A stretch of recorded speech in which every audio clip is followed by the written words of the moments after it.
Hello, hello. How's it going, everybody? Hey, Nightmare. Hope y'all are doing well. Here we are with Lies of P finally out, or at least out in early access. Hope y'all are having a good weekend so far. This game officially releases on the 19th, like for the full release.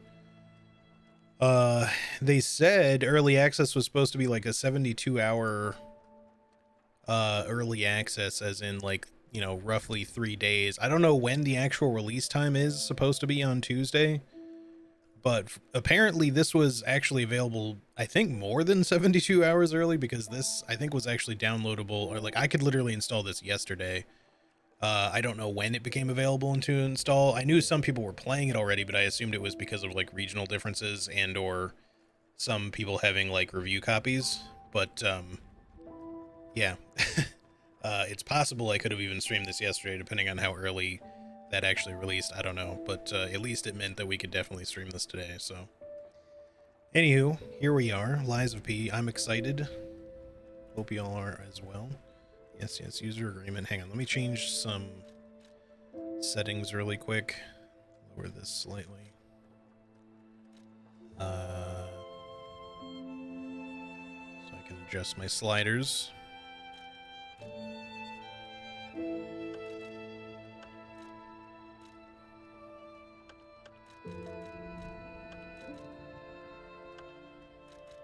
Maybe we'll just go with that for now. We can adjust things as needed. Borderless screen mode.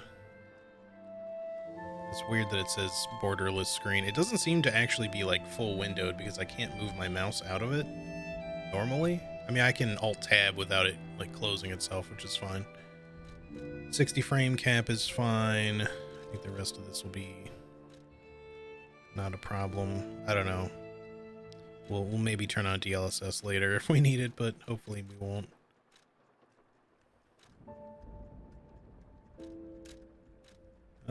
Everything else. Do you have a water? Volumetric fog. Sometimes I don't like that to be super high. We'll leave it as is, and if we start dropping any frames or whatever, we'll customize as necessary. Okay, I think we're good though. Is there anything else? Motion blur. I'll probably want to turn off. Let me just see how bad it is, because I don't remember if I turned it off originally or not. All right, additional content.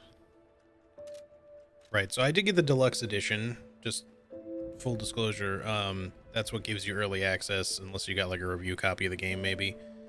So yeah, here we are with that a little early, ahead of the full release. That does also come with some like extra costume type, you know, outfit items, which are fully cosmetic as far as I'm aware, because all of your defense stuff is like parts rather than, you know, your apparel. So, we'll see what that stuff looks like when we get in here. Anyway, it's going all right for me, Nightmare. How are you doing today? I hope you're having a good one. Playing Remnant on the side here. Nice. The first one or Remnant 2? Doing well. Neat. Good to hear it.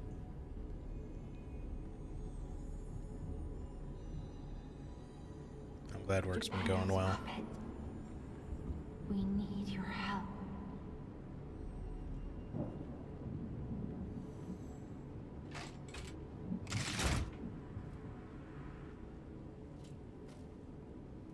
The first one? I gotcha.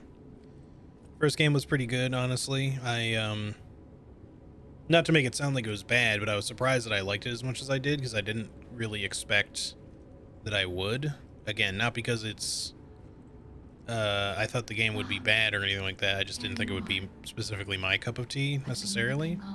But when I played Remnant 1, I was just like, damn, this game's actually super, super fun. Because, you know, I'm not usually into a lot of Souls-like style games, and Remnant is not exactly really a Souls-like in terms of genre. It has some similar elements, but it is very gunplay focused. And of course, I say all that while I'm sitting here playing Lies of P, which, if anything, is kind of a Bloodborne-like, you know, or is clearly wearing a lot of inspiration of that on its sleeve. It's not like trying to be Bloodborne specifically, but you know what I mean. But I have played the Lies of P demo, which I think we're pretty much going to just be retreading here with the beginning of the game, unless they added anything else different, or rather withheld anything from the demo in the beginning that you just kind of end up skipping over, perhaps.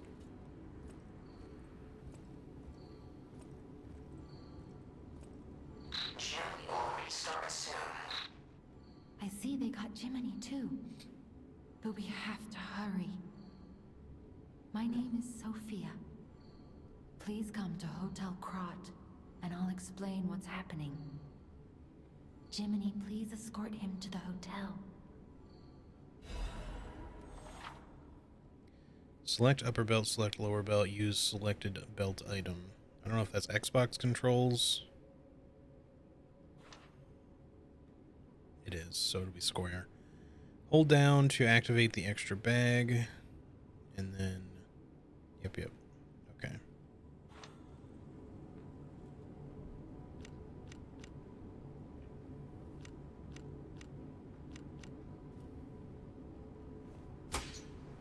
Might as well have some extra light. We can't use our sharpener, grinder thingy, whatever it's called, until we have a weapon to grind. Let's get you out of there. Find something. Also, you're forced to walk in this first little segment here until you get your weapon, because that having your weapon, I guess, like unlocks your movement abilities and stuff. But the streets are not safe. Arm yourself with one of the weapons over there. It'll be helpful on your way to the hotel. I think I'm going to go with the Path of Balance again. I really liked the saber. I've seen people play with Path of the Bastard, Path of the Sweeper. Like, obviously these are great, you know. I typically don't play quality builds most of the time. I usually like going full dex or full strength. And maybe if I've super leveled up, I'll eventually do quality, but in terms of Souls games, I mean. But I really liked the Saber moveset, and it did feel like it had a really nice balance. Like, I think Path of the Bastard, Path of the Bastard. I think Path of the Bastard, you get like a, also, hey Chinook, by the way, you get a, like, each of these things comes with like a weapon ability, based on like, the blade part and the handle part, the hilt, depending on what you want to call it for the weapon, because there's different, it's not all swords. So like the head and the handle or grip, they might call it. And for this one, you get, I think it's for the, I forget exactly how it works, but you get like a storm slash thing, whereas the rapier gets like an actual parry and riposte sort of deal, which I do like. And then the Path of the Sweeper, theirs gets like an auto, I can't remember exactly how it works. One of these gets like an auto parry, like, so you activate the ability and your next time you block, you know, without having to time it, you get like an auto parry, like a perfect block. And then, but it doesn't come with like a riposte or something. I forget exactly how it works, but I remember liking this one despite not having like a riposte sort of thing. You can still perfect block, but I just liked the feel of the saber. It didn't feel too slow, didn't feel too weak. It had like a nice balance. It also tells you like your starting stats here, which not the highest vit, but decent. I will probably level some vitality as we go, although honestly when I played the demo I didn't level it really at all. I might have put 1 point into vitality, but I don't think I did. I think I literally just leveled up motivity and technique the entire time. So motivity is like strength, technique is like dexterity. Advance is kind of like, if you were to put it into Bloodborne terms, it'd be kind of like your blood tinge sort of, or your arcane maybe. It kind of like advances for your legion arm, your left arm there. I forget what capacity does. It doesn't really tell you here. I think, oh, that's like equipment burden specifically. But yeah, you have like health, for vitality. Vigor is like your stamina and such. Capacity, I think, is just like how much you can carry. Maybe some other like defensive stat stuff. So but like that obviously affects your weight limit. And then strength, dex, arcane, blood tinge, whatever you want to call it. But yeah, I'm gonna select this. Path of the Cricket, let's go. Destination Hotel Quad. Recommend escaping from this location.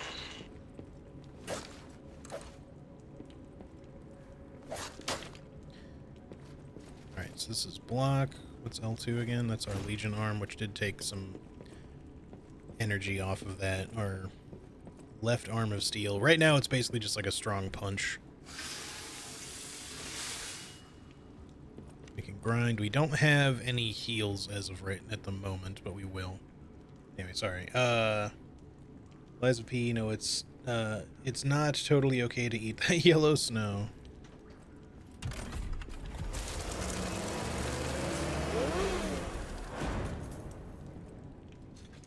Very cool. Let me know how the audio balance is. This sounds kind of loud, actually.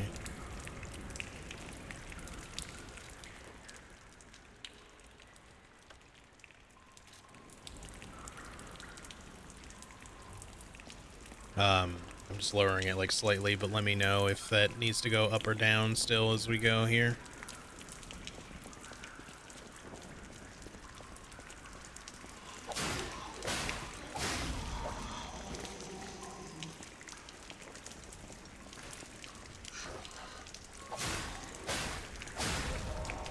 I do or not. So, hang on.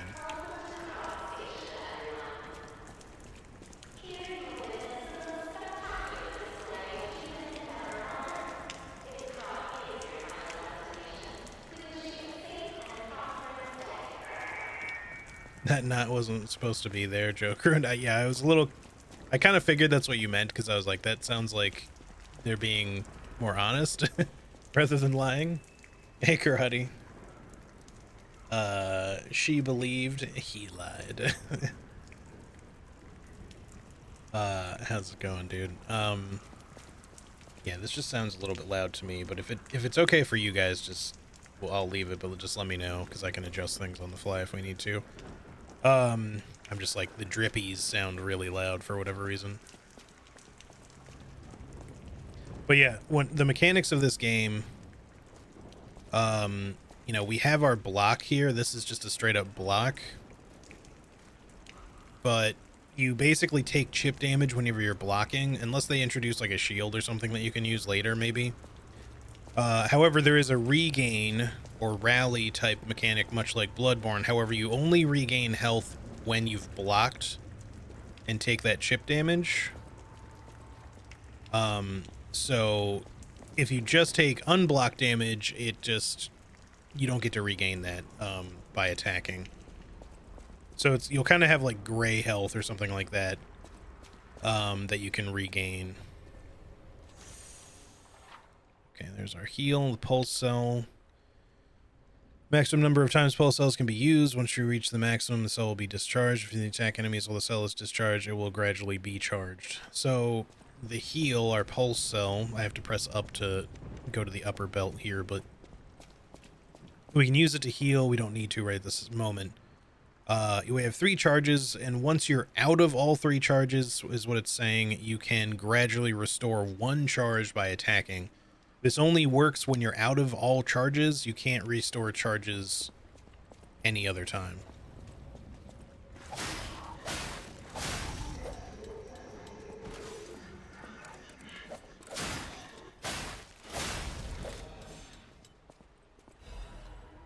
Dim ergo fragment. See, it's going to take me some getting used to, because I didn't find the demo to be especially difficult. But I'm kind of used to playing... Oh, some other stuff. I don't know why that didn't kill you. Can't go through there yet. But yeah, I'm used to playing some other games right now, so it's going to take me a little bit to get used to the controls again. In particular, not having something that I can kind of just toggle run on takes, like, because I'm so used to Armored Core right now. Because in this you have to hold circle to run.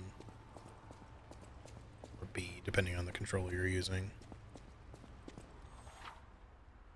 So we can block enemy attacks.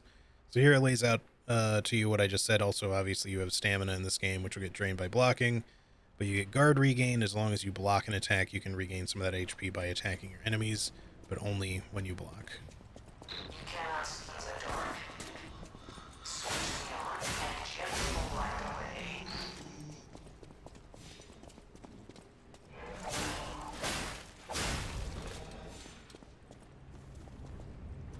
I haven't really been dodging. Dodging is a little weird in this game. Like, I think there's an item you get or something after the second boss that makes dodging a little bit better. Or something like that, but the default dodge is it's very short range. It doesn't really give you a lot of iframes, so... Shit.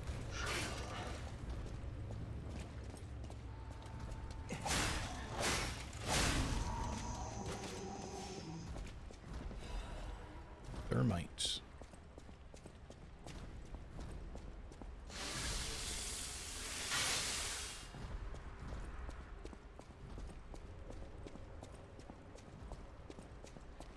Found the boss a bit difficult, but I had that issue where my first one was really good, but then I got more in my own head about it for a while.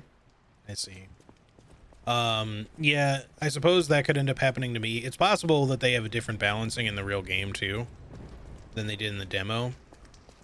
For me, when I did the demo, the first boss was not really that hard. It took me a couple of tries. Thanks for the achievement for that.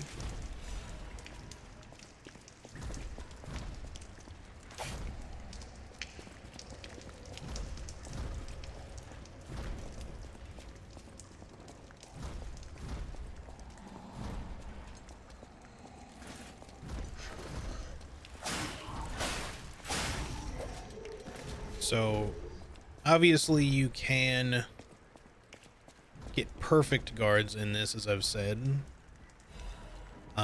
which allows you to, depending on your weapon, you can actually kind of do like a parry with like a riposte type thing, I think, but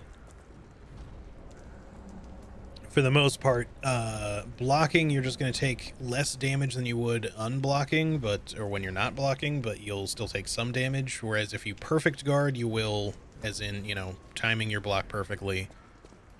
It's effectively like a parry, so you won't take damage, and you have a chance to kind of, I forget what they call it. There's like a stagger on enemies that puts them in sort of like a downed state, and you build this up by attacking them, but also, like, perfect guarding their attacks inflicts a fair bit of that as well.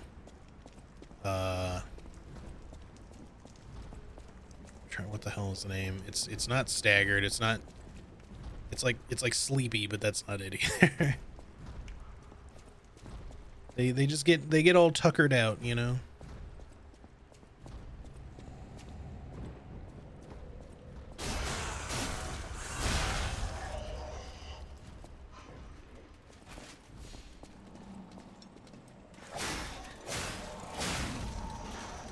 Oops, I pressed the wrong button.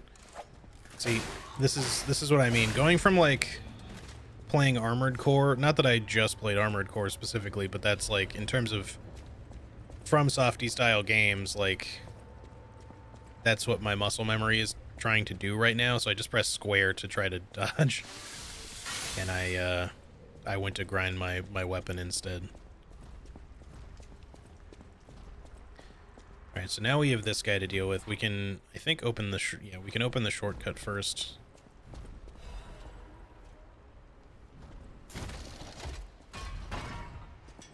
The first boss, when I fought him in the demo, I think took me 2 tries. And then I think I had 1 or 2 tries as well for the second boss. So overall, the demo went pretty well for me, but I don't know how it's going to go now, especially with my muscle memory feeling kind of effed up.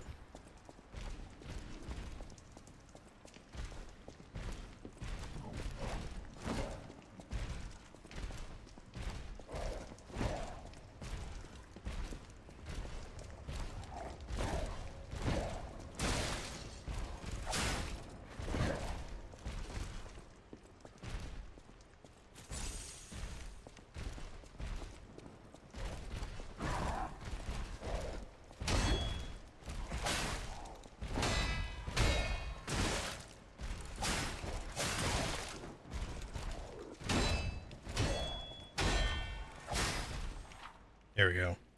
Staggerable, hold our... It's like foggy or something? Oh, what?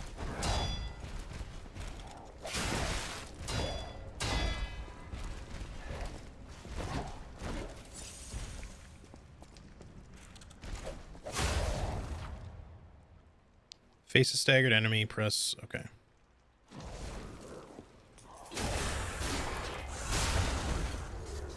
Which was not quite fatal, but...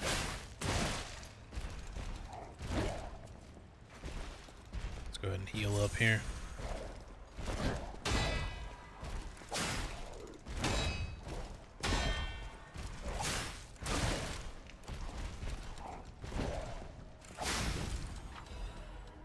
There we go.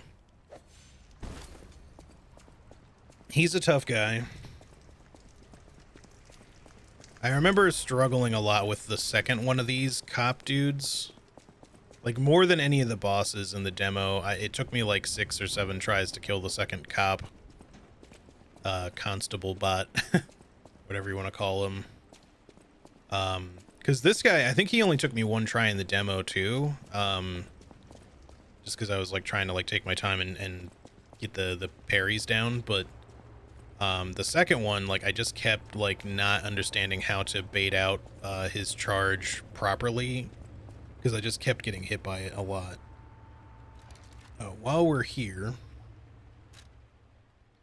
right, so with the deluxe edition we get some cosmetic stuff.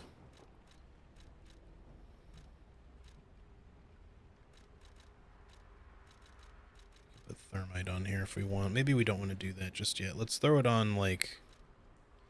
I don't know if I want Last Resort to even be on a bar, because I could use it from, like, the inventory.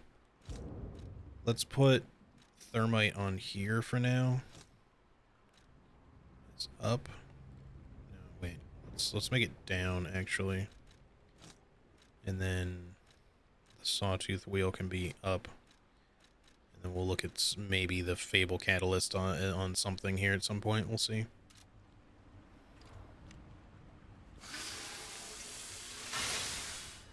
So then, yeah, if the durability there is what you have on that little white bar to the right, your weapon will slowly take durability damage as you go, but you can repair it with your weapon grinder thing here. Which sometimes you will need to do in the middle of fights, including boss fights, which means you have to find, like, tactical means of doing it.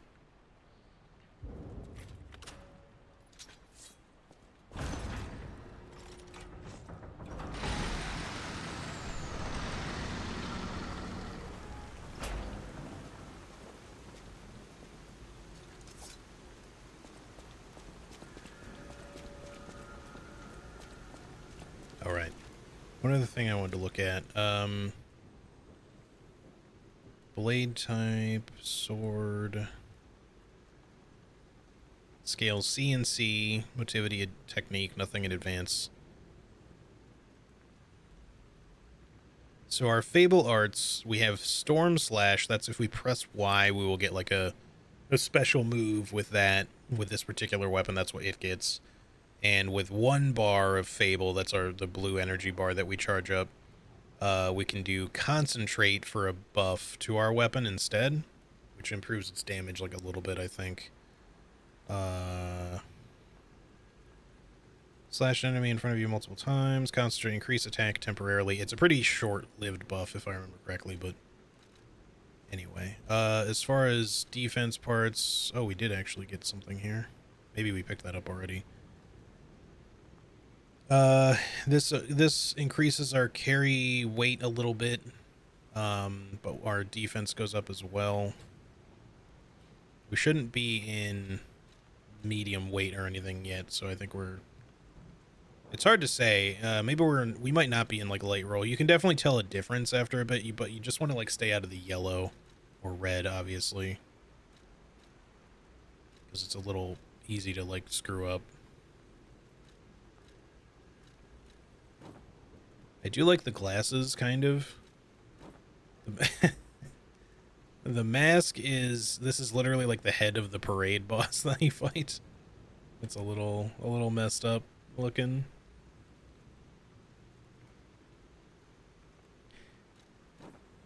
I like the actual like Pinocchio hat here. It's kind of funny. All right, well, let me read these. Glasses of the highest quality design made by Vanini himself.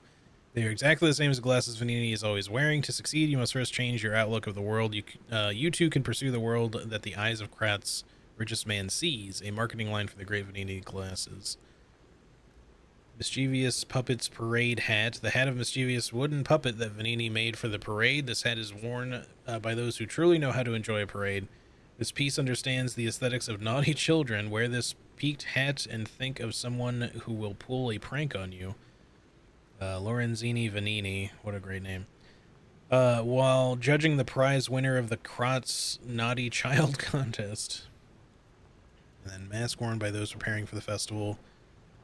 On a summer night, this is a special commemorative mask for people enjoying the festival earlier than everyone else on its eve. The workshop also distributed special commemorative masks when it introduced the parade master in anticipation of the approaching grand exhibition parade. The following is a quote from an unnamed masked person. To all those who have come to Krat, I bid thee a chilly and captivating parade. And that is one heck of a top hat there. I feel like, you know, this just makes your head very tall. I mean, it still makes your head big, but it's not as like ridiculous as some. I mean, it's pretty ridiculous. But some of the like headpieces feel like, from what I've seen, they just seem really large. But I don't know if I want to wear them just because they're so ridiculous. At least not right now. We could do with the glasses. What does the puppet hat actually look like? It's very funny.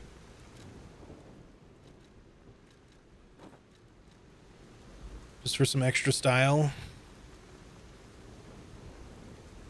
And then for the costume, we unlocked Mischievous Puppet's clothes. The clothing of Mischievous Wooden Puppet Vanini made for the parade. Everyone in Krat knows the fairy tale about the Mischievous Wooden Puppet. I'm happy to be able to show you all my splendid parade attire. I'll show you who Krat's biggest bad boy is at the grand exhibition. Lorenzini Vanini during the celebratory party hosted by the grand exhibition. Now that is an outfit. I do love the pointy shoes. So this is what we would look like, I guess, if we wanted to go with that. I'm not gonna, at least not right now, but maybe for fun later. The appeal of like the various clothing things in this game is that you don't use them for armor at all, so you can really wear what you want to wear. Great Vanini's signature coat, a high-quality coat designed by Vanini himself. It is exactly the same as the coat Vanini is always wearing. With this coat, even you can become the Great Vanini, though, of course, only I am truly great. I do like this.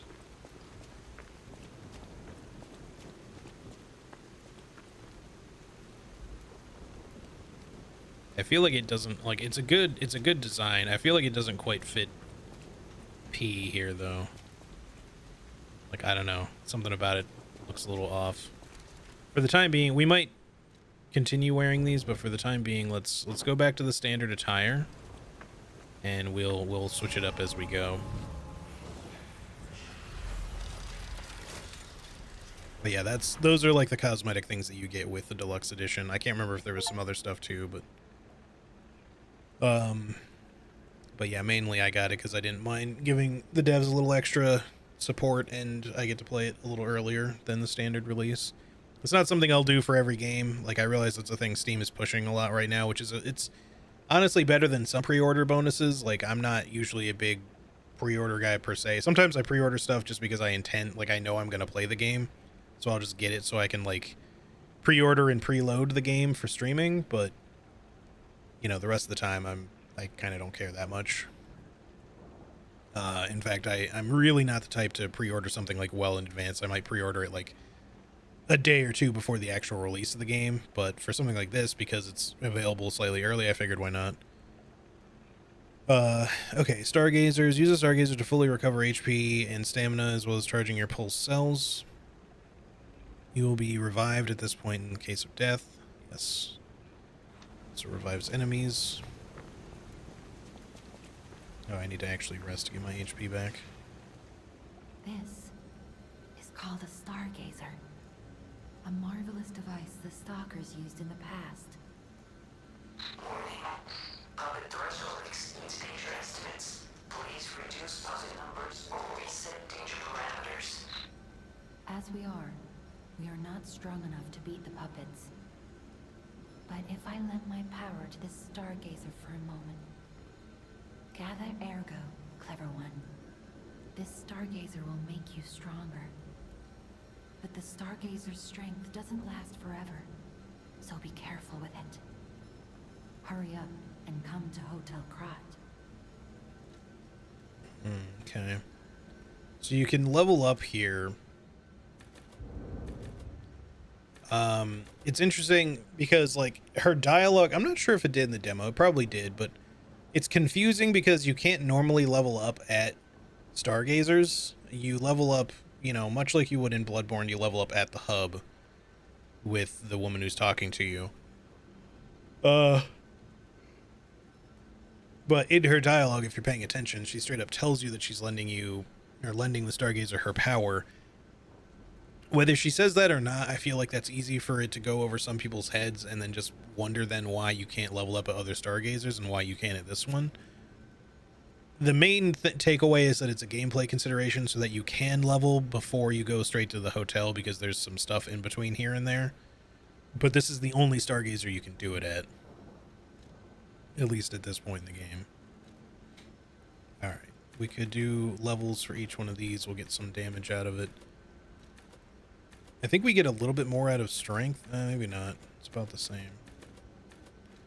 We get less if we level both of them right now, so we want to just put points into one. We could up our HP quite a bit, actually, but I'm going to go with the usual of not leveling vitality, at least for now. We probably will level vigor at some point. We are going to want some extra stamina. We're probably going to want at least a couple of points of capacity so we can carry slightly heavier equipment. Because you can wield two weapons, like not dual wielding, but I mean you can have one weapon and then like a second weapon slot that you can switch to. But carrying two weapons on your in your actual equipped state, like just having them in your inventory doesn't make a difference, but it's like your equipment capacity. If you have two weapons on you, that already adds a lot of weight versus just having one. But sometimes you might want to be able to switch between two. So, and obviously your parts and stuff add weight. So, you know, not choosing Path of the Bastard means we didn't have the lightest weight start that we could have, which is good, but we're probably going to want to have at least a couple of extra points so that we can get a little farther with weight. But for now, let me put like 2 points into motivity. And let me quickly look at our items here. Just bag, I guess. Yeah. It's 100 ergo. It's probably not enough for us to get another level. Does it tell me? Status. Required 788. So we can get one more level.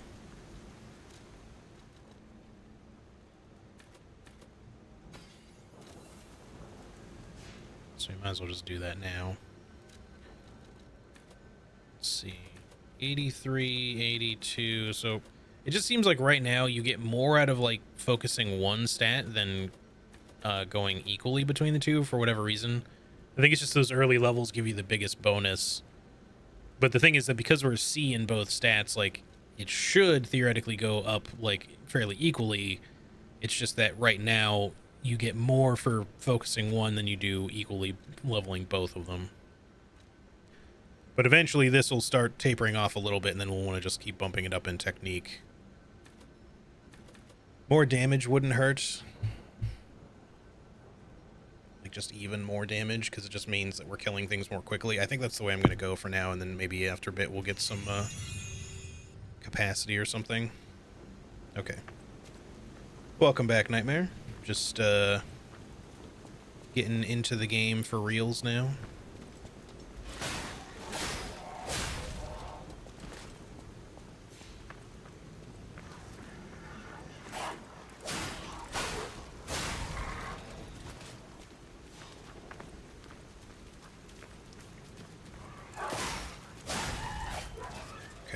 I kind of like wasn't sure when it was going to attack there, and it was kind of dangerous when I did that, but I at least knew there were dogs here.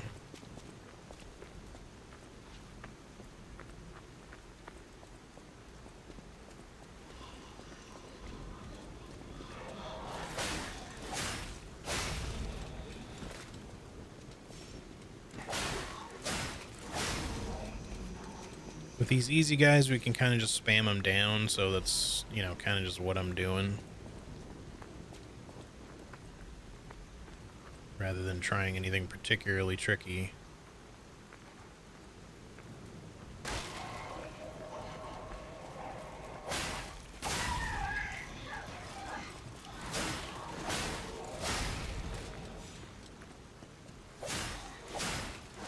Even though we could and probably should be practicing our parries a little bit with them.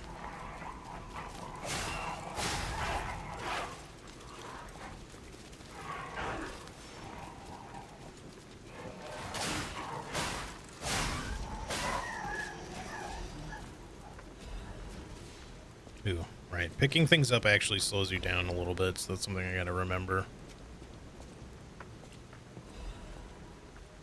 The Krat Times.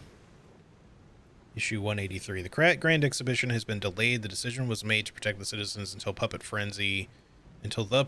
frenzy that has recently paralyzed the city is under control. The occurrence began on Rosa Isabel Street, resulting in hundreds of casualties. While the cause is still unknown, the number of casualties and the scale of damages are both growing. As the crisis dragged on, the workshop and Vanini Company, Krat's largest puppet factory, announced that they would offer emergency supplies to citizens and do everything that they could to alleviate the situation.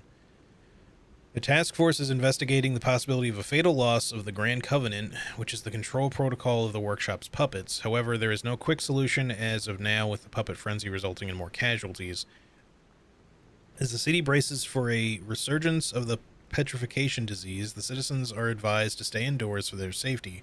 However, many citizens are trying to escape through Krat Central Station, intensifying the general chaos. So yeah, we got a little bit of like the Great Hunt thing sort of going on, but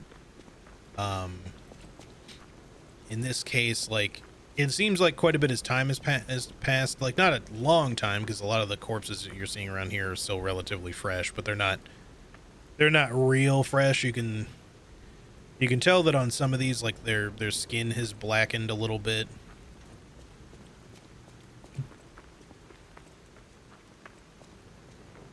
Some of them have likely just been brutalized beyond like really any recognition, so they're just kind of bloody pulps. But hey Lizette, how's it going? Thank you. I am also convinced how Remnant is a game that is really solid despite its simple mechanics. Yeah, I would tend to agree. I think Remnant, can I read the plaque on this thing too? Yeah, you can. Welcome to the city of Krat, in honor of Valentinus, who erected the cornerstone of origin. Okay. Of which somebody's body has been hung and a bag has been thrown over the statue's head. Lizette, how are you? Hope you're having a good one. Yeah, Remnant honestly was a really super fun game. I think Remnant 2 is even better, honestly.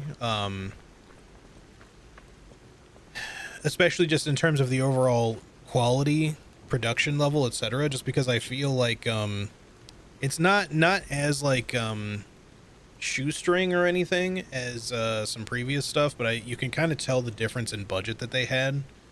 Like when the first Remnant came out, I kind of likened it a little bit to like the first Metro, in that you could tell that this was like not necessarily their first foray into game development or anything like that. I don't know what the devs had done previous to that.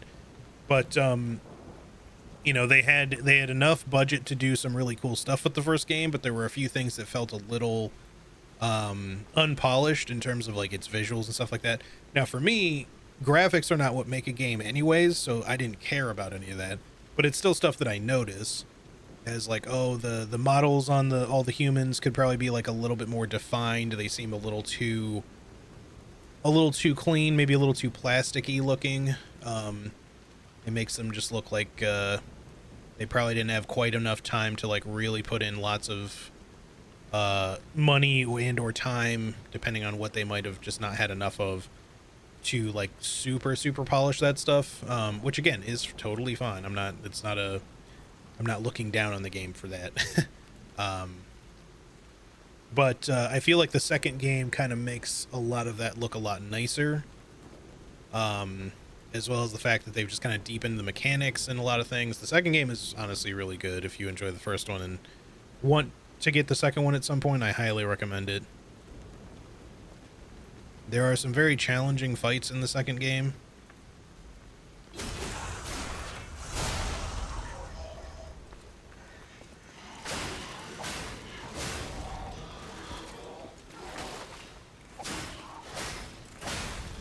But, you know, like compared to the first one, because I feel like in the first game, most of the fights weren't that challenging for me. I think I ran into like one or two that like felt fairly tough, but I also felt like they weren't super well balanced. And most of that came down to like one of the DLC bosses didn't feel like it was well balanced for solo play. Because that's the thing, is like you also have to keep in mind I played the first game by myself. I didn't play it with anybody.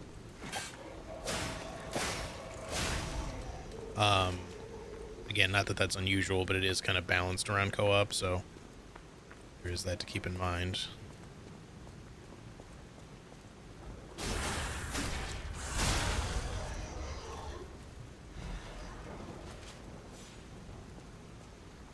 Hey, buddy. I feel like actually I should put the sawtoothed wheel on here just to have like a throwable thing. Okay, he saw me.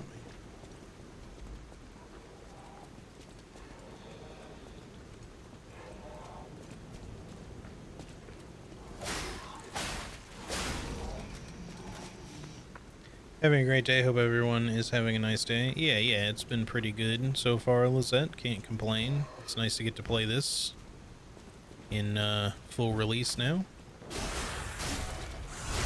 I'm still just retreading the beginning of the game, which was what was in the demo, but there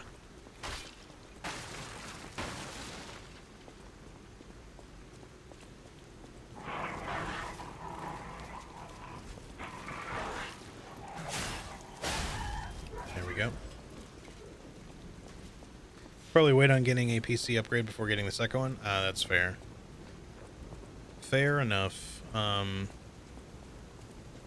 But yeah, definitely, I think, I hope you get the chance to play it at some point. I want to revisit it eventually, possibly for some community co-op, maybe the first one too, because I think it would be fun to do.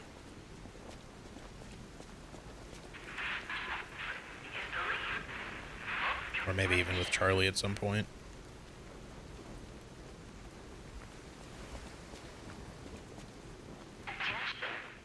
Dear citizens of Krod, the recent public frenzy is believed to be just a momentary glitch. There is no cause for alarm. Do not panic, whatever you may hear. The city is safe to traverse. We repeat, do not be alarmed, citizens of Krod. We are effectively handling the situation with the cooperation of the workshop and the alchemists. The puppets are, naturally, imprinted with the Grand Covenant that prioritizes human safety above all. Please remain patient while the proper situation. Your active cooperation is requested and required. You will refrain from any unauthorized departures, assemblies, or active protests. Never forget that your safety is of the utmost importance to your city. The time for fear is over. Krod is safe. I mean, obviously this is like propaganda, but like, I'm wondering how much of this is just a looped recording that's been going on for a long time. Noise is too loud, can't hear anything. Okay. It's like the people in Krod never even read Asimov. Yeah, exactly.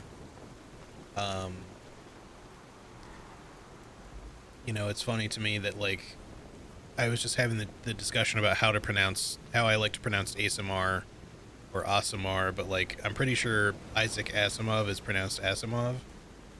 I don't know. The way I pronounce that though doesn't make me think of the word ass. It's not like I'm saying Asimov, but I don't know. Mind you, like that's like an actual name, and I don't know where Asimar comes from in the first place outside of D&D, but it sure changes from dirty to wet. Yeah, I think, and also even kind of dry. But like other games like Bloodborne, etc., you do get covered in various like fluids and filth and stuff as you fight stuff. But unlike Bloodborne, it kind of gets wicked away after like 30 seconds or so, rather than you just being covered in it for who knows, until you like die or run into a loading screen or something.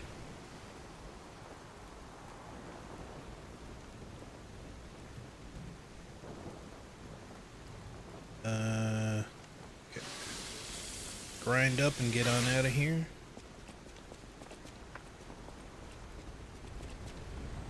Fury attack, right? So these can't be blocked regularly, and it says you cannot dodge them. That's not entirely true. You can dodge them, but you can't like iframe them. So your general only real defense is a perfect block. See, like, you can just get out of the way.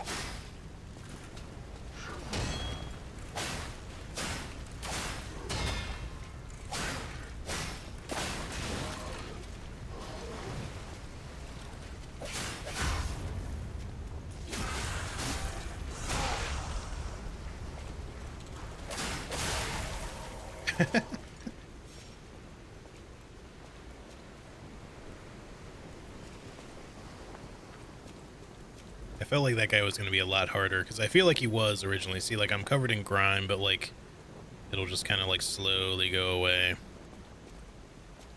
I don't know if any of that has to do with, like, the rainstorm that we're in, if it's actually supposed to be getting washed away from that, or if it's just normally just... I think it just goes away. So there's the hotel. I thought there was something to interact with here, but I guess it was just Gemini piping up.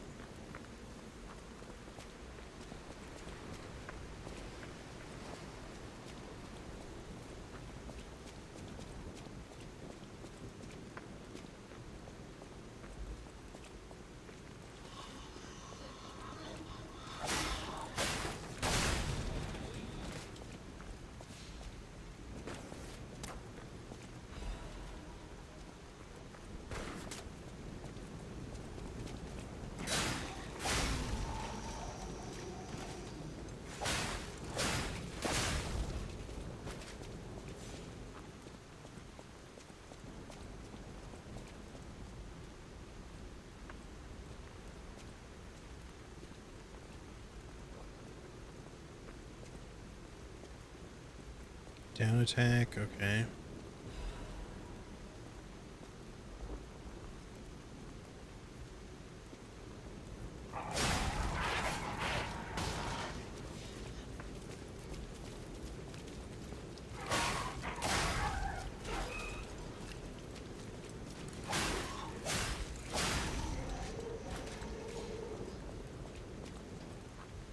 We're getting a little oily, but it's all good. There should be another shortcut door. Yeah, right here. Or wait, no. This one's not openable. Benini's urgent repair tool. So that's another way you can repair your durability like instantly with a consumable rather than using your grinder.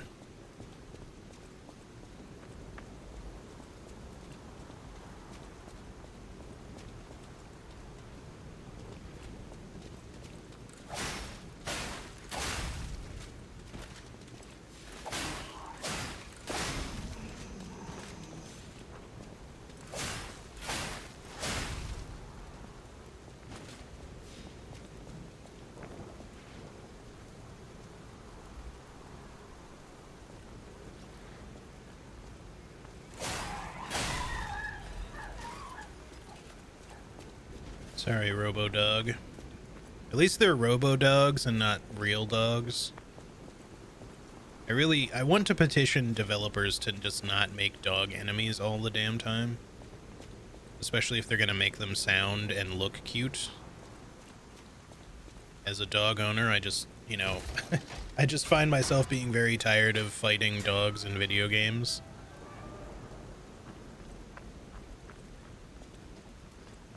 They should say away, away. Yeah, they should. Away, away. Is blocking the entrance, and that's the only way in. So please, be careful.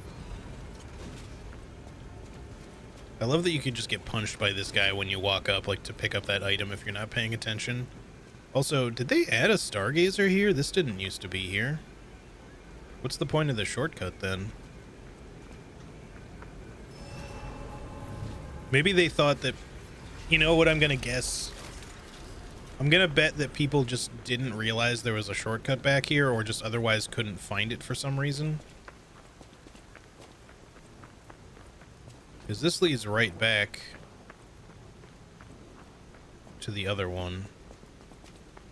And this is what you used to have to do, was like the Stargazer's like right over there. You run by the couple of enemies here, fight maybe one or two that are directly in your way, and then you just head over to the boss. So I'm guessing they must have put this other one here because people were missing this. I mean, you can't level up at this one, so we can go back to the other one and level up if we want, but let me... This guy, by the way, is also here to help you test your parrying. That's why, you know, he's like not killable. He doesn't really do real damage.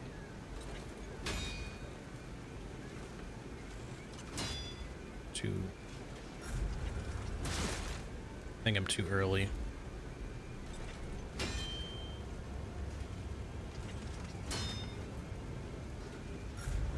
There you go.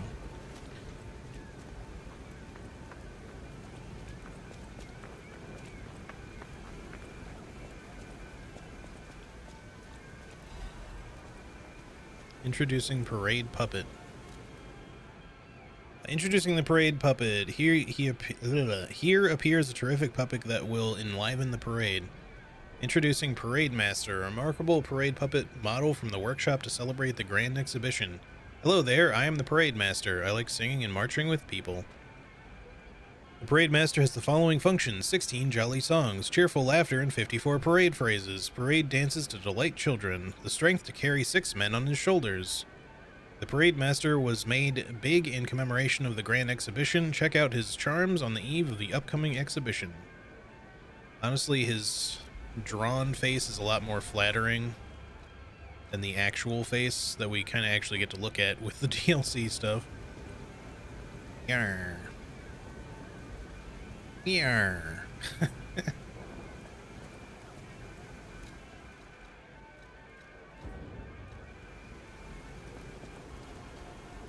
16 jolly songs. Alright, let me talk to the vendor guy here. Hello there. Welcome to Krat, visitor. I didn't think there were any stalkers left to fight the puppets. You didn't hear? Figures. The whole organization fell apart. All that's left are wannabes and amateurs who think they can fight on their own. You ought to buy something while you're at the festival. You can't rely on yourself alone. Yeah, I'm a cat owner and I don't get to kill my pets in video games nearly as much. It's unfair. You know, I can live with robo-dogs. I can live with demon dogs or other dog-like monsters, aliens, whatever. And, you know, look, it's a video game. I can handle having dog enemies, but it's just that, like, every fucking video game puts dogs in their games as enemies. And sure, you know, you get stuff like, because it's become, you know, sort of a cultural thing for video games to be like, oh, can you pet the puppy dog in this game? Yes, you can. You can pet this one dog or whatever. But we're still going to put in dog enemies. And, I don't know. You just get to a point where I'm just like, you're just kind of like, man, it'd be nice to just not fight dogs for once. At least realistic dogs. You know, other dog enemies in, like, some 2D side-scroller, I can live with it, but... But yeah. I don't know. I mean, I've owned a variety of different pets before, mostly dogs, but I've had cats. I've had fish. I don't really ever feel like I was ever as attached to fish. I've had frogs even. I've had chameleons. Chameleons outside of the fish, the chameleons were like the fish and frogs rather. The chameleons were like the smallest thing I had ever owned, and honestly, those guys were kind of a pain in the ass to take care of. Like, you know, not hard to feed or anything, but they really just love to hide.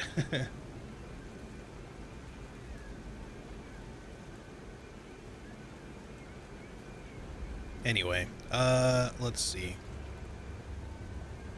What do you Out here have? alone? You could use some help.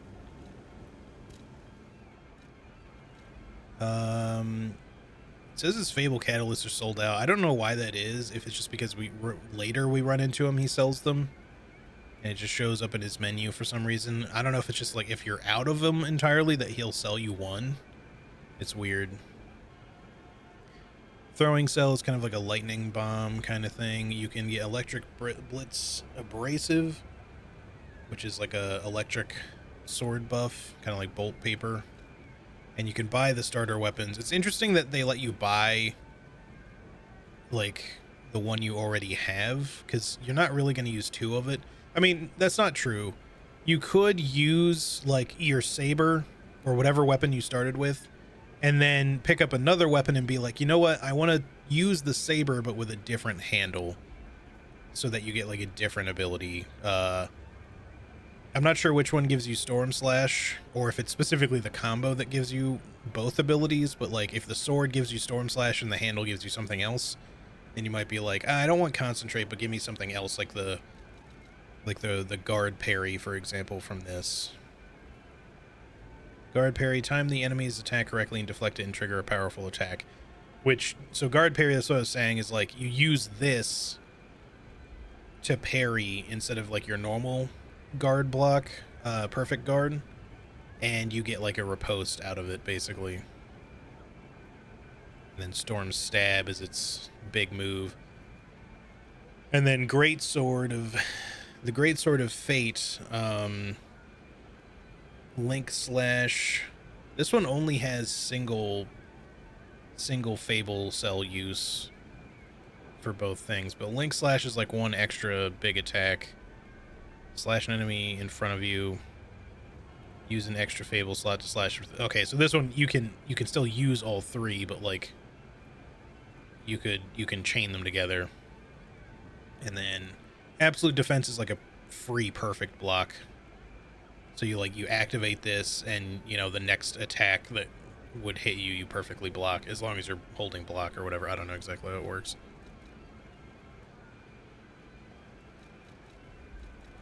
They're not expensive, so it's worth buying these, I think, just to play around with later. I might even just get a copy of this, but I think I'll wait.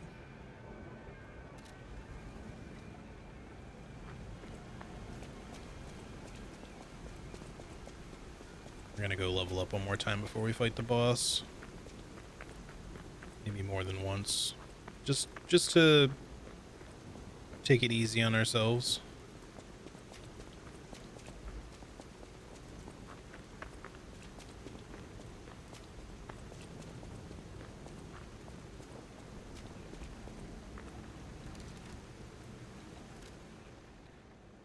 So we have enough for one level, and then we probably have enough for 2 levels if we use all of these.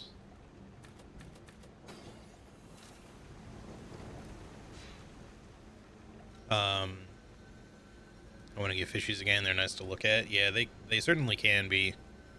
I have not owned fish in a long time. I don't really like maintaining aquariums and stuff, but my dad and his wife have them. Mind you, they live in a completely different state, so I don't see them super often, but it's nice when I do go to visit.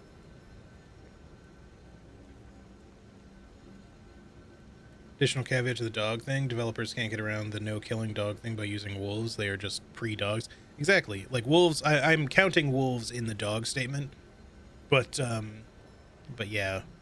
Also, game developers get the size of wolves wrong a lot of the time. They make them too small. Not every wolf is gigantic, but when you look at like the size of like a lot of wild actual wolves, not just like, you know, the bigger varieties of them, but even like your average wolf is typically bigger than your average dog by quite a bit.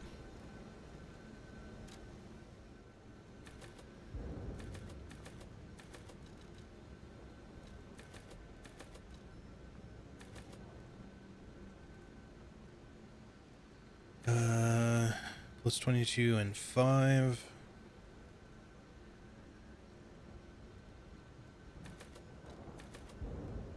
Plus 21 and 4. So still we're better off putting all of it into strength right now. If we had been at 14 technique, or sorry, all of it into motivity. If we'd been at 14 technique, we'd be in the same boat, I think. But it just wants you to really focus 1 for those early level bonuses, I think. Once we hit about 20 or so, or maybe even a little before, it'll probably start to taper off, and then we'll want to put it all into technique. But yeah, I'm just gonna keep upping our damage. Our next level, we need 902. I don't believe we're gonna make it there. What we have, yeah, we can only get 400.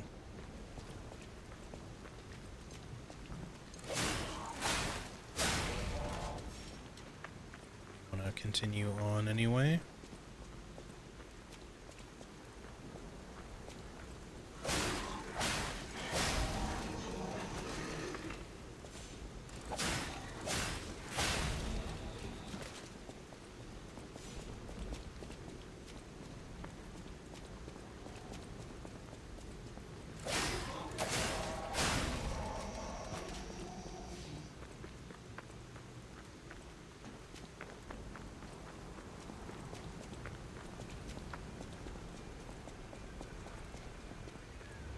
Yeah, there is a Stargazer here, but unless they change this, I shouldn't... Oh, you can level up with this one too. What the hell?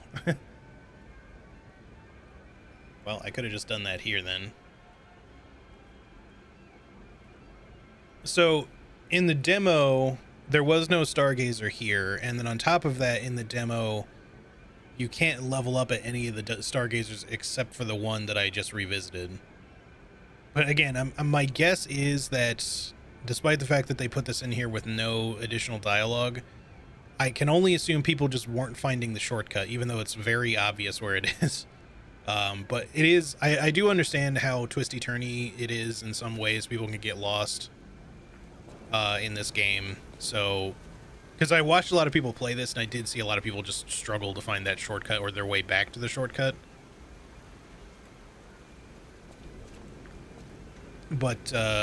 But yeah, for whatever reason, like when you listen to the lady's dialogue, the blue fairy, the blue butterfly, whatever the hell she calls herself, she says she'll lend her power to that one Stargazer. This one was not even here. They just put it here. Like I said, I can only assume because people were having trouble finding that shortcut, and they were like struggling to get through the entire like level just to get back to the boss time and time again. So they probably just put this here to make it very simple for people, just to be like, here you go. What they really needed to do was put like giant signs being like, this way. But, you know, because I didn't think the run back was that bad. But maybe enough people complained and they were just like, all right, fine.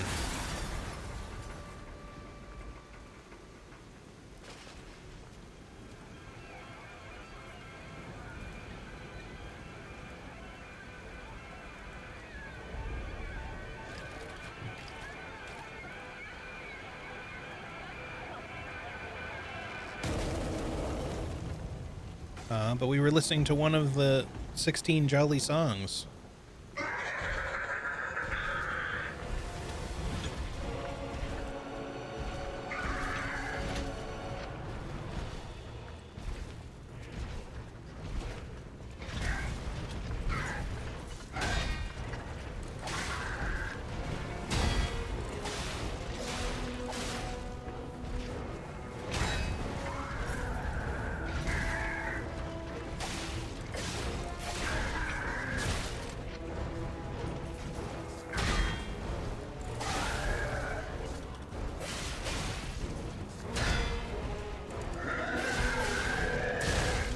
I shouldn't have done a charge attack then.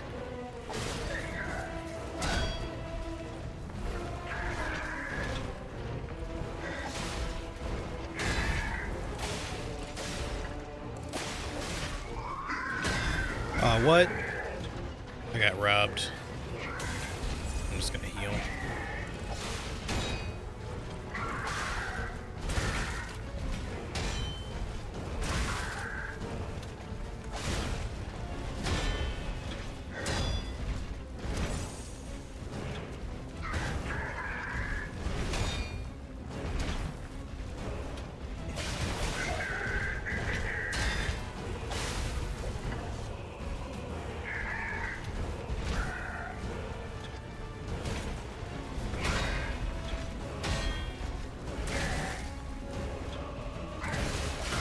There it goes.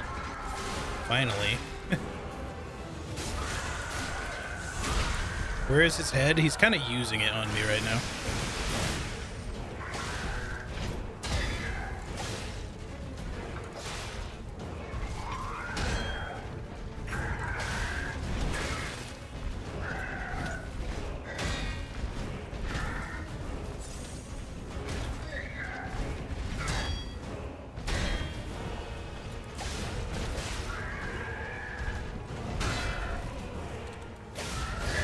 Bye-bye.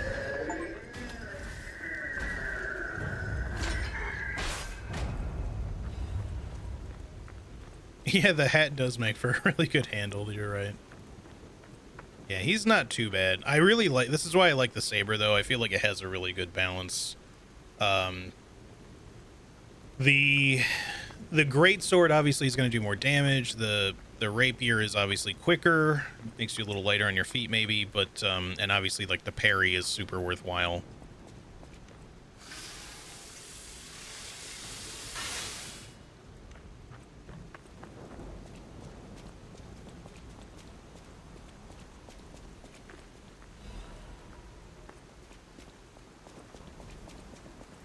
I'll probably struggle more with the second big boss. Maybe even the guy in between, although that guy you can just endlessly backstab, so.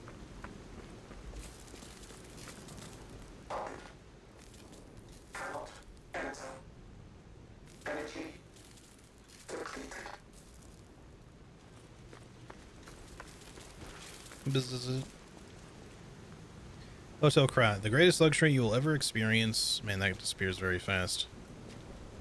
Treat yourself to an unforgettable day.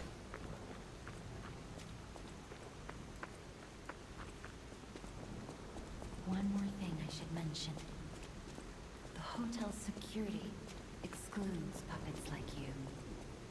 So you'll have to lie to get inside. That's You're a racist. special puppet after all. I do like the hotel design. Looks really fucking sick. Were there any hidden items around here? Yeah, there is something over this way.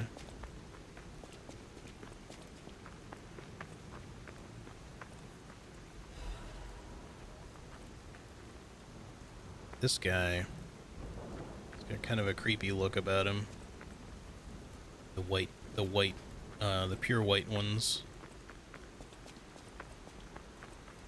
But yeah, it's funny about the Parade Master because he rips his own head off, but like not his face. Like parts of his eyebrows and mustache or something are still there, like the wireframe bits of the front, so you can kind of still see his expression if you look close. It's just hard to do because he's constantly in motion. But like if you look at, I wish you could show the other version, but if you look at like the face here, he like rips off his own head, but there's like bits of it, like parts of the face that are like still sitting in place on top of where his head was. I don't think that's an accident or anything. I think they're just supposed to be there. But it's to give him like instead of like an entirely headless, appearance, it's supposed to give him like some sort of like little expression if you look really closely.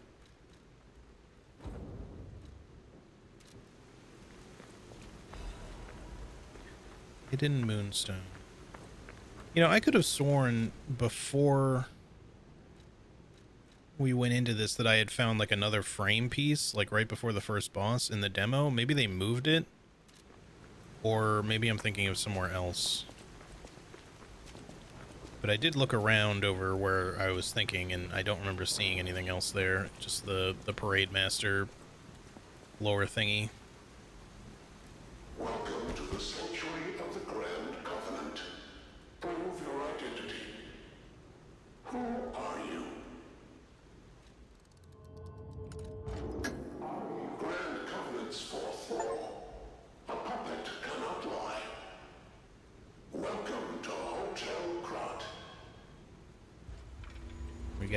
our lies begin here. We always lying. But if you don't lie, you don't get to enter, and or maybe you just get killed. I don't remember what even happens, but talking about that's racist. I was watching Monotone play Baldur's Gate 3 the other day as a drow, and hoo boy, lots of racism against the dark-skinned elves. Yeah, I mean, there's prejudice and stuff against like tieflings and various other races, but drow are definitely another one of those. You know, not to say that it's just like that it's cool or anything, but like it's not unfounded. Like most drow are evil, and like very fucking vile to the surface races. That doesn't mean that every drow who braves a trip to the surface is like bad, especially the males, since most of them live in basic like abject, like terrible slavery, or at least like some form of enforced servitude, whether they're strong warriors or not.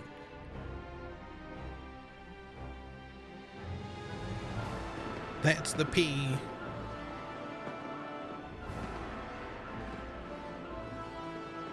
I mean, like, Drizzt Do'Urden is a famous, D&D character who has his own books and stuff, is a well-known drow elf, and I'm sure he ran into plenty of that same form of prejudice and stuff. I've never read any of the books, although I actually owned a couple of them because somebody gave them to me, but I don't know if I still have them, because I'd actually like to read some of them.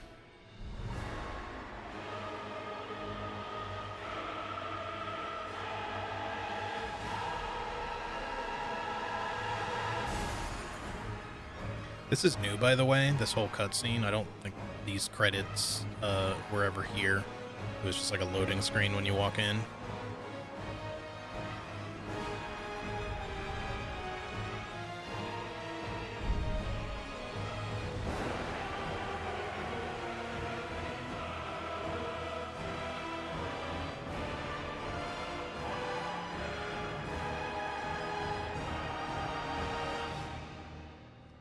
So basically an android apocalypse, kind of. Yeah, it's kind of like Bloodborne in that, you can think of like the Beast Plague. It's a similar setup where everyone is being forced indoors by two factors. One, the puppet frenzy, as they're calling it. So all the puppets have lost their fucking minds and are killing people. And then there's also this thing called the petrification disease that's also keeping people quarantining inside. Some time has passed, so I think a lot of the people here in Krat are also just straight up dead. But there's probably a number of survivors just hiding. I'm so happy to see you. I am Sophia.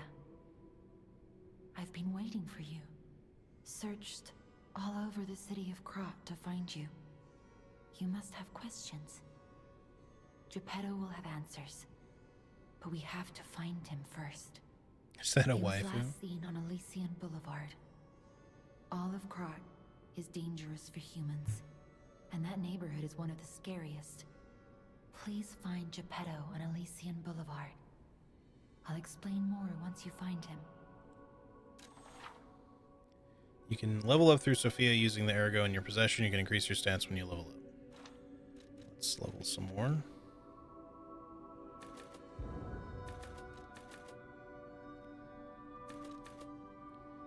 Okay, finally getting a point of one each is starting to balance out a little bit better. Not that it really matters.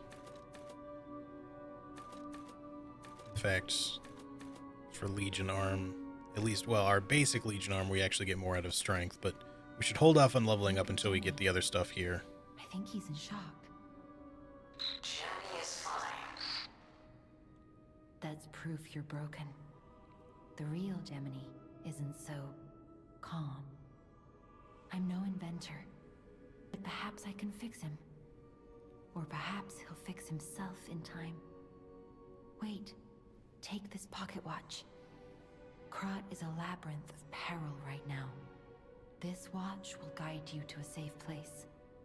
Be careful, clever one. No, bad puppet. Brains belong on the inside of the skull. Bad. Pocket watch imbued with mystical power. Oh my god, it disappears so fucking fast. Usable items, maybe? Yes. Teleport to hotel or last stargazer used. So, the last resort, I know people will ask why this exists when this exists. So, last resort is kind of like the dark sign. It's the, you know, you immediately die upon using it and you lose, like, your stuff or whatever, right? In this one's case, I don't know if you even lose your... I guess you would technically lose your ergo because you would leave it on, you know, your bloodstain, so to speak. Although I don't remember how all that works in this game. The reason why shit like this exists, although it really doesn't necessarily still need to when this exists, similar to like why they put it into like a game like Remnant, this is their in-game means of allowing you to unstuck yourself, basically. If you should find yourself somehow ending up like jumping over something and you get stuck in a corner and you can't leave, that's what these types of items exist for. It's so that you always have a reliable means, a guaranteed means of warping back to a checkpoint so that you don't, you know, soft lock or hard lock yourself by becoming stuck somehow in something that they didn't see, that they didn't find when they were developing the game. Obviously, they also, you know, can be useful for speedrunning and shit like that, but that's one of the main reasons why things like this exist in these kinds of games. Now, why do they include both of these? I suspect you just get this from, it's a QA safety net. You get this one from the start, then you get this one. Does it use anything? Maybe you lose something upon using it, in which case this would potentially still make sense to keep. With the way they've structured this, I don't know that it makes sense to have either, or to have both, because teleporting to the hotel or last stargazer used makes just as much sense as just insta-dying and teleporting back to the last stargazer. So I don't know why specifically there's both, but you do specifically not start with this, so obviously it would just make sense if instead of keeping this that they replaced it with this instead. But there might be like speedrun reasons or some other reason to want your character to die in some specific manner. I don't know why, but maybe there is. Not to disparage them, small teams do the best they can. Oh, for sure. In fact, I think already it would probably be hard to even get stuck somewhere like that in the first place. It already made a lot of sense to put it in a game like Remnant because of the randomization elements in Remnant. You know, they can't always like necessarily foresee how something might get randomized in such a way where they could create a corridor that might become easy to get stuck in if you happen to fall into a little crevice somewhere. Hey Anna, by the way, how's it going? So that it makes perfect sense to keep in a game like Remnant because, you know, using a thing that instantly kills you is otherwise not really beneficial in a game like Remnant, but that's why it exists. That being said, speedrunners also use that shit for speedruns, specifically in Remnant. I'm sure in some other games sometimes people will use stuff like the dark sign. In fact, I know they do, to like quickly warp when it's more feasible to do that than just fast travel or do like some sort of wrong warp situation, if that sort of stuff is allowed in the first place. All right, Anna, hope you're doing well today.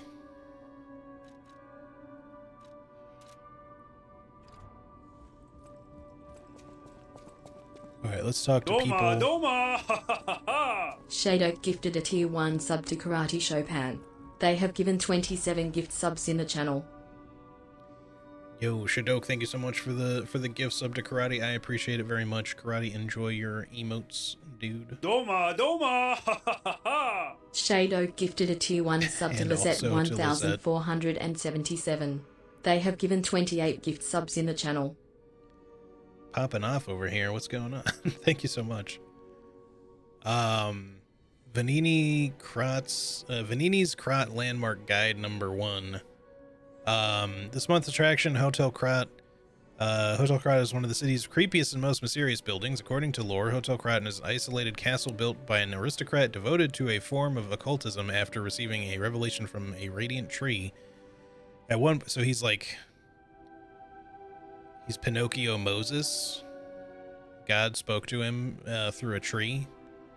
At one point, it was used as a mental institution, and some patients said they saw hallucinations. However, no records remain as they were all destroyed in a large fire.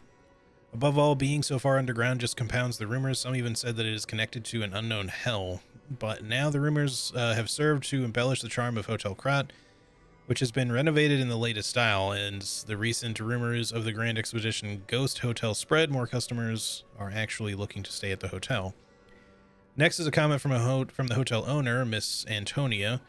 A ghost hotel? I've heard that more times than I can remember, but fortunately our hotel guests are brave like lions. It's not a problem at all. Rating 4 out of 5, creepy and mystical, best resort in Krat. Reporter Medoro. This guide was made with the support of the Vanini Company, a friend of the city. Pinomosis. Sounds like a biological condition. He's going through pinomosis right now.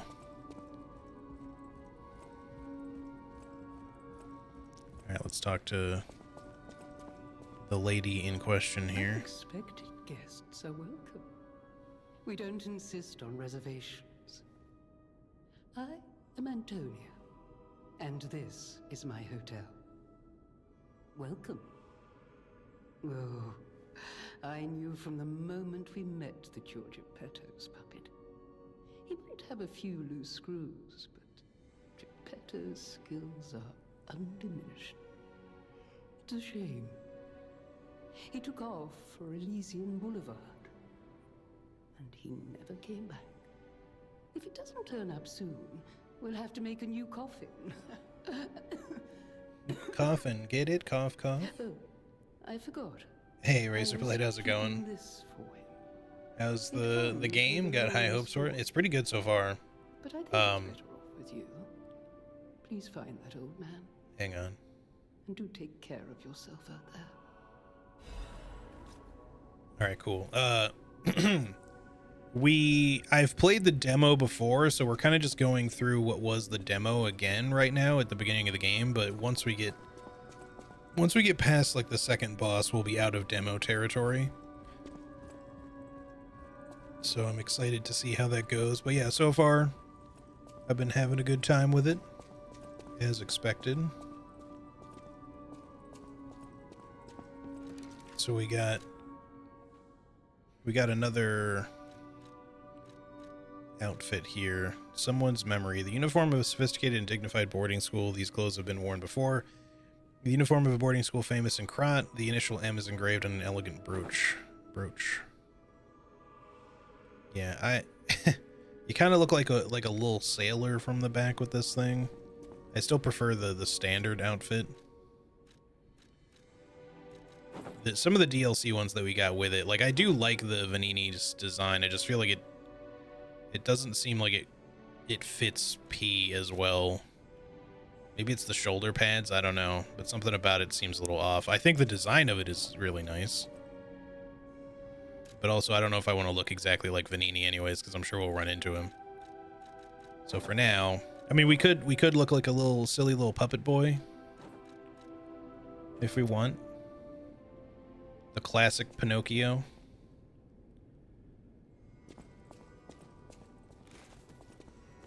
Mr. Peepee. Really dig the red outfit. It's good. I mean, you have to get the deluxe edition to get it, at least right off the bat. Which is not why I bought the deluxe edition. Red Peepee. I bought the deluxe edition so I could play the early access. But yeah, you get the Vanini's clothes, which is this, including the glasses. It's a good outfit, and I might wear it here as we go. But right now I'm sticking with the standard. It also gives you the mischievous puppet outfit, which you just saw me wearing. The classic Pinocchio look.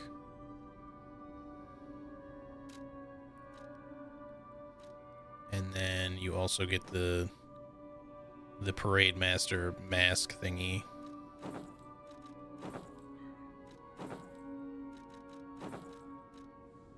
Which looks very silly.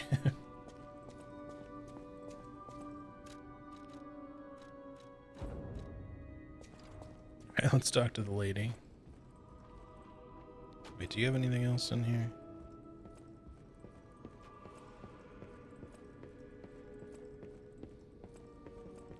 I like her little collection of, like, presumably porcelain or otherwise, like, carved animals here.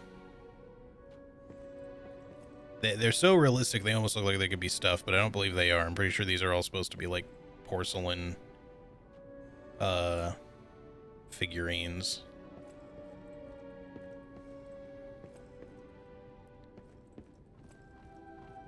I heard about you from Geppetto, but to see you in person, wow. Eugenie. You should take this. Geppetto left it with Man's me. got that triple P. Hey Ed, by the way, how's it going?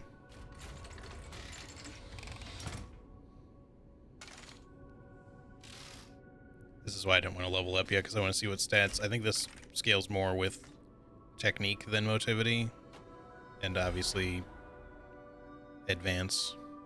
But this is like the grappling hook arm.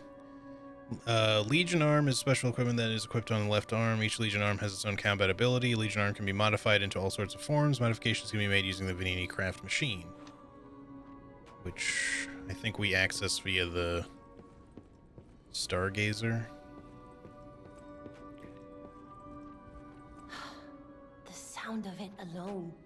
That craftsmanship comes only from the hands of Geppetto. You must be something else. A custom arm from Geppetto himself is quite an accessory. Oh, I forgot to introduce myself. I am Eugenie from the Workshop Union. I know my way around weapons of all kinds. I'm sure Master Geppetto would agree. If any of your weapons need work, bring them to me. All right, let's I know chat my again. way around a weapon. Want me to look at something? So she can upgrade our weapons. Alter handle. You can bring Eugenie cranks to alter weapon handles. Each handle's property upgrades based on your character's default abilities. You can change this property and grade one time with a handle alteration. However, you can always reset it with a balanced crank.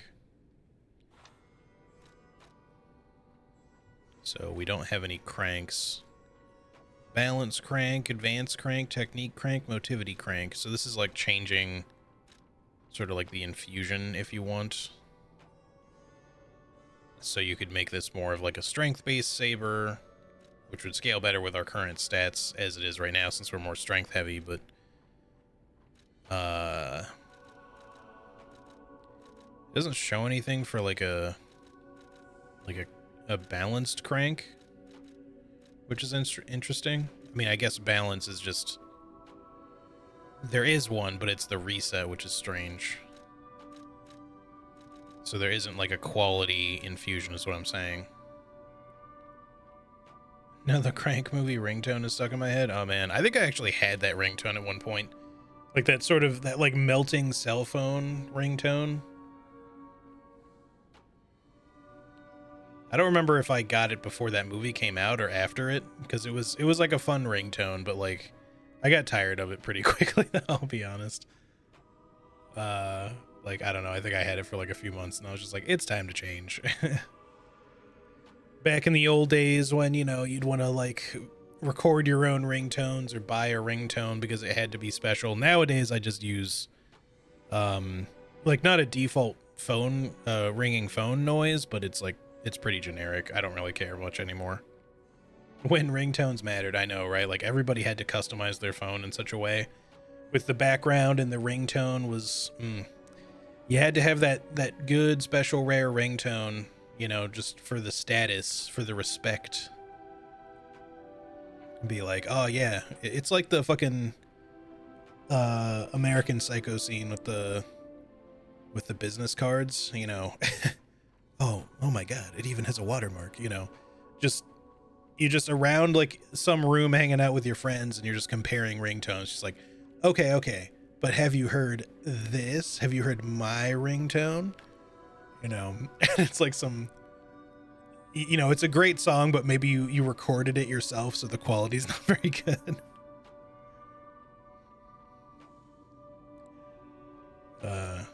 Man, good times. All right, upgrade weapon. No, I just always have my phone on silent. Yeah, me too. But I pretty much never hear my phone ring anymore because I keep it on vibrate and or full silent when I'm streaming. I leave it on vibrate most of the time, which is like pretty minor vibrate. Or I just silence it when I'm streaming. All right, if you have a Moonstone, Eugenie can help you upgrade a weapon's blade. The weapon's attack power will increase when you upgrade the blade. Some blades can only be upgraded with a special Moonstone.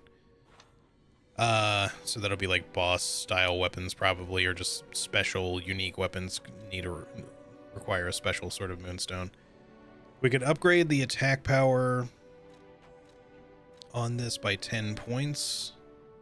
It's probably worth it because I'll probably use the saber for a while.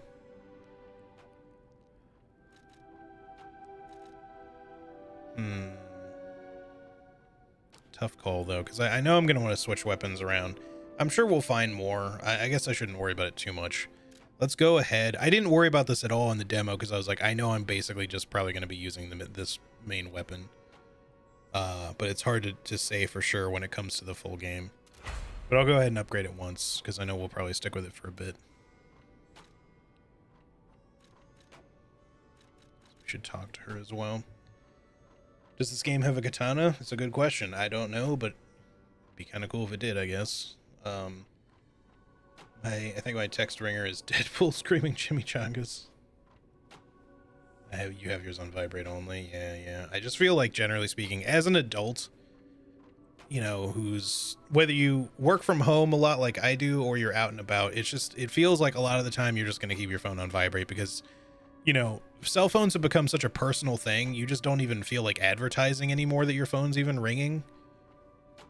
You know, you're just like, I want to decide whether or not I'm taking this call. And, you know, people rarely even answer their phone as much as they used to unless you're just extremely social.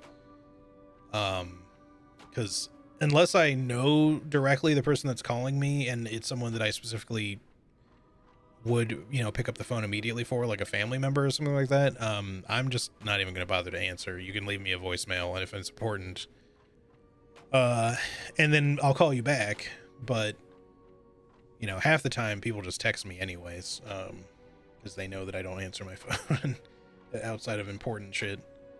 I mean, like I said, if it's a family member, they'll text me anyways just out of convenience, but they'll call if they have something important to say, at which point they know I'll just pick up. But, you know, the reason I don't answer my phone much is because most of the people that'll actually call me will just be like some sort of telemarketer or some shit, you know, random business offer thing, something that I just don't care about. So I'm just like, we don't need to talk. I certainly don't need to answer the phone for an automated message. You could just leave a voicemail.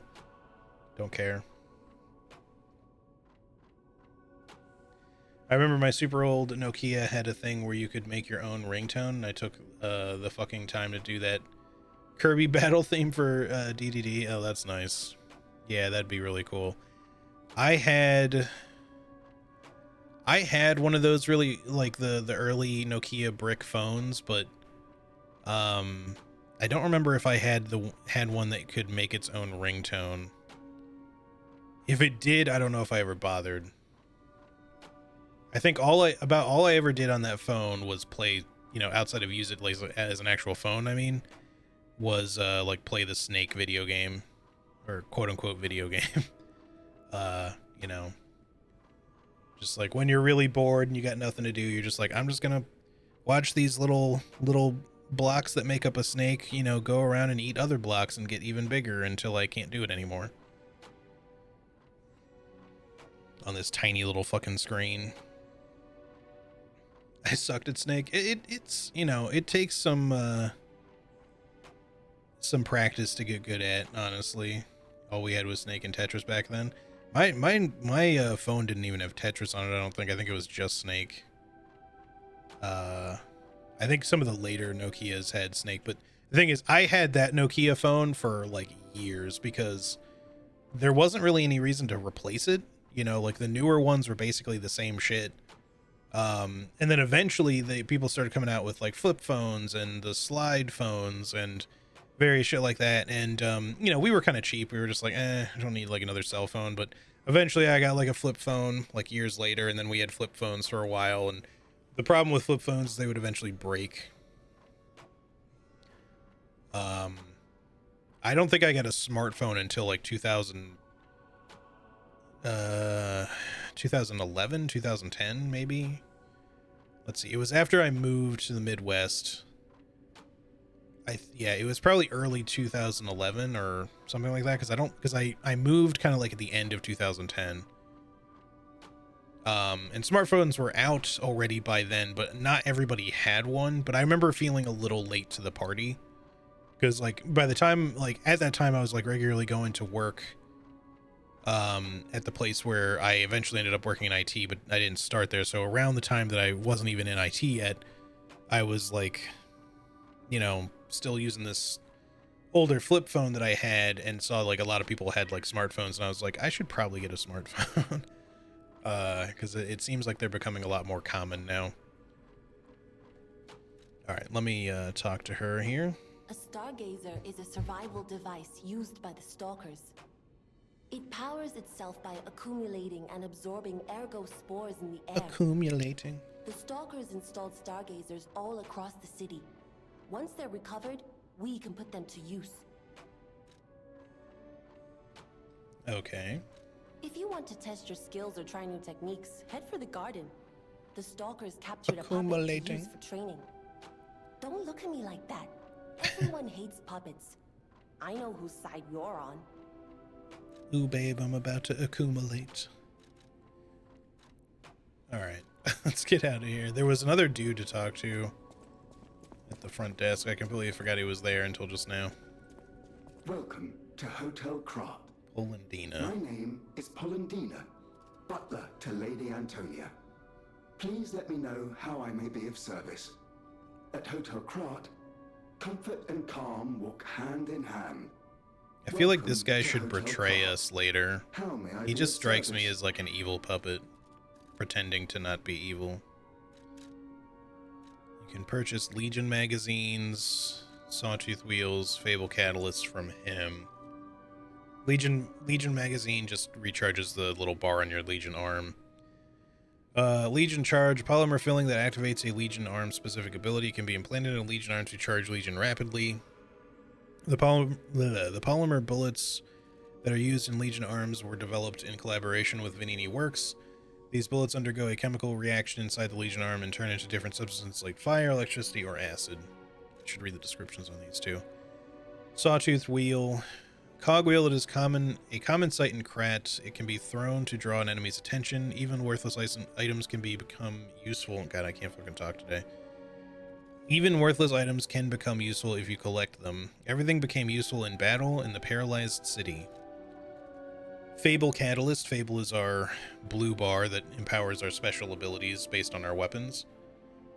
A catalyst made to supplement puppet abilities rapidly charges Fable. The catalyst made puppets more efficient by circulating ergo energy within their bodies. This groundbreaking invention was based on one alchemist's idea.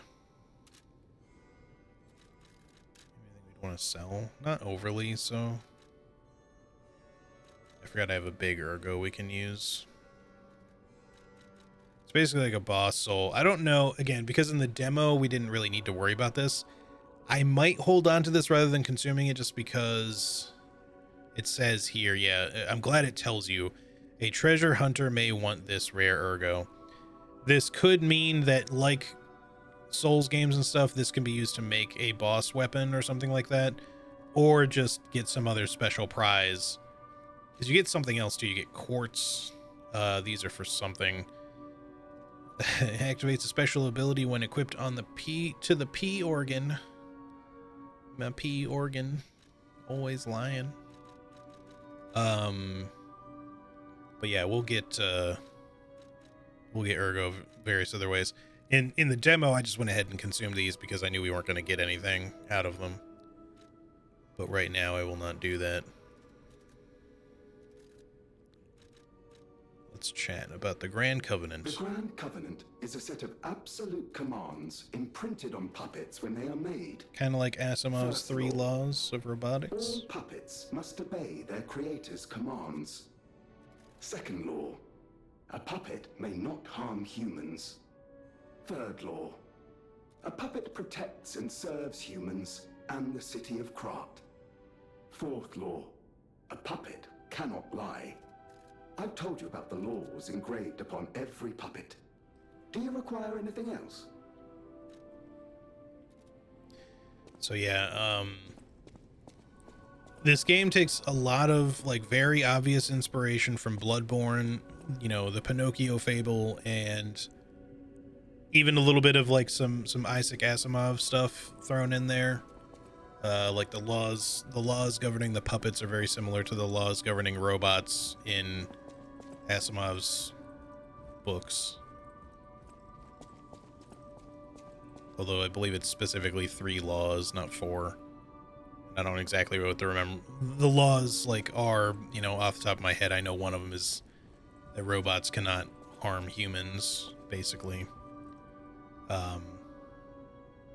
People have no idea so many secrets are buried in Krat. Thanks for keeping me company. What are you curious? It just feels to me like Lies of P is like a passion project of some developers who really wanted to make a game that felt like Bloodborne, because Bloodborne 2 probably never came around. Or I'm saying, obviously that didn't come around, but I mean, like, that's probably where it started. And then as far as what they wanted to make for their setting and story, I think that they just kind of like were inspired by a variety of different things that they kind of amalgamated into one general concept, which is cool. About lying. Why can I lie? I see you're here. That means you can lie. Your lies are a rare ability. So are you a You're puppet or able just to a dude with a choose prosthetic your arm? own path, unbound by anything. People on the outside are still afraid of puppets. Lie to protect yourself and find your path. I mean, the implication is that we are definitely a puppet, although we're clearly like the most realistic looking puppet that we've ever seen. The question is, like, yeah, could we actually be like not really a puppet? Could we be some sort of cyborg? What I can tell you, even though we haven't technically seen it in the game yet, I think we're supposed to look sort of like Geppetto's son, like his actual flesh and blood son, who presumably died. So we're supposed to be kind of like his perfect creation, with the exception maybe of our left arm. Either that was a bit of a rush job, or I'm not sure what the story is about your left arm being, you know, all prosthetic looking compared to the rest of you. But obviously the left arm as a player mechanic situation is, you know, you get all kinds of abilities out of it. So Cyber Pinocchio, Cyber P.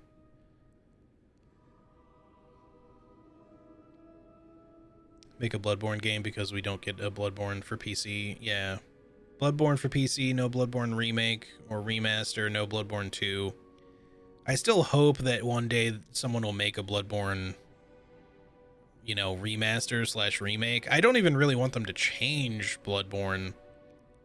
Like, I'm always on the fence about like Bluepoint, someone like Bluepoint handling like a Bloodborne remake, because I wouldn't want it to feel like as different. Like, I liked the Demon's Souls remake, but that's largely because I didn't really play the first one because I didn't have a PS3 when it came out. I've seen a lot of the first one, but I've literally never gotten around to playing it. It's the only like Souls game that I've never really played. Now, I did play the remake of it, so I have played Demon's Souls, just not the original. With that said, I didn't enjoy it as much as I enjoyed a lot of other Souls games, maybe just because I got to it so late, because it was a remake and it was not new. I mean, the remake itself was new, but Demon's Souls was no longer new. So number one, I already knew what to expect going into it because I had already seen all the bosses. I'd already seen multiple playthroughs of it. But some of the concepts felt kind of dated. It was still a good experience. I still enjoyed it, but I was just like, here I am playing Proto Dark Souls, and it's really cool to be doing that, but It's just not holding my interest in terms of replayability the way that some of the other ones did. Now, that doesn't mean that I'll never play it again. There's a good chance that I will play it again. But when it came to every other Souls game, granted, like, you know, outside of Elden Ring, which was like the most recent, I've, you know, I haven't really ever done a lot of replaying of Souls games on stream, but at the same time, my first experience with those games were all off stream. Even Elden Ring, that's true. But I've done multiple Elden Ring things on stream and have wanted to keep doing multiple Elden Ring things on stream. In fact, I probably still will want to, both with the base game and with mods. Like at some point I want to check out the Convergence mod, possibly with Charlie, because we had talked about doing that in co-op as well. I might try the Fog Gate randomizer for it eventually, but I also might just do like some regular, you know, non-modded runs, but just, you know, whether they're fully regular runs or like actual challenge runs, I don't know. But something about Demon Souls just didn't hit me that way. Maybe because of like how a lot of the original ideas are there, but they weren't as refined as their later titles would make them. Such as, you know, upgrading your equipment, and especially if you need something like pure Bladestone or, you know, some of those, you're just like, man, I have to farm this shit, and farming it sucks. You know, some of the other ones are much easier to get, or at least potentially easier to get. But yeah, it's like some of the shit that isn't so fun to do in Dark Souls, but worse. So yeah, I think that there are elements that like Demon Souls did first that they polished up even better when it came to Dark Souls. Dark Souls would have been even better than it was had they not run into time and budgetary constraints. You know, things like, obviously Lost Izalith is straight up unfinished. Like, as far as the area goes, all of the little dragon butts in the lava field, like that's not supposed to be like that. They just didn't have the time or money to finish it.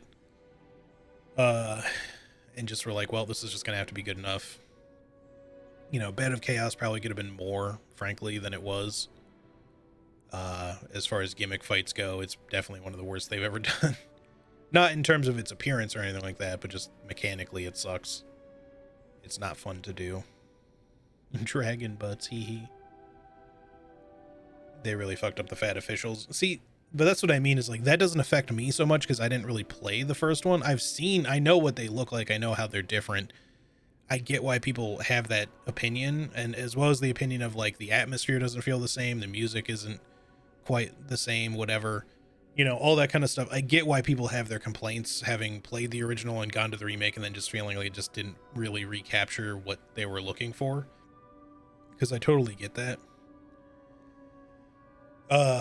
But for me, I was like, well, I didn't have a hands-on experience with the first one. I'd only seen it played a bunch, so it didn't bother me that stuff was different, but at the same time, it just didn't quite, you know, hold that extra bit of like fascination for me that some of the other titles did, to want to replay it again immediately, like off stream or on stream again or whatever.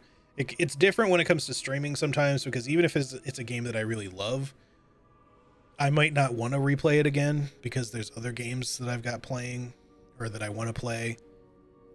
Maybe people who are interested in watching that kind of stuff just aren't really so interested in watching me replay the same game that I just played. You know, there's elements that I have to weigh before I decide to just replay something like that. But oftentimes I'll want to replay it off stream. Armored Core is a bit of an exception, Armored Core 6, because that one had a built-in reason to play it over and over again for stream. Like, out of all the changes, I feel that the fat officials and initial flame lurker showed that they didn't really understand the art direction of the original. Yeah, I could definitely get that. I understand why they were trying to do what they did with the flame lurker, because of some like early design concept things that they were saying that like flame lurker wasn't originally even supposed to look the way he did in the original, but people also are understandably upset about the change in his appearance because he looks more generic demon in the remake rather than the kind of more unique look that he had, which I think they really should have stuck with and just made it look more, you know, modern in terms of modern graphics, but they shouldn't have changed his overall design. Because he just looks like, you know, any old other fire elemental demon thing and not, you know, like something more unique. The VA for the Draggling Merchant in the OG was the best. Yep. Alright, hang on, let me ask her this. I'm an old friend of Geppetto's. His son is like family to me. Make yourself at home. You're always welcome here at the hotel. If you have any questions, ask my butler, Polendina.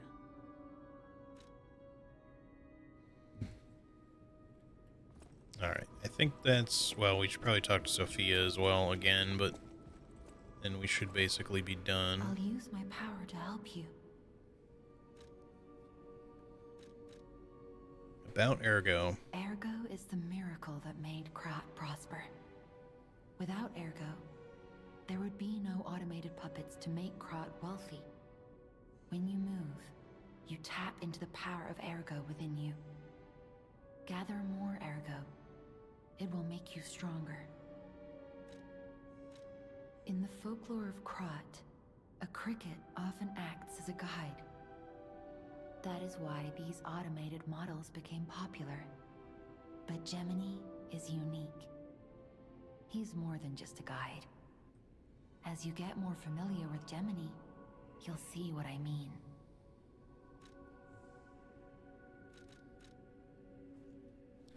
Alright, let's do some leveling quick. We can do another 2 levels. Let's get that 16 strength. Oh wait, Legion Arm.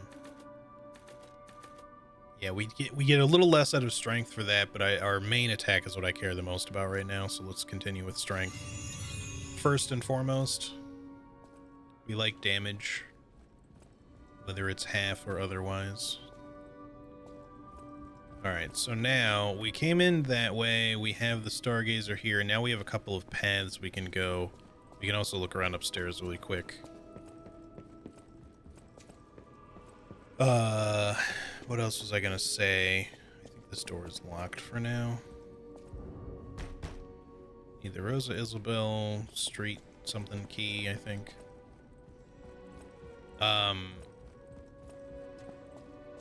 Yeah, I think at some point I'll want to do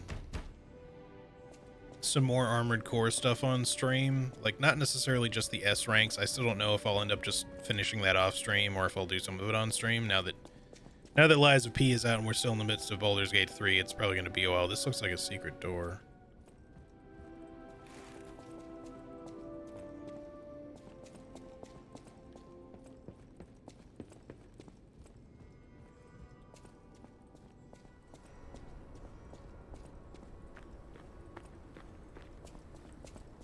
Now, one of these is progression. It might actually be this one. I gotta look at both of the available paths.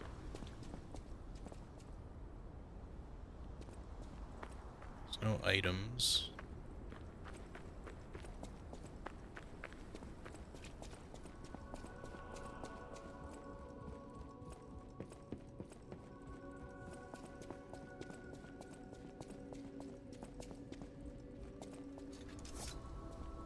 Alright, this is where we want to practice.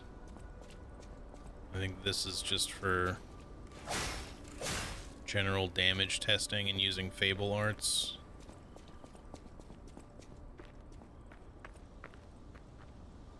Great fortune to all visitors, rest for all travelers, blessings to all friends.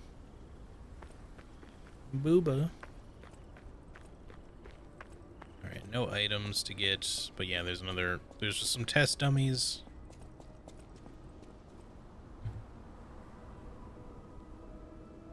Demon Souls is tied with DS1 at the #1 Soulsborne list for me. Sometimes I feel like Demon Souls is a minuscule bit better, actually. Yeah, I can understand that. Like I said, for me, the first title was Dark Souls 1.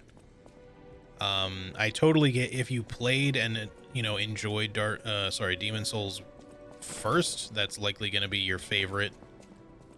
I feel like a lot of the times people's favorites are just the first one they played, which kind of makes sense because of how similar they are. That, like, it's likely that the one that first gave you that, like, awe-inspiring experience of Souls, as they tend to be for your first one, like that's probably going to be your favorite one. For me right now, it's hard to say because like I don't really know where Demon Souls falls in the ranking. I feel like I haven't played it enough to really be fair. So I kind of just leave it sort of out, but I don't think it ranks as high as Dark Souls 1 for me. Dark Souls 1 is still kind of like the nostalgic favorite pick. But Elden Ring ranks really high for me right now just because there's a lot of shit that I don't like about Elden Ring's design, but there's so much shit that they did well with it. And Elden Ring is like truly, it's a culmination of all the shit that they've learned over time, you know, put into one game. And I wouldn't say perfected, but a lot of stuff is done really well. And there's just so many things about it that is there to just enjoy. The first Dark Souls is great. It's a janky experience, but it's fantastic. Dark Souls 2 is also a great game, as much as any of us love to shit on Dark Souls 2.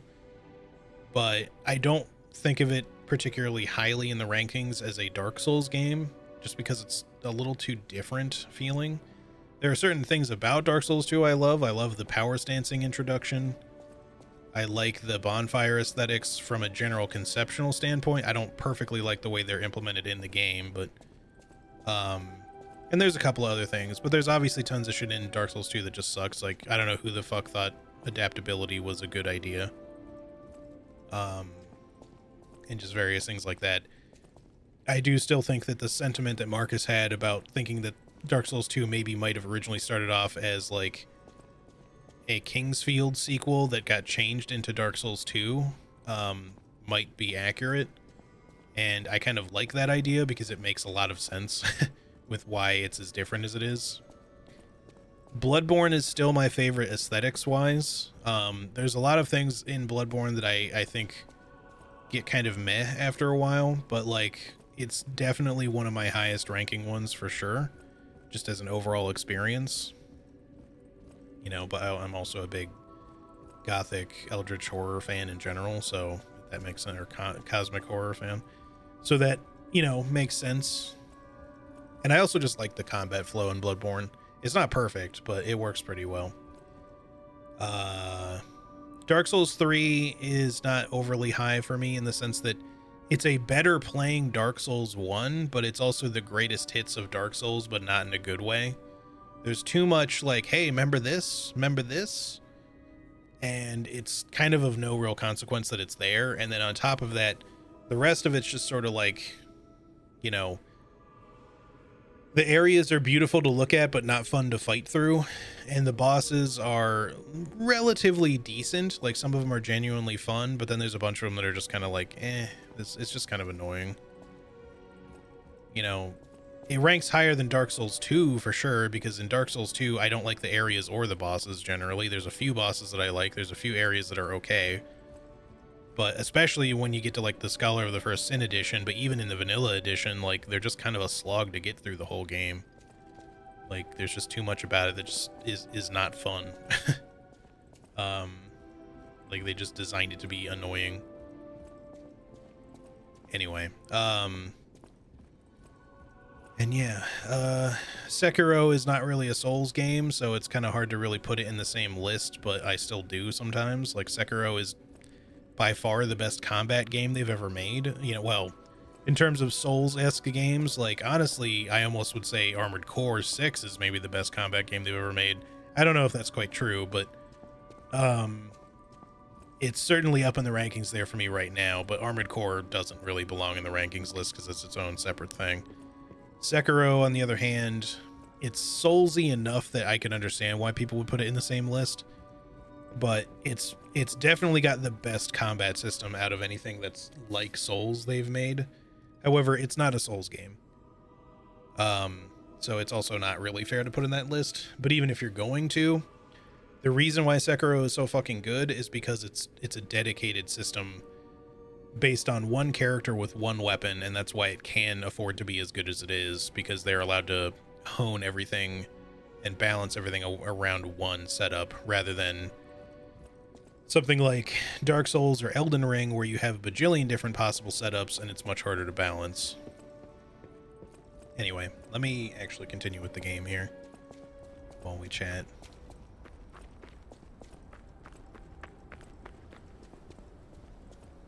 They somehow made it worse with Scholar. They made it a lot worse, and I'll tell you exactly why or how. It's while there are a few things they improved, like little tiny things, mostly they made it worse by just adding way more enemies that didn't need to be there. I think that in some of those enemy placements, they gave some thought to it to be like, oh, well, at least these enemies make sense to be here. But then in other places, they thought literally the opposite, and were just like, we put these other enemies here, but they don't have any reason to be there, like, lore-wise. And they just put in way too fucking many. Like, they were just like, oh, the game was hard? Well, guess what? It's going to be even harder because now instead of fighting 20 enemies, you're going to fight 50. It's like, okay.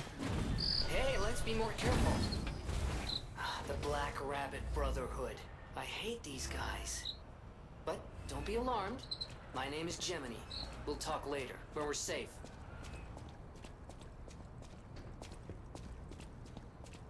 All right.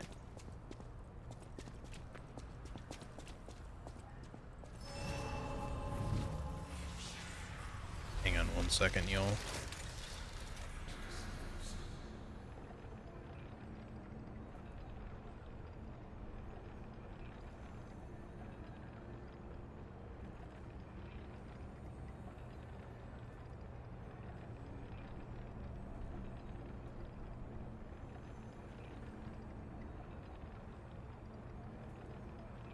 All right.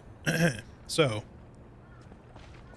the enemy placement is super weird in places. It's just not well thought out. Or whoever thought it out was like, how can we make this as annoying as possible? Because we got tired of people complaining, and so we just want to like be extra vindictive about it or something.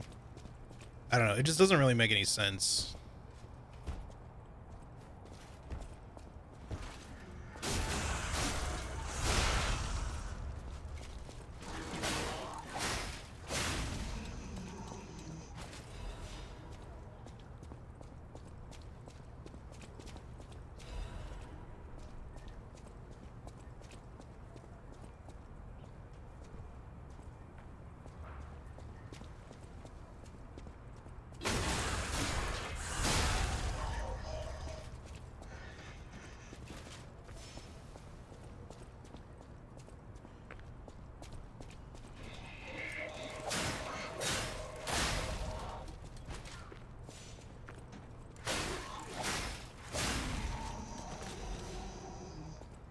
Okay. I think this is a shortcut for later. Right, so we have our puppet string. I forgot to look at this, by the way. Cannot be changed here, that's fine. You're going to die and lose your souls over and over, pretty much. Something I wish with Souls and other action games would do is having less open spaces for bosses. They're so boring. I prefer having obstacles around to take advantage or be wary of. I think it really depends on how that stuff is balanced. Big open spaces make sense with the way most bosses are balanced, because if you put obstacles in certain boss fights in Souls, they're just going to get in the way and be really, really annoying to have there. In fact, I can almost guarantee you people would actually just complain about them more than praise them. But in certain fights, you know, it makes sense to have and potentially even utilize tactically. With games like Remnant, it makes a lot of sense because you can shoot guns and stuff. With Souls, unless you're playing like a ranged attacker, you know, or mainly a spellcaster, you're not likely to really utilize cover much.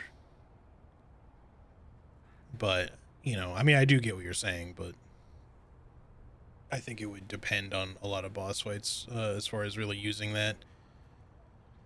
There's a lot of cases where sometimes just having pillars is really useful, like Ornstein and Smo, and, you know, even like the Erdtree Burial Watchdogs and Elden Ring. Just, you know, being able to use obstacles like that can be really useful, just to kind of put a little distance in between you and the boss. or to block their ranged attacks when they have like a channeled, you know, ranged attack or something. Yeah, mainly when the bosses have ranged attacks.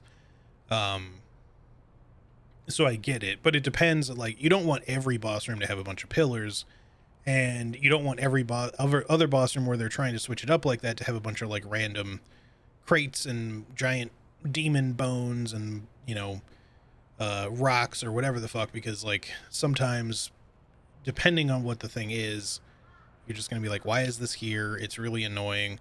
Like in terms of Bloodborne, the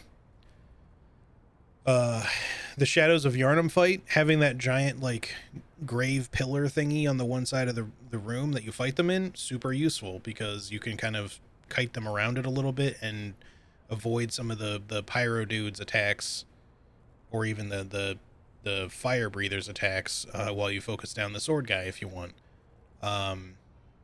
You know, even some of the gravestones can kind of be useful, although on the other side where the gravestones are, they have a tendency to be more of a detriment to you than them.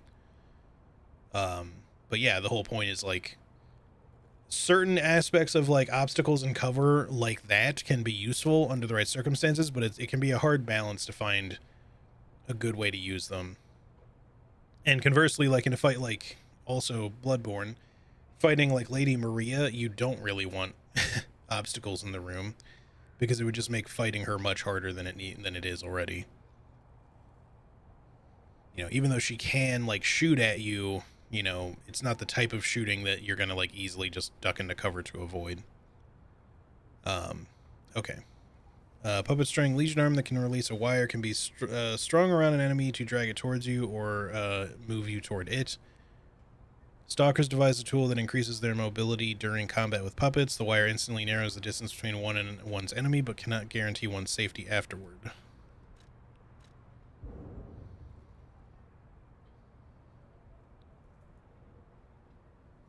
Oh, interesting. This must be for, like, upgrades. That's cool.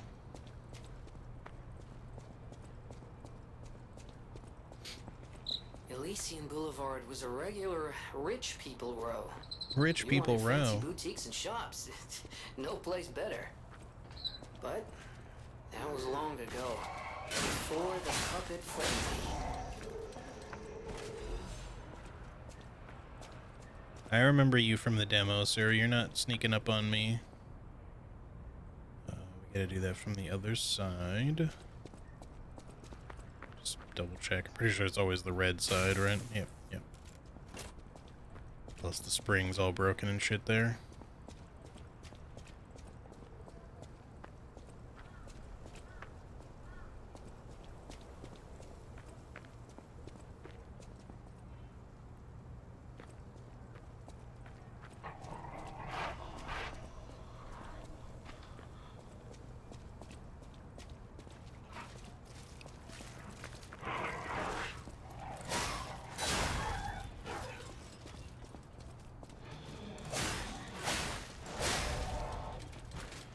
Come and get it, buddy.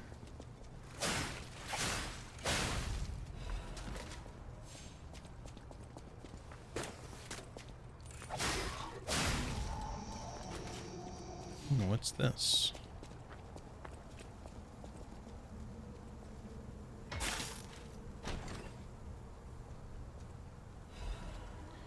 Lada F-150 frame.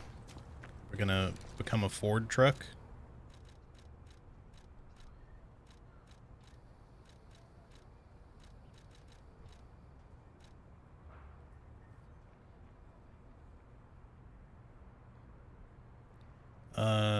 Parts that enhance puppet frames can absorb physical damage. A made-to-order item specific to Lada, the Puppet Parts Workshop. It has been in use for a long time, so despite being heavy, it is reliable. Okay, I don't think it's gonna mess with our encumbrance much, so sure, and it ups our defense just a little bit further.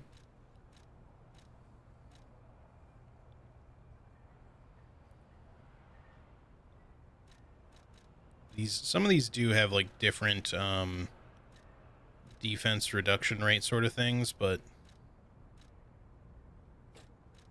this is just, these are all just physical.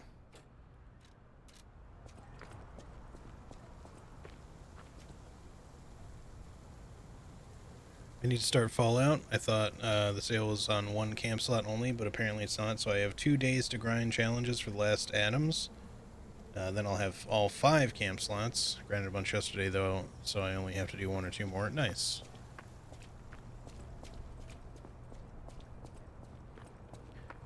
Any ideas what you're gonna do? How many like free new slots does that give you? Like 2, or just 1 more? I don't remember exactly how many camps you said you have now. I know you've got at least 2, but okay, I pressed dodge there, but damn it. Come here.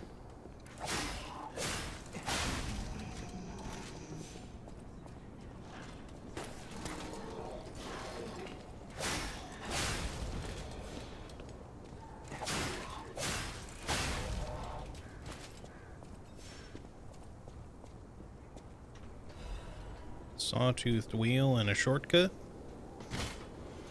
Smoking a pancake.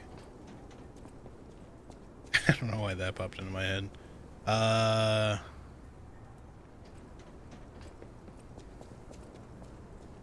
Smoking a pancake.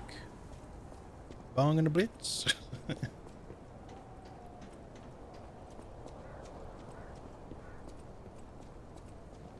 Cigarette and a crepe.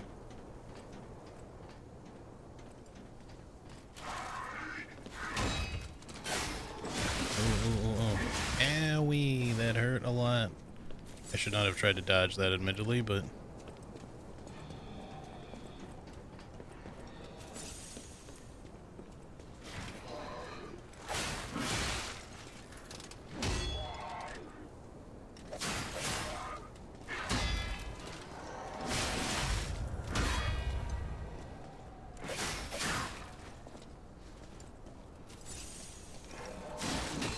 No!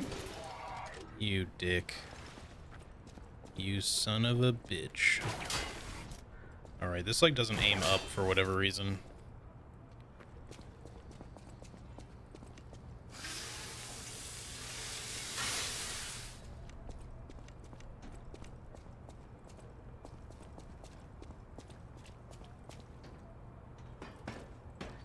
I have 4 now. You start with 1. I got 1 full price and 1 on sale. Now I'm going to try to get the last one. You start with 2, I mean, not 1. I gotcha. We might die to this guy. I forgot how strong this one is. He's like a medium strength enemy. He's not even like especially difficult, but I keep messing up the timing.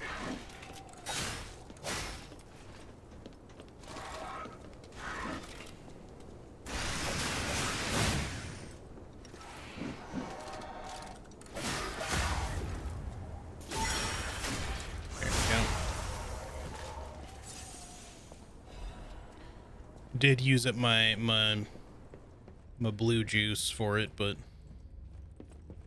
I guess it was worth it.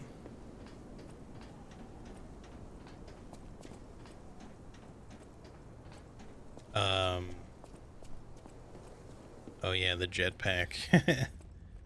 I wish I had a jetpack. Maybe not in this, but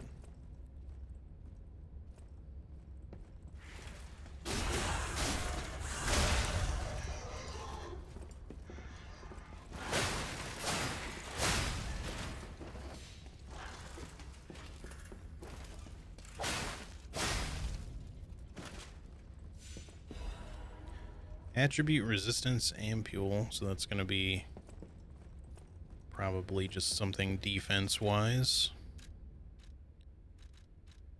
I forgot about this too. Gemini's emergency protection temporarily protects death ergo when hit. Food for the cricket puppet that receives help from Gemini when used when there is a death ergo to reclaim it, reduces the ergo loss from being hit. Gemini model was designed so it could be fed ergo to build affinity. However, no one could have imagined that this model had another ability that was even more special. Don't worry, I'll make sure to protect you. I don't know if this is kind of like a ring of sacrifice situation, like, you know, death ergo is like your blood stain, so I don't know if by using this it prevents you from, like, if you die again, you don't lose it. I'm not sure how it works, but Temporarily increases attribute resistance. Special ampule made to enhance puppets' attribute resistances when used and enhances resistance to overheat, electric shock, decay, and corruption. Robust defensive position is sometimes better than attacking. The resistance ampule was developed to raise puppets' tolerance to abnormal statuses.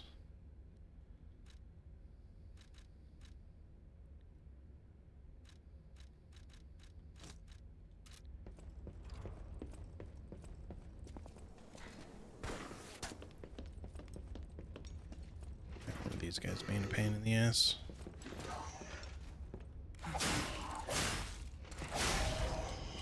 Third attack came out almost a little bit too slow there.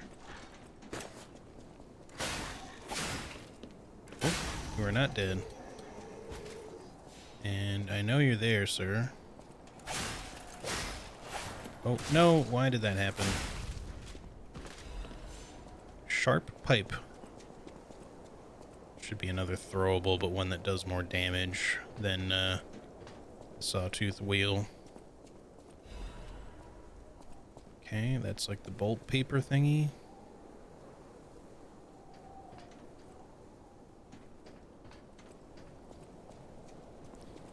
So we can go up or we can go down. Let me start by going down here.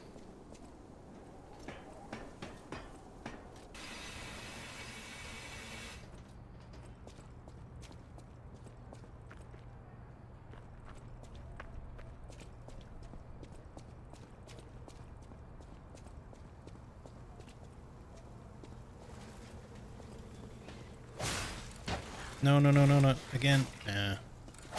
Oh, I did not get hit. We're okay.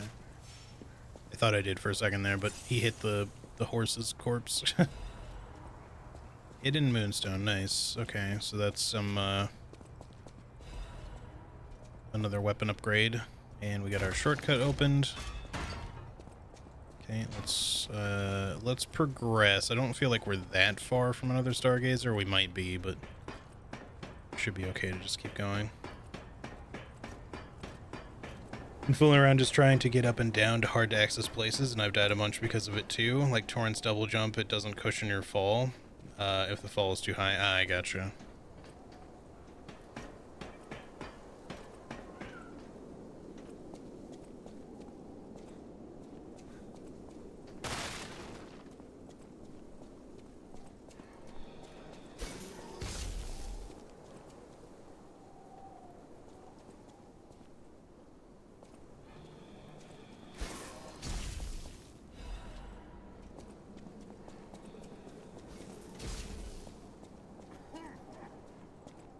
Can we talk? No?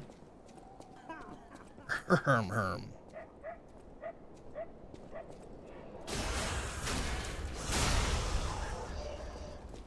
High frames, bitch.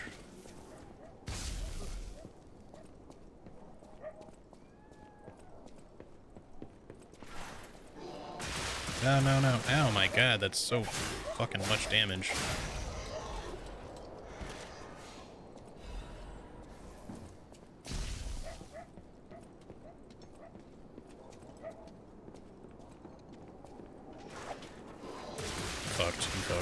Yeah. Oh, that's actually killed me. It looked like I had a tiny little bit of health left. Those guys do so much damage. I've never even died to one of them before, but it's hard to like actually dodge them sideways. The hitbox hits you like slightly before you think it's going to. Otherwise, I think you can, or you might be better off just trying to block and weather the storm a little bit there, but again, if you're quick about it, you can kind of like get the jump on them and attack them first, but reliably staggering enemies with stuff like that isn't always super easy to do. Alright, where was the shortcut? Is it down here? That's where the guy is. Further back this way? No. He must just be up ahead unless there's something back here, but I don't think so. Alright, it's up ahead.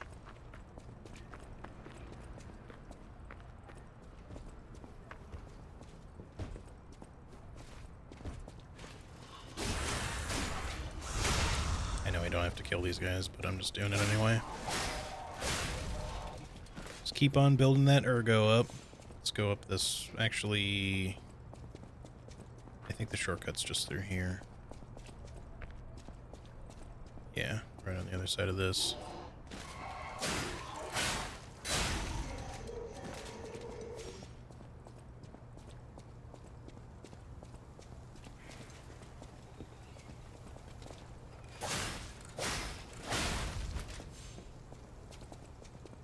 Alright, take me back to my death ergo.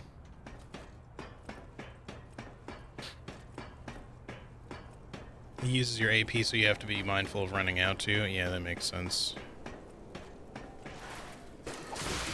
See, dude. That's such bullshit. Why does that do so much damage?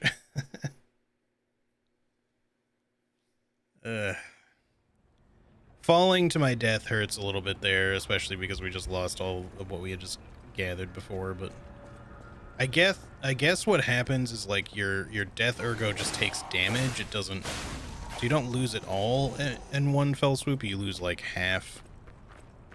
Maybe there's some form of like, you know, Sekiro, I forget what the hell the assistance is called, but the thing that makes it like prevents the dragon rot and the loss of certain things.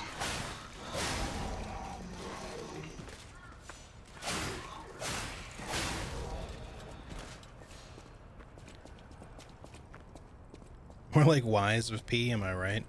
Yeah, I just feel like, I don't know if they buffed them since the demo, but those guys seem way worse than they used to be. Like, they were already annoying, but I don't remember them just kicking the ever-loving shit out of me from one attack. The problem is that unless maybe you can block it mid-attack, but I can't, like, dash or, Jesus Christ. I can't dash or dodge out of it. Or anything like that, like in the middle of the attack. It's not that hard to avoid if you actually get out of the way, but yeah, like they really love to put them in narrow areas where you can't really just like avoid it. All right, we got most of what we had lost back. It's fine. We knew deaths were gonna happen. More likely to stupid enemies than to bosses even, so I hate that so much, that stupid corner. I knew I should have just fucking attacked him, or parried, I mean. Hey, Bunny Slippers, how's it going? This looks pretty good. Oh yeah, it is good. You know, don't take my complaints of annoying deaths there to mean anything significant. I'm just struggling a little with these enemies just because they're designed to be a pain in the ass, but that's kind of normal.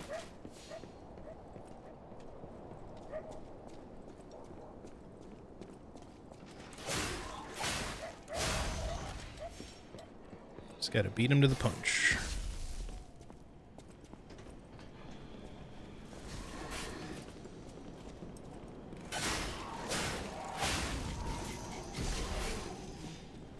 I'm really glad you chose to do the slam attack there, because I would not have been able to avoid the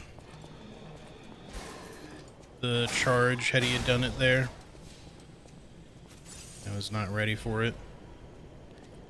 Alright, I could swear there was a way to get up around to those other guys. Maybe it's in there. There's like a ladder or something. Is there a ladder closer to you by any chance? Let's see one.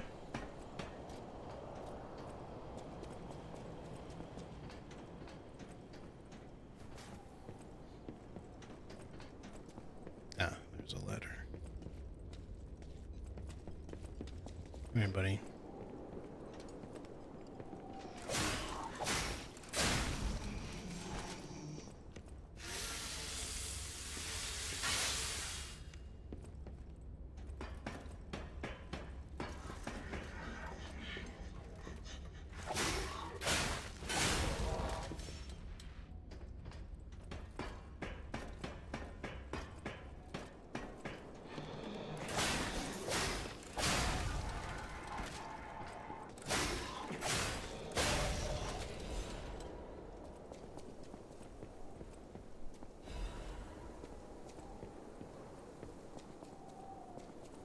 Was there another Axeman or something in one of these? Maybe. No, okay, that... I like tried to step off and do the drop attack, but... Oh yeah, it's you.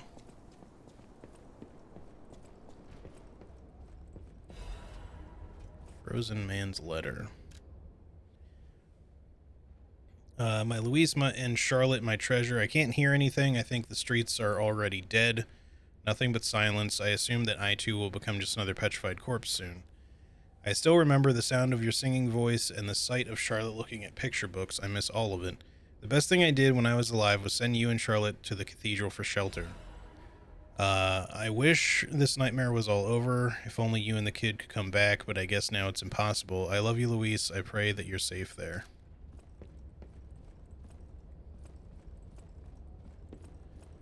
Wait, let's go fight the big guy.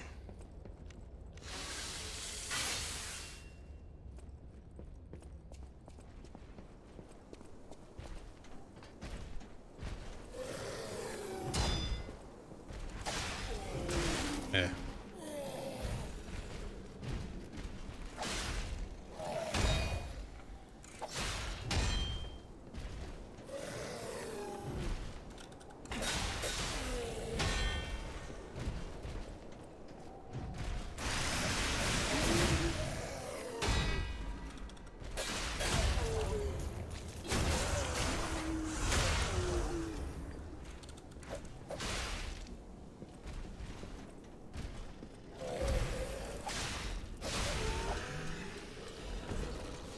Alright. So I gotta look at some of these other items.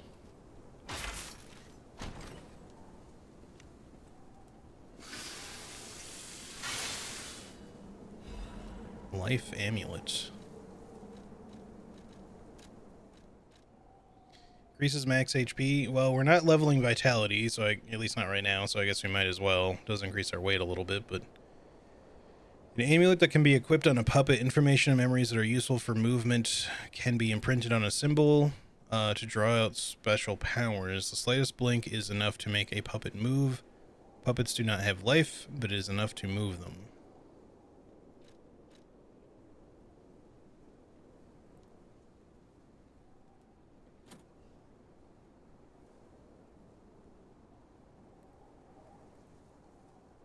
It just does not tell me...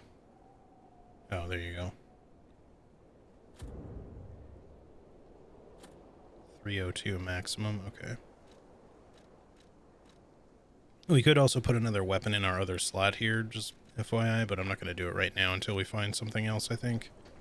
I'm not saying I won't use the other weapons for fun, but... let's see.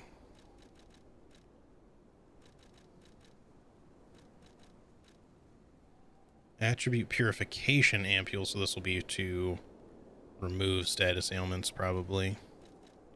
Instead of just protect against them. I had picked up something else, though. Not just the gestures, but... Or was like the star fragment thingy. Oh, it's in materials. Special materials, star fragment. Meteor fragment that can be found in different parts of Krat can be used at the Cracks Calling in front of the boss area to summon a specter. Right. I don't think there's, like, actual multiplayer in this game. I mean, I could be wrong. But I don't think this is, like, summoning a friendly player. I think it's more like an AI-controlled specter. I don't know. Maybe you can actually do co-op, but it's, like, boss-specific things. So, I don't know. But maybe we'll fuck around with this eventually, but I don't intend to use it really much at all in my first playthrough because I prefer to solo play and not use specters unless there's like a story reason to do it.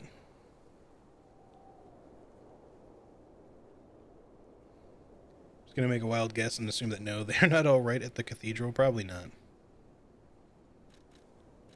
Didn't read these either. Hidden Moonstone. A rare enhancement material that can be obtained in different parts of Krat can upgrade the blades of common weapons. The Moonstone was not from this world, however, it was the most optimal enhancement material. In their urgency, technicians pushed forward with using the Moonstone for weapon upgrade without time to review it any further. In the quartz P organ ability activation part, we don't have access to this yet, but we will soonish. A colorful tiny ergo fragment. It activates a special ability when equipped by it to the P organ. There is a special kind of ergo with different color and vibration. The workshop uses this gem to bring out puppets' different abilities.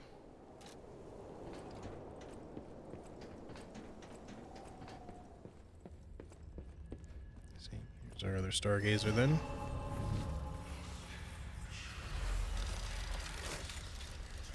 See, now at this one, I cannot level up. Yeah. I can switch my Legion arm, I can teleport, I can talk to Gemini.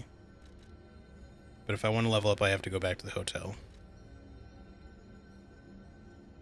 I don't mind the whole hub level up thing necessarily, but I will say that, like, after you play enough games where they let you level up at any checkpoint, I kind of prefer it that way. It just, you know, to have to go back to the hub to level up, it just feels like, I don't know. It's not like it's not like intentional padding, and it gives you a reason to, like, go talk to the people there sometimes, but I would rather sometimes have different reasons that would pull me back there, like for quests or whatever, rather than specifically like, oh, I need to go level up.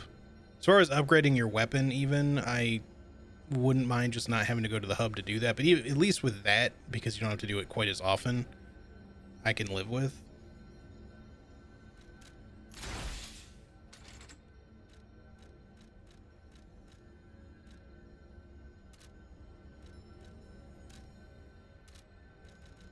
I'm Gemini, your friendly puppet guide.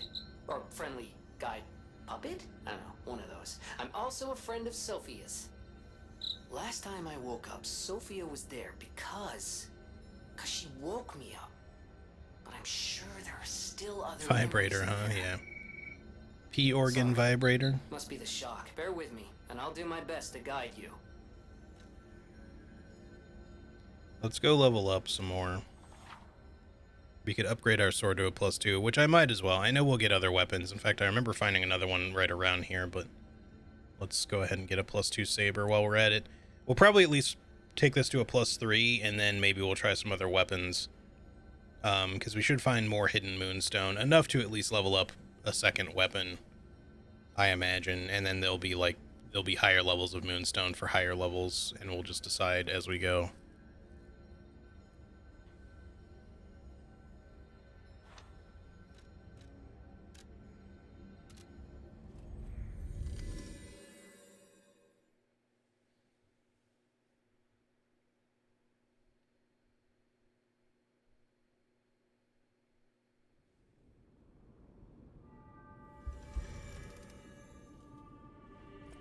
All right. I'll use my power to help you. I'm sure they'll have more to say once we do like another big part of the game, but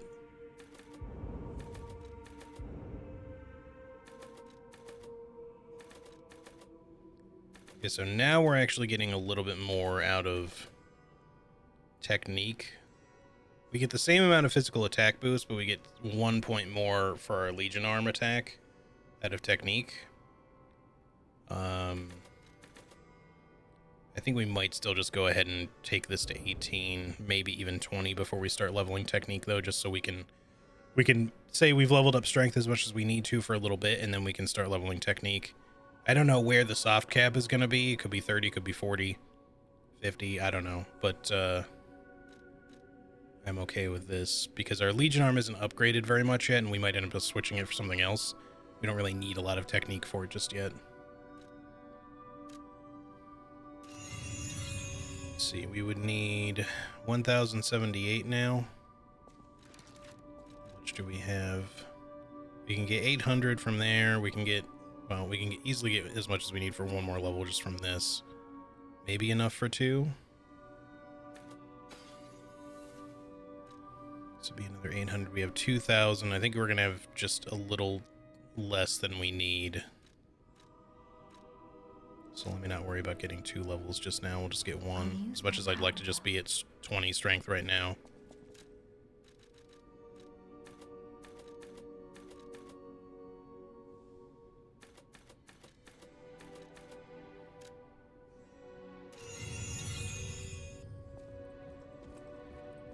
I don't think anyone here is going to have anything new to say. The other thing we can do, though, is upgrade our weapon, which I don't know how much that costs. Let's just go find out. I know my way around a weapon. 230, so we definitely have enough for that. Just use one for now. I know my way around. Oh, right, you need 2 hidden moonstones, not 1. Okay. Well, that's fine. I'm sure we'll still find plenty. Hey, Vic, how's it going? Good to see you. Any changes from the start of the demo so far? One notable change, they put an extra Stargazer right in front of the first boss. I guess because a lot of people were missing the shortcut run back would be my guess. You can even level up at that Stargazer when originally you can only level up at the first Stargazer, as far as, you know, before you can level up at Sophia. So my only assumption is people were just missing that run back somehow and probably complained that the run back was super far, or just didn't like the run back in general, because it's not long. There's just like a few things that you have to run past, but you know, because of like the lack of certain landmarks, I get why some people might struggle finding their way around in this game. So, yeah. All right, this is for playing records. We can maybe fuck with that later, but that might also have like some DMCA music we got to be careful with. Okay, when we get another moonstone, we'll come back. I wish I had enough for one more level. Let me just see how much it actually is. 1128. I think we're gonna be just shy. Yeah, because we could get to 1016. We'd be a little over 100 shy. Which we can go kill a couple of things and come back. Maybe we should just do that, just so we could get our level up and then not have to worry about it for a bit.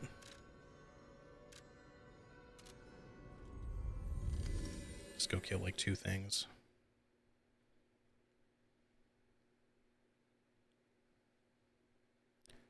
The loading in between these is usually pretty fast, so could be faster, but like it's definitely not slow. There's also this guy though. Let's see if he has, and I think he sells a weapon. Another weapon, I mean, at this point. Why, hello! I didn't know anyone was alive out here. I know what you're thinking, but I'm not a burglar. I'm just crashing in an abandoned house for a while. I assume I won't cause any trouble. this guy is all We bandaged survivors up. need to look out for each other. I mean, he could just For be your injured information, from puppets, I didn't but steal this. he's either bandaged because he's suffering from the petrification disease, or he's trying to avoid the petrification disease. He could also just be trying to conceal his identity, I suppose, but I suspect it's something to do with the disease, or he's just actually injured, but it could be a fashion statement, I guess. Yeah, he sells the electric coil. We should buy that. We can't afford it right now, but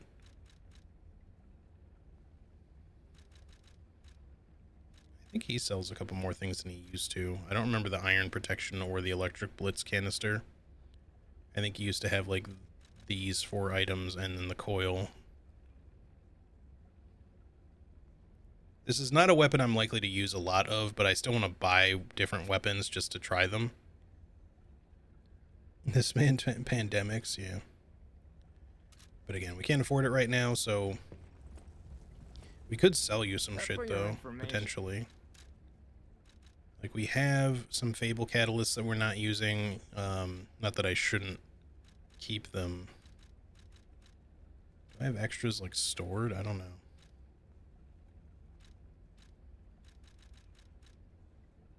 Be cool. Oh yeah, 3 in storage. But it's only 150 for that, so that doesn't seem super worth it. And unless we end up with like a huge stockpile, I don't really think that's a great idea. Right, we gotta activate that from the below first. Okay, yeah, let's go get a little bit of Ergo before we worry anymore about going back for a level or whatever. I mean, if we kill like 2 things, we can get our level quickly. We can buy the thing from him later.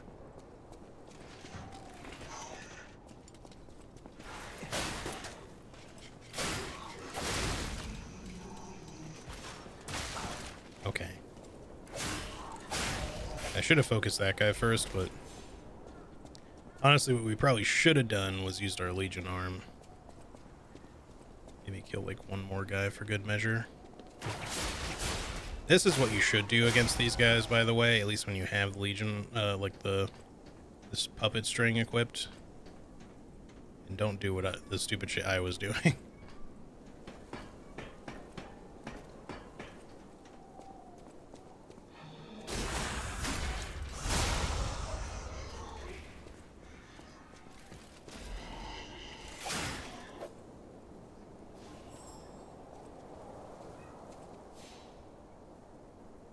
Hang on.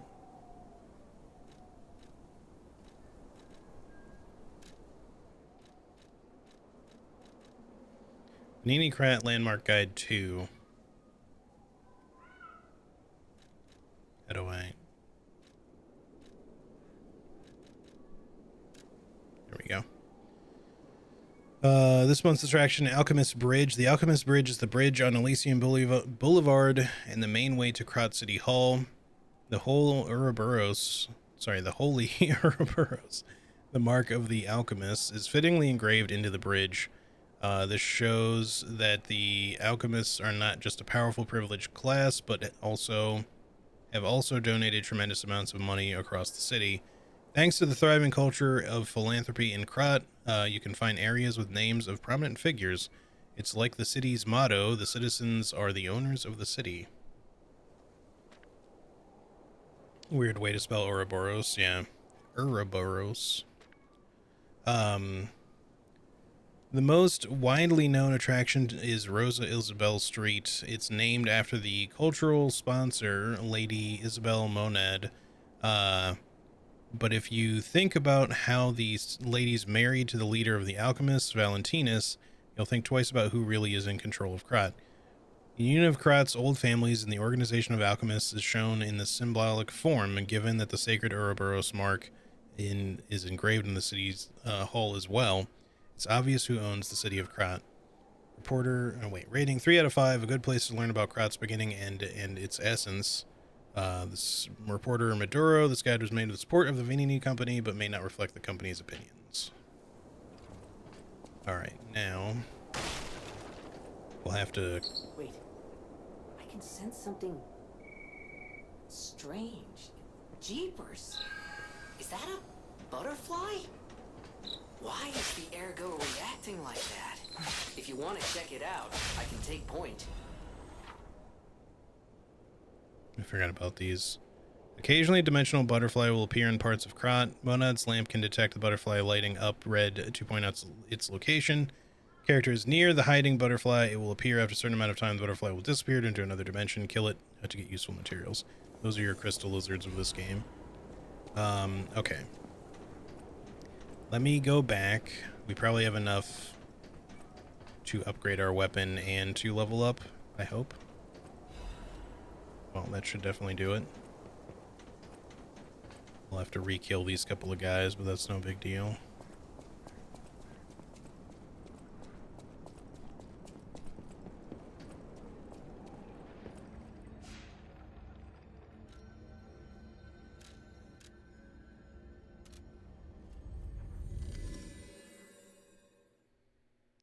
Looks like it's a pre-existing variant today. I learned. Yeah, I've seen multiple different spellings of it.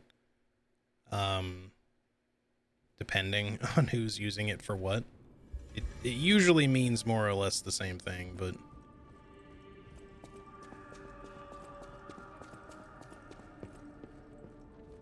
I know my way around.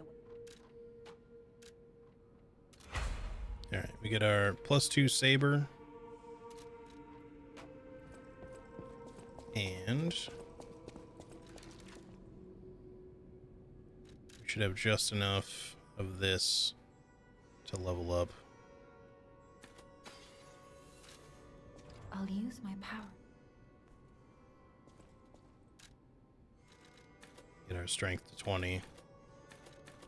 Okay, now we should probably be able to just start putting points into technique. Because I don't think motivity is going to do a lot more. We'll have to look and see when we have enough to do multiple levels, because you know, it's hard to tell, but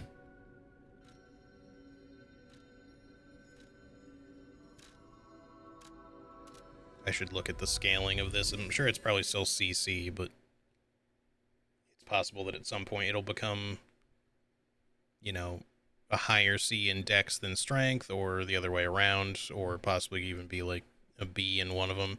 I don't really expect one to end up being at A, because it seems like it's meant to be more of a straight quality weapon, meaning, or a balanced weapon, meaning that it's balanced between motivity and technique. Yeah, both C. Okay, let's go. We have the perfect amount of ergo right now, and I hate to ruin it, but I'm afraid we have to. Close enough?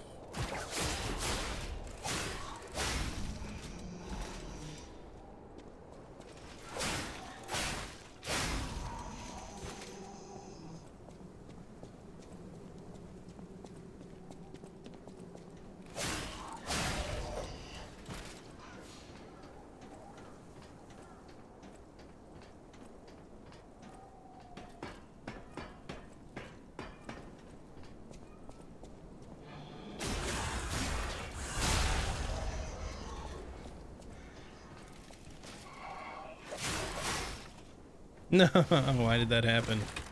And that actually killed me too, damn. I thought we might survive the fall at least. Charge attack betrayed me.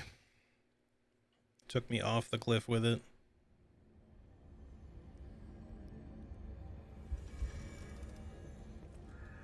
Alright, it's not a big deal. We didn't really have a lot to lose anyway.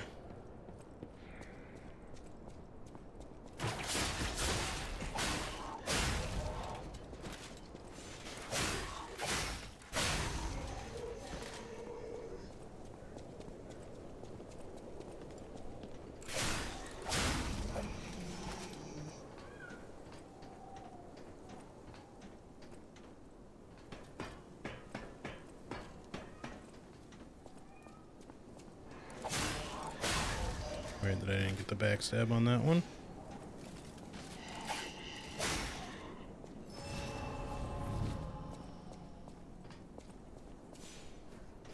Okay. Now we can go down.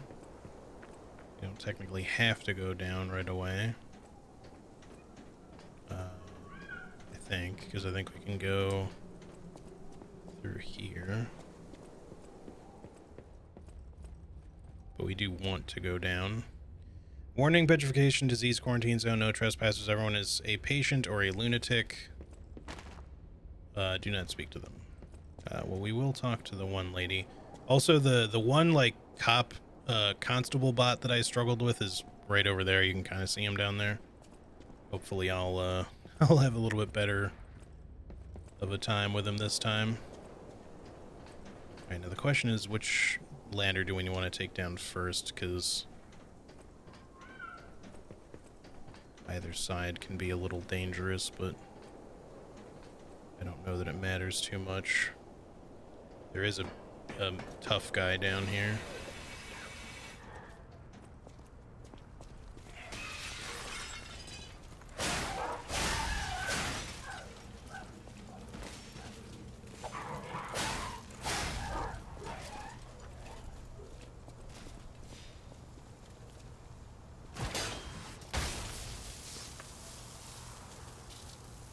We might try to lure him into that. These things last for a while.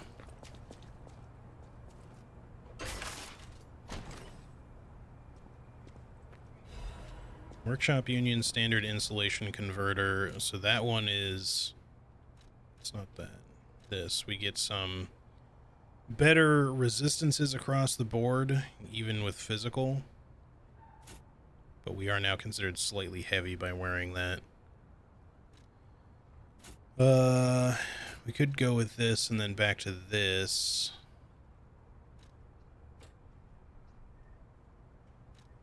We need to upgrade our capacity. So maybe we end up doing that next, but... I miss you, Murphy. Oh, you can talk to this guy. Good snap.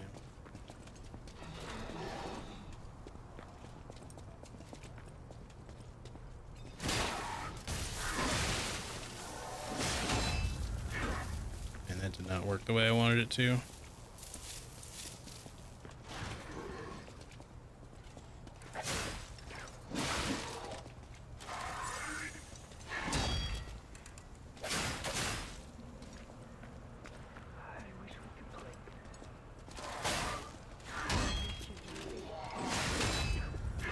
God damn, those guys are so janky.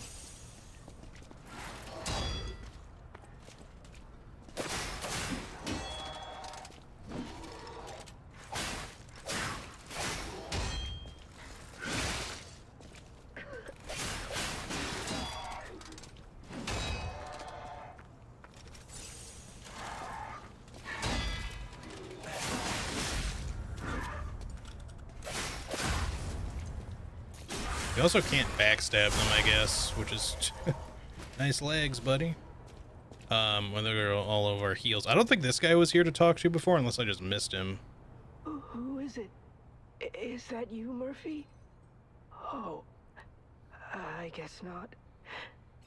Sorry, I thought you were my friend, Murphy.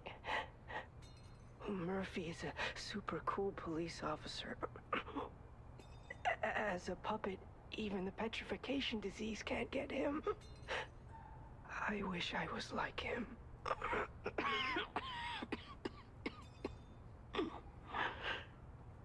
You should leave so you don't catch the disease from me.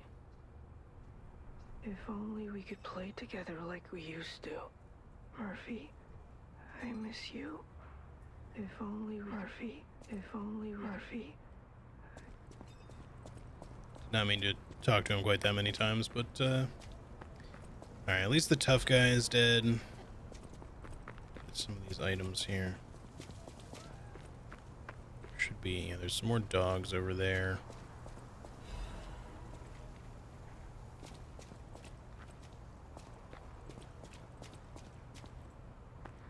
Oh, that's the one that dropped. I was like, why is that guy like bent upwards?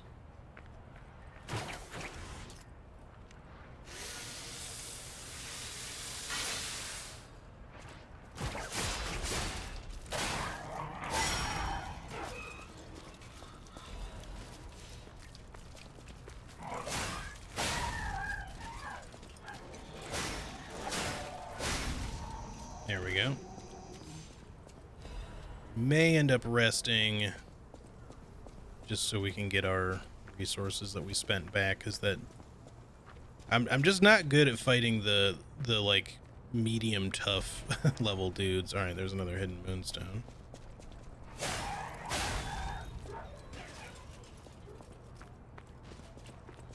Because their movesets are very janky and hard to follow at times. All right, this is a shortcut, right? We can't. Just making sure. It's red side. Okay, go ahead and use that up.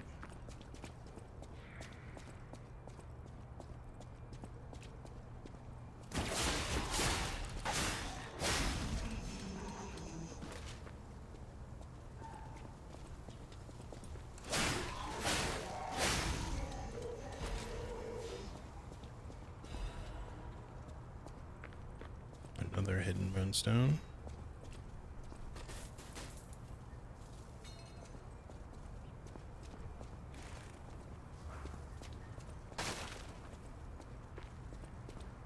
Okay. I guess these things just don't go off when you walk into them, which is nice, but if you hit them like at all, they will go off. I can maybe do it safely though, if I'm quick. Yeah, okay. So we don't have to use a Legion magazine here.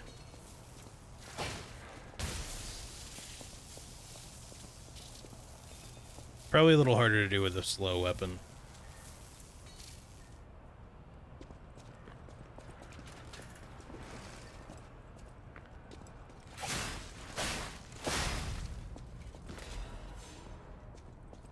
Okay. I think that's everything down here in the lower alleys.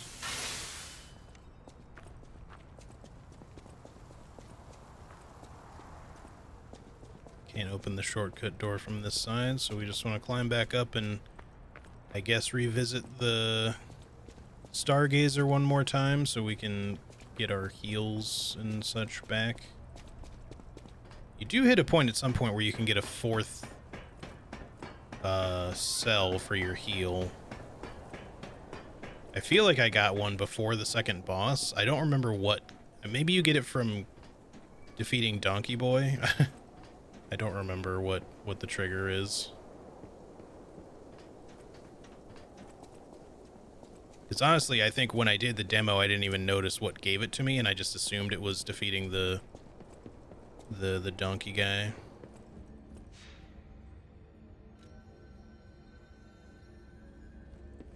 All right, do.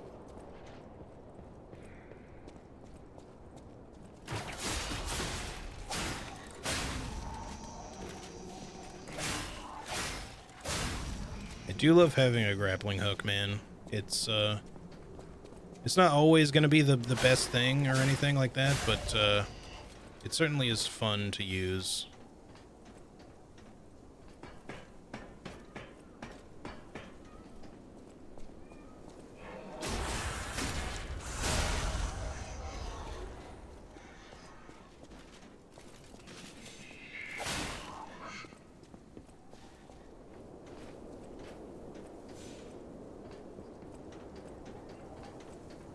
Onward, please. This way, and then we got the lady we can talk to, and then the mega cop.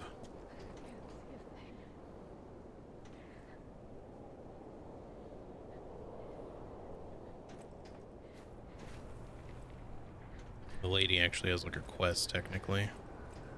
Oh. This must be your first time in the petrification disease quarantine zone. For most people, this is their last stop. You are a good Samaritan for coming all the way here. I'm one. May I ask you a favor? My family took my baby from me and sent me here. They said it was for my own good, but it was heartless just the same. A baby must be with its mother. Please go to Krat City Hall and bring me my baby. Thank you so much, kind one.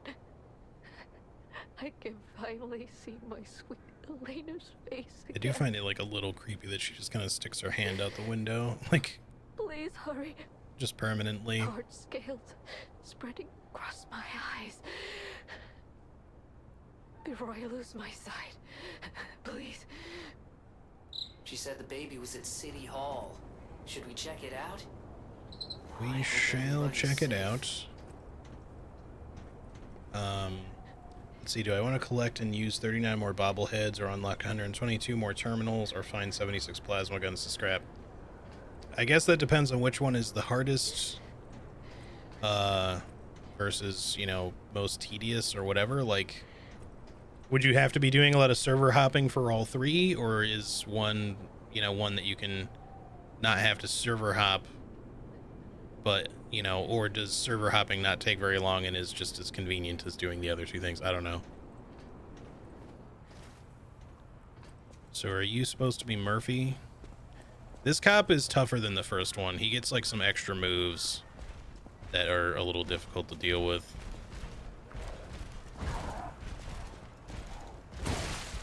Really thought I blocked that. Shit.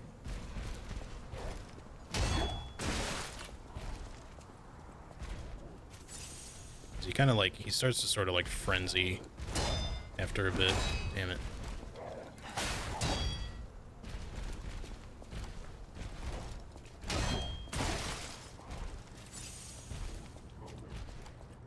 My face itches. This.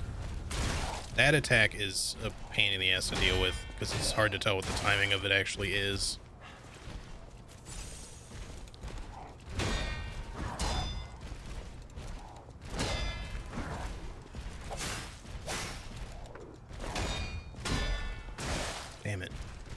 Also the combos, man. Yeah, I shouldn't have gone for a charge attack there. It wouldn't let me block in time. The entire difficulty with this game is like, we want to be Bloodborne and like other Souls, and we want you to parry instead of block, you know, but we're going to make parrying as hard as possible by making the tells for the parries super hard to read.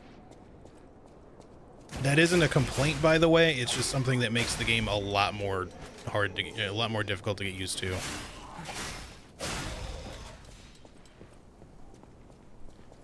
Because, you know, as like robot puppet things, these guys just have super janky movements, and it just makes following their weapon attacks like hard to read. Because frankly, you know, you look at a game like Elden Ring, right? And, you know, or more easily, you look at a game like Dark Souls 1. Dark Souls 1 and Demon Souls, for the most part, like parrying is pretty easy generally because, you know, you can just sort of read the tell of an attack pretty easily because they'll wind up, and then as they swing at you, there's like a fair bit of, you know, time that it takes for most swings to actually connect with you. You know, you just follow the weapon or the arm swinging, and you can usually parry pretty reliably. There are some that are difficult to do, like Gwyn takes some practice to really parry reliably, but once you do, you can parry him very consistently. In a game like Elden Ring, you get, you know, the way they like to kind of make those things difficult is they put in all these delays. Not so much in the way of variable delays. I mean, there are some variable delays. Some attacks actually do get different timings, but usually the tell becomes slightly different. The way like the attack gets a wind up, which is really rare. It's only on like a few bosses that kind of shit even happens. But yeah, like, and you could probably honestly just even run past this guy if you really want to, but clearly, like, I want to fight him. He's just tough.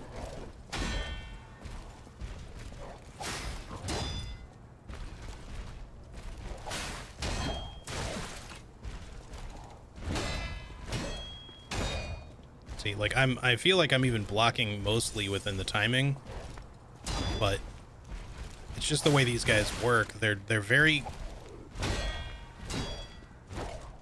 you know, it's very timing specific. It's very lightning fast when they swing, and it's hard to tell how much they're going to combo.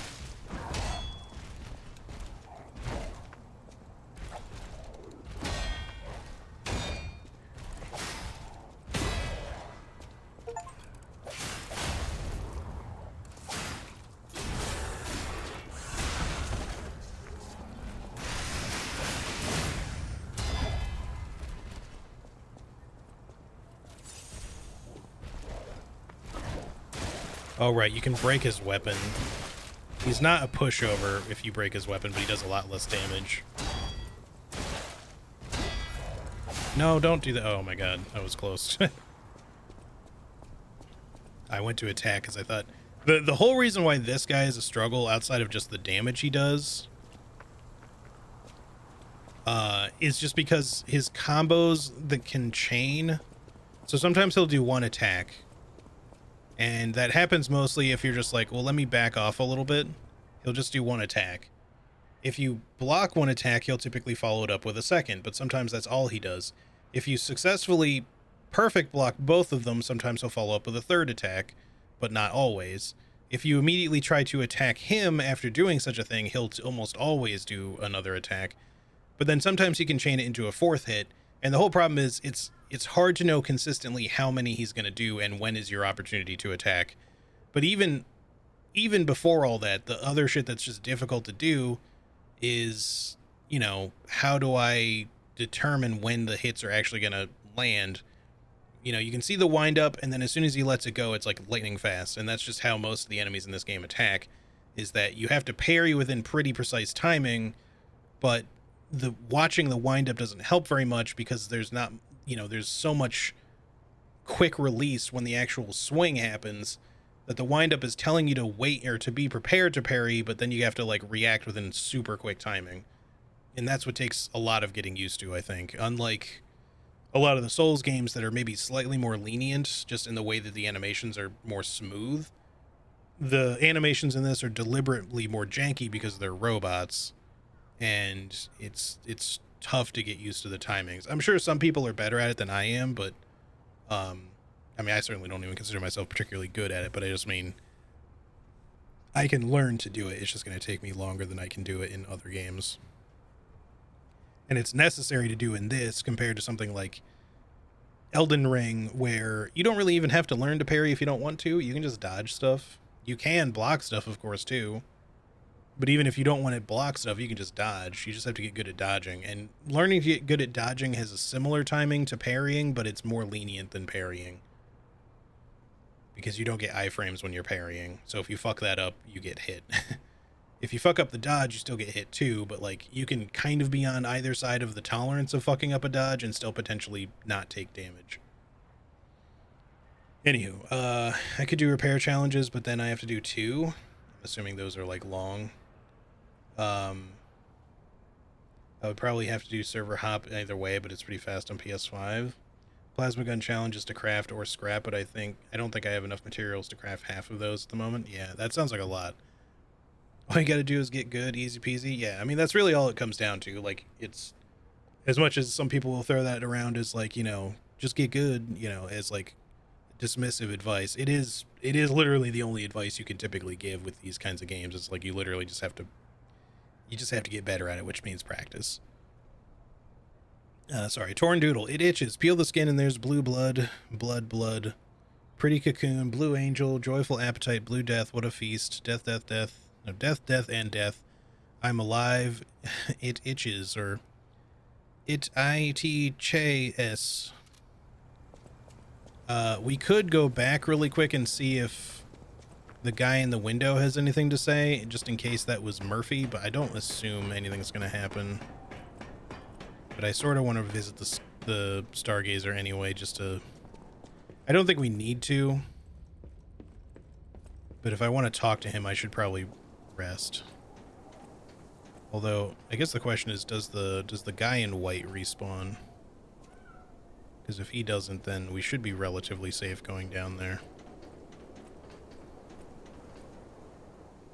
Because that's the only enemy that really concerns me at all. Doesn't look like he does.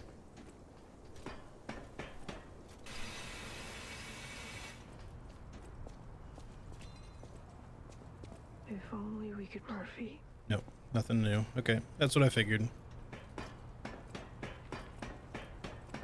We'll just continue then, because we don't really need to revisit the Stargazer. I'm sure there'll be another one soon. If we die, we can make our way back. The cop won't respawn, so...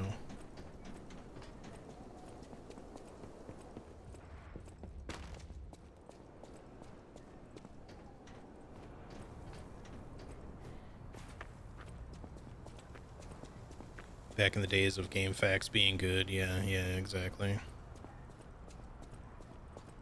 I know what you mean.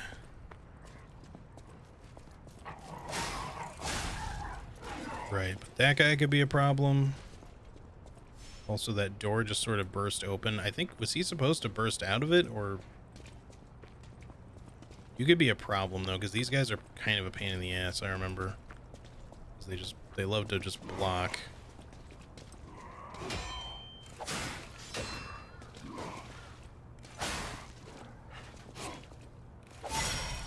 Ooh. Okay, we got some HP back. I think there might be a Stargazer in that very room. Well, we did at least unlock the shortcut, so there's that.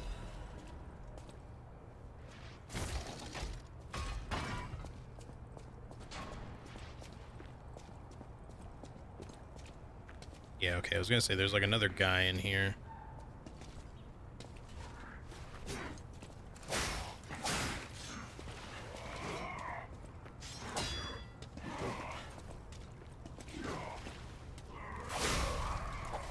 I guess if you kind of back and forth, those guys are actually not that bad. It's just that blocking their sword, it's not as hard to do actually as it looks. Like, I feel like their animations are actually more in line with like a more traditional like Souls game style attack than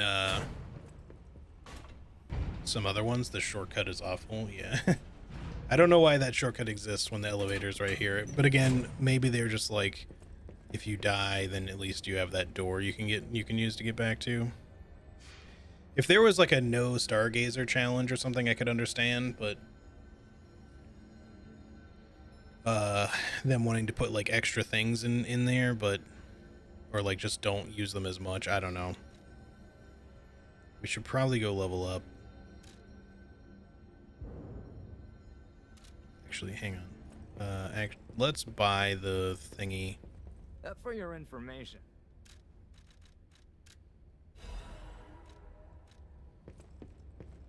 All right. We also did get the police baton, which is more of a strength weapon.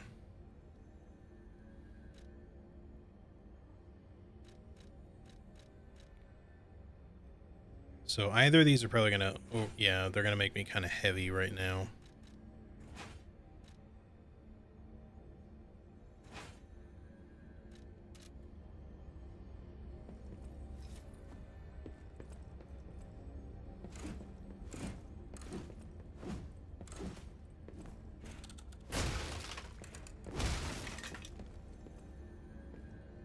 The baton has kind of short range and a weird move set to it, like you kind of like stop with it, so it doesn't really have much range. But this guy is more full sweep, bit better range, and it's electric, which deals the electric shock stuff as well. But we'll play around with them more as we go. They get like some cool abilities. We can of course switch handles and headpieces if we need to. Okay, before I go, how many ergo things do I have? 2? We can maybe only get like 1 level right now.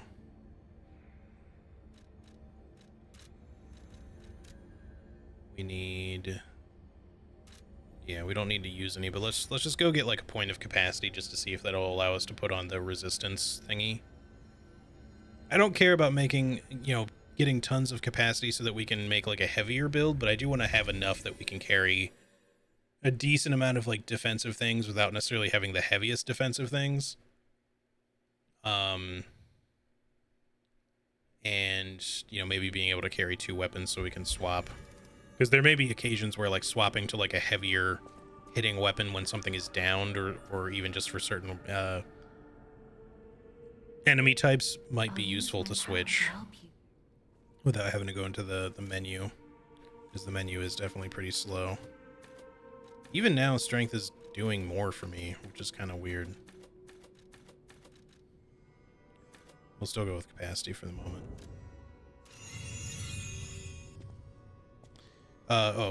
Sorry I wasn't paying attention, but does this game have blocking? So yes, hang on, I can't display it right at the moment, but it's probably still isn't enough, is it?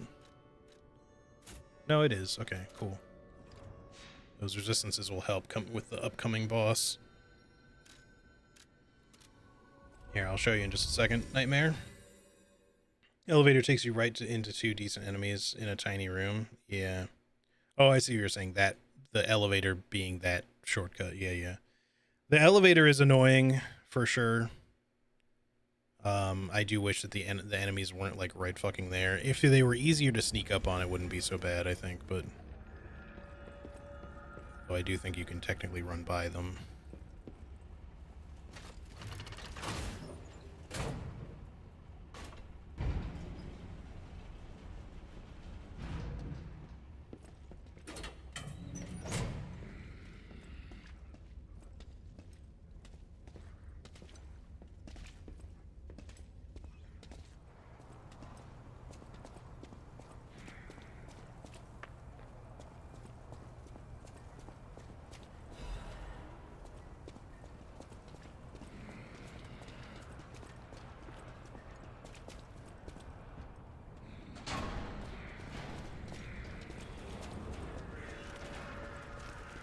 Alright, they won't come in here because we have a fight to get to. Before I step too far in, let me I need to quickly take a like 1 or so minute bathroom break, y'all. I thought that said purge puppies, and I was like, I was a little angry for just a half a second. I was like, excuse you? What do you got against puppies, bro? Yeah, I will be I will be right back, guys. Continue.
Alright, I'm back. Sorry for the wait.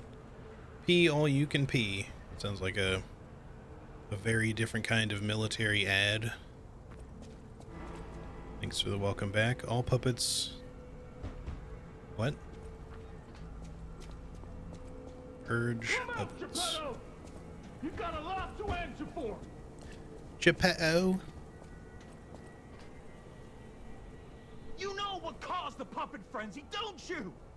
You're their maker, practically their father.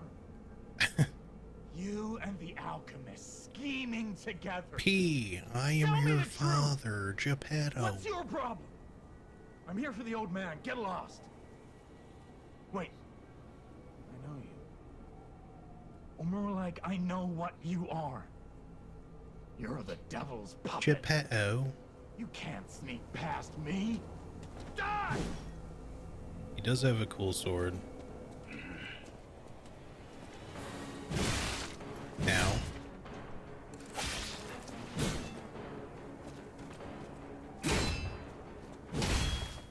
I'll kill you both, then string you up on the bridge. I'm trying to do the backstab properly, but I keep...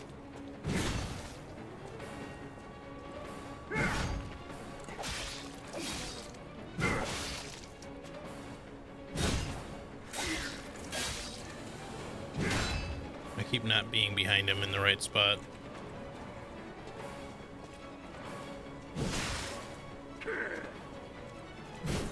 Cursed puppet! Back again. I feel like they made backstabbing this dude harder than it used to be, because it used to be way too easy to just backstab him to death.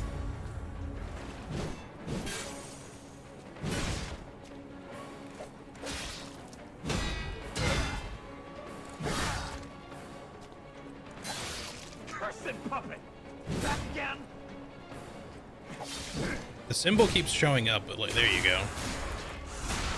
Like, it kept showing up, but just not fucking letting me do it.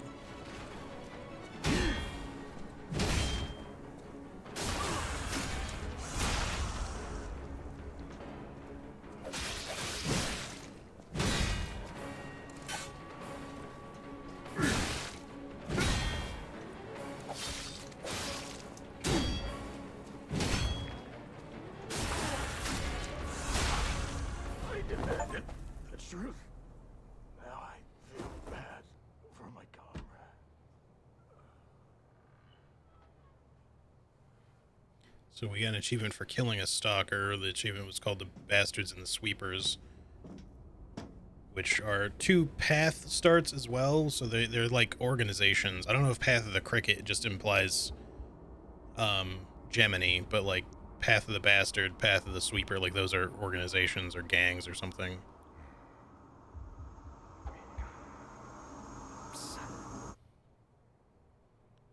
This fight was kind of anticlimactic in the demo. Finally, we meet. It's your father. It's a dream come Geppetto. true. Seeing you like this. This is very two very different accents, but why some people despise me. I invented the puppets after all. I should take responsibility as their maker. But in order for me to do that, I need to take care of the puppets at City Hall. Won't you help me, son? Take this. You'll find it most useful. Enigma assembly tool. When dealing with a non-human enemy, it was okay. And it's gone. Asshead. Yeah. This fight was kind of anticlimactic. I think because it was so easy to backstab him originally, it just was anticlimactic before. I think he used to do more damage though, because I feel like I was not taking that much damage when he was actually hitting me. Like if I didn't manage to block it. So I feel like they balanced him better this time in that they make him harder to backstab, but he doesn't do a crazy amount of damage. However, nice Nightmare. It still wasn't like a hugely like interesting fight, because I feel like the best way to fight him is still to circle around and hit him in the back, whether you're backstabbing him or not. I think groggy was the term that they used to use. I don't know if they still do, because I didn't see it. It just said like you can stagger enemies. I wish they had kept the groggy status thing, because you know, I like that they had it called something different, you know.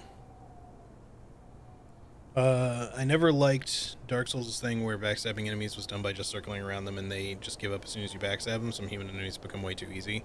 Yeah, although again, they certainly made that easy, you know, like more refined in later games. It certainly wasn't. It was pretty exploitable in the first Dark Souls and Demon Souls, but I want to hear all about your experience. Dark Souls 2 kind of as well. But isn't a good time. Use the Stalker's key to open the bridge door. Then get rid of the frenzied puppets that have seized City Hall. We'll catch up at Hotel Krat when you're done. So here's the thing. I'm not a big fan of the donkey hat. Again, it's this really big headpiece. Don't get me wrong. It doesn't look terrible or anything as far as headpieces go. It's maybe a little oversized, but you know, it is supposed to be roughly donkey sized. So I think my issue with the donkey hat is just that everybody fucking wears it. So I kind of like don't want to wear it. Hunting apparel of the Mad Donkey reeks of brutal violence. The madman who is now terminally ill for no longer feared puppets or the petrification disease. He simply wanted to know the truth and the reason for his colleagues' bloodshed. Now, the outfit, on the other hand, I think is a little bit nicer. It does, with the saber, it gives us an almost piratey look.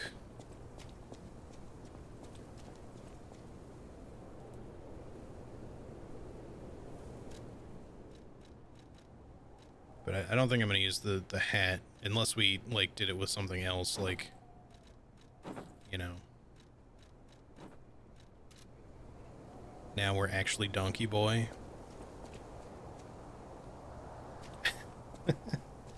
Donkey Boy, this is his regular school clothes. I'm ready for school, pup. Yes, it is me, your father, Geppetto. Time for school. Anyway, for now, I think we'll switch up to this. Let's ass kick, yeah. I'll switch up to this for the moment, but we'll probably... I will fuck around with the other outfits too, don't get me wrong. Because I'm not even really particularly attached to the starter one. I haven't found an outfit that I really like yet in the game. This one I like a bit. just for kind of the overall appearance that we're using with the saber as well, but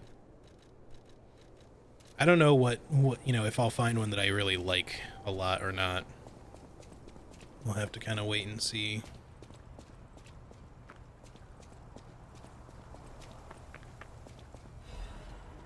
Nice.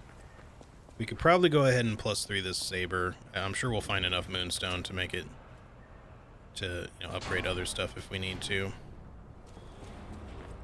But if we go back to the hotel now, we should see... I think we'll see Geppetto there. Or it's after we beat the next boss that he'll show up, but we should go there and check anyway. So, about that weapon assembly tool you were talking about. Oh yeah, this. Find any more weapons? Let's try using them here. This is what lets us switch out the headpieces and handles too, by the way. Because you can't do it by default. Assemble weapons through Eugenia at the hotel or at the Stargaze. I mean, I guess she can do it by default, but you can't. Separate your weapons into blade and handle and assemble them into new weapons that match your character's battle style. Weapon features are decided by the handle and blade combo. So, for example, we could use... we could use like the guard parry from this and potentially the storm slash from this, but it depends on how it's comboed. Like if we go with this and this, it says guard parry and storm slash. We'd have a puppet saber blade and wintry rapier's handle. It does change the stats of certain things a little bit. It becomes lighter weight, does a bit less damage.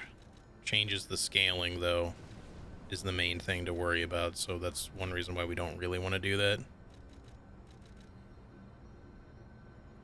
With this, we could get absolute defense, so that we would have this makes it heavier. It scales way more with strength. We get more damage. We could use absolute defense for a defended or a defense option. This doesn't cost anything, so I can just show you. Get an achievement for doing it anyway. So now this kind of becomes like a... like we wield it sort of like a two-hander.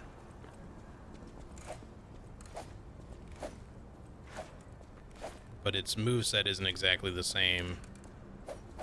I don't think. It's like the standard. Like, let's just see what this becomes if we do this differently.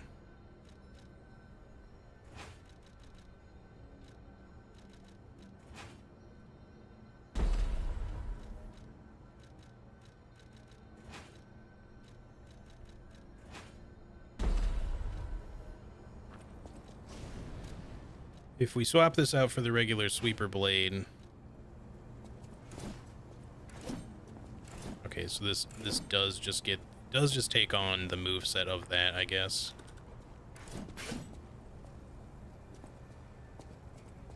So I suppose the handle mostly determines what the moveset is going to be.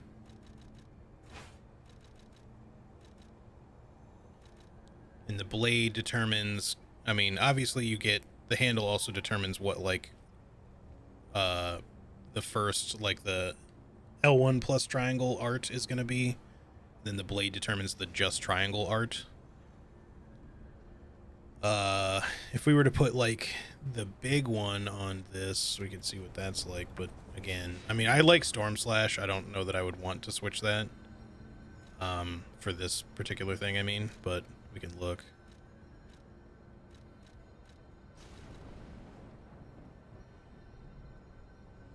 Our physical attack would go down.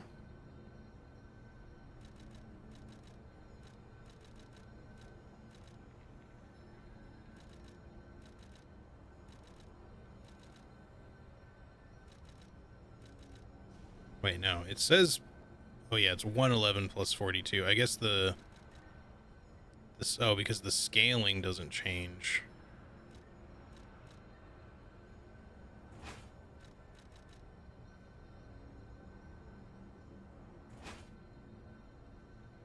See, it's 118 and 46 versus 118 plus 37.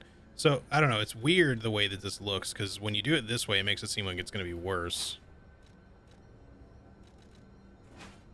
I don't know why that is, like, when you do it like this.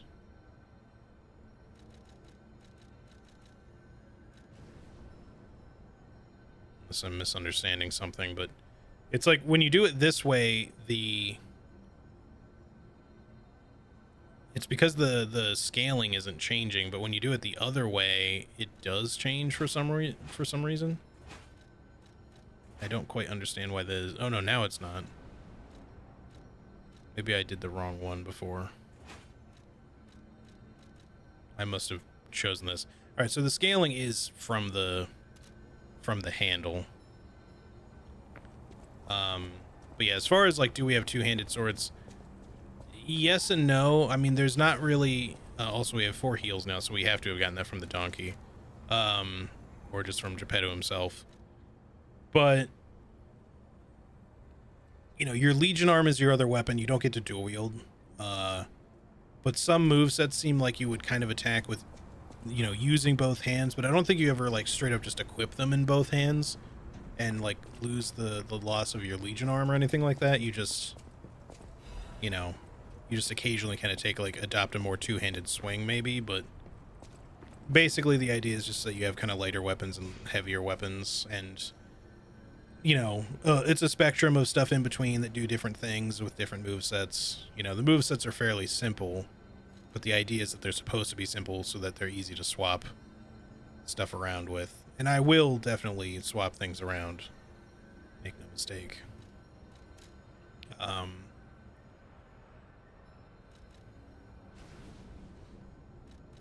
Like we could put like this big sword on this handle and get rush smash and link slash. And I don't know if for sure this adds any electricity because it doesn't have the charge thing. It does scale with advance because of this, but that doesn't mean that it becomes an electrified greatsword or big sword thing. That might be specific to the head, because this says electric blitz attack. This does not, so it's specific to the headpiece.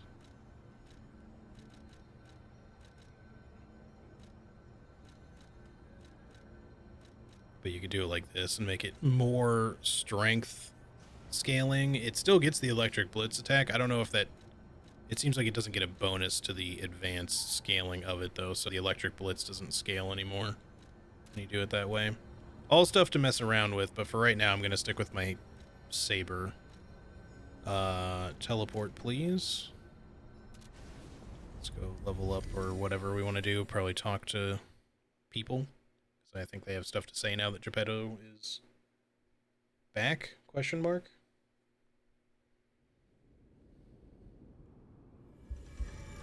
Unless he's not back until we defeat the next boss. I'll use my power to help you. Maybe not. I'll use my power to... Let's get another point of capacity just so we have it. That up to a nice round 10. What do we have in the way of ergo stuff? We could get 1100 right now, which I'm sure is enough for another level if we want. Yeah, definitely. If we just do the 500, that'll almost be enough. We'll have to use the 100 as well, but let's do that. I'll use my power.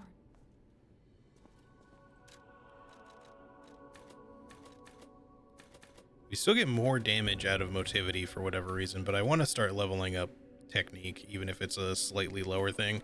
We do get a little bit more out of the Legion arm benefit here.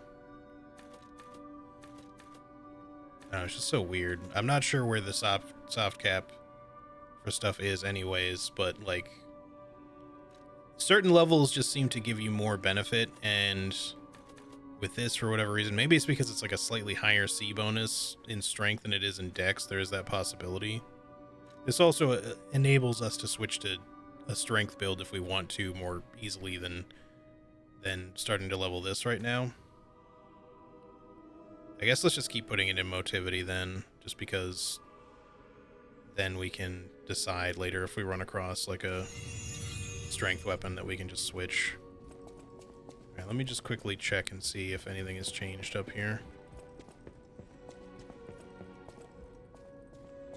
Doesn't look like it. I don't see any doors open.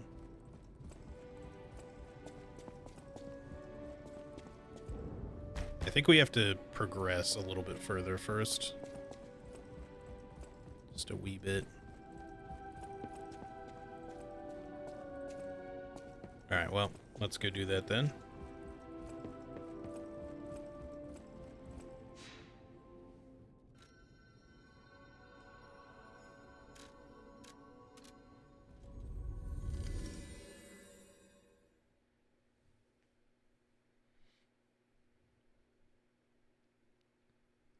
The next boss shouldn't take too much longer to get through. I don't remember the next area being huge. We have to find the lady's baby. There's like a handful of stuff in the way, but I think for the most part it doesn't take long to just get to the boss fight.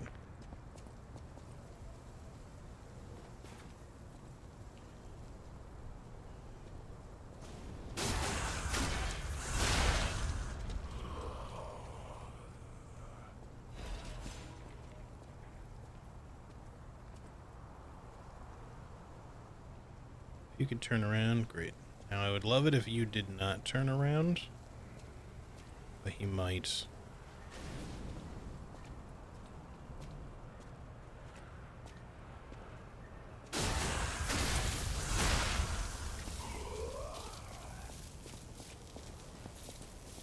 That guy I don't think we're going to be able to sneak up on with him walking, but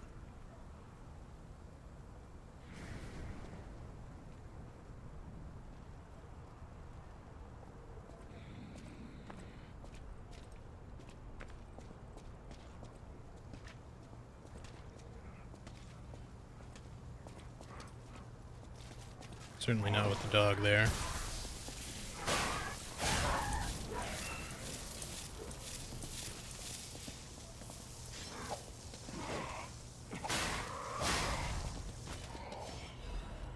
Okay.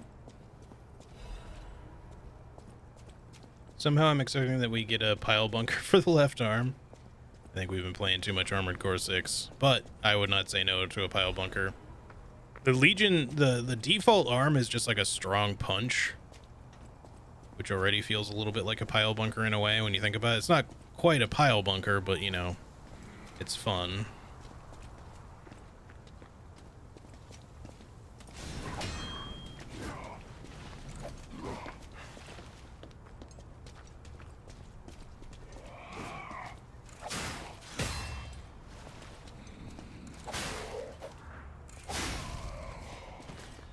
Nice broken sword, bitch.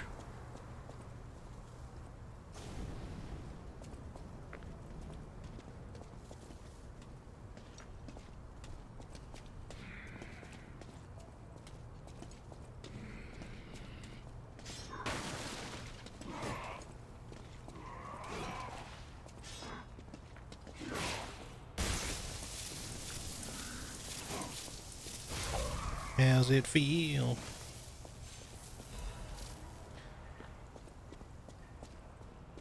To be a bitch. I don't know what to call that guy. Is he a cop? Is he a palace guard? I don't know what he is.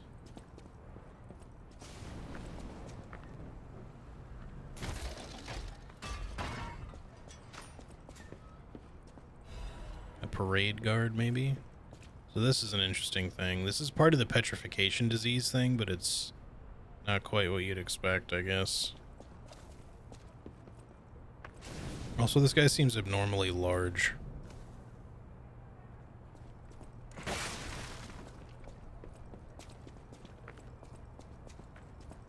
That feels like something out of like a BioShock or even a Last of Us game or something. I also wouldn't mind a rocket punch. Yeah, that'd be kind of sick. Alright, we are nearly to the boss fight.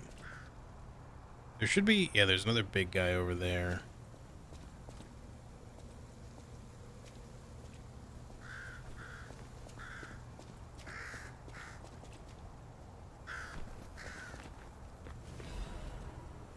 Pratt News, issue 1124. Mr. Venini's ambition to make a jolly police mascot puppet for the City Hall ended in failure. His passion to make a trustworthy friend for the citizens and a strong officer who overpowers criminals was in the right place, but turned out to be excessive.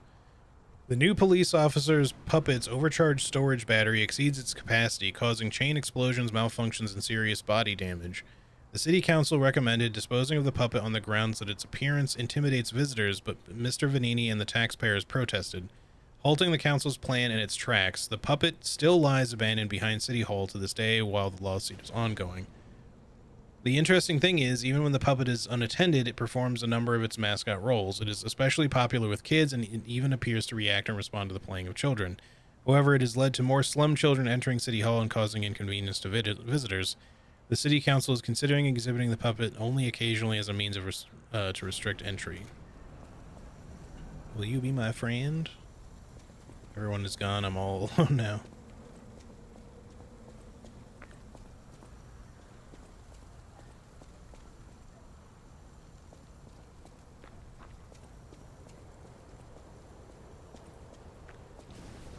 Just trying to determine what the sound is that I hear from that. It's probably just the stuff in the background, but it just sounds like there's a little bit of like static coming out of a speaker or something like just right there. I don't think you can sneak up on this guy. I'm pretty sure I tried it. Yeah, you can.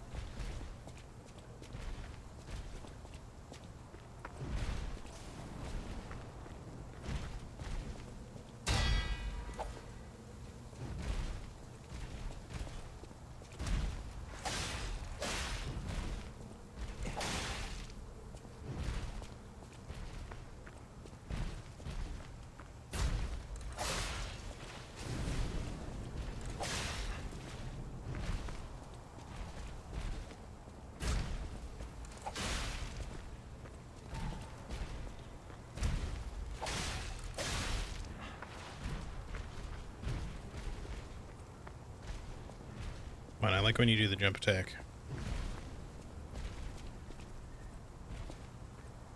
Come on.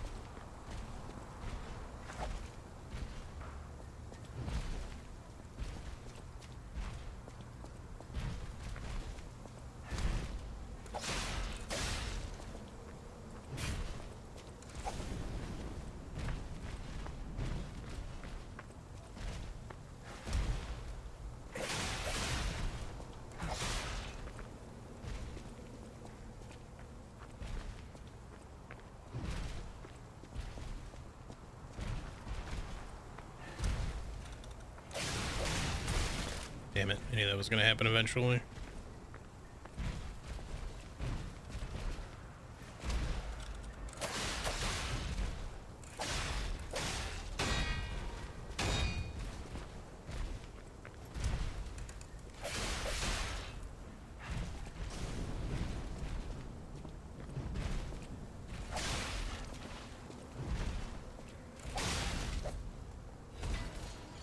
Alright, a little bit of a passive fight, but I was just wanting to play it safe on that guy.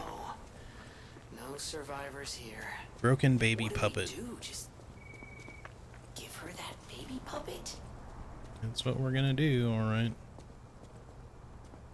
Alright, I want to fight these guys now so that when we come back in here we can just run past them.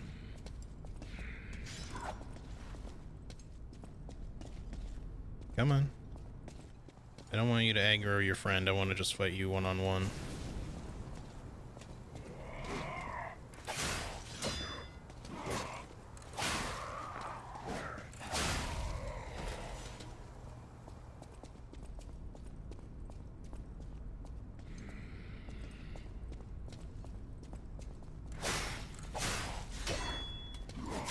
Okay. I was a little bit too closed in there, I guess.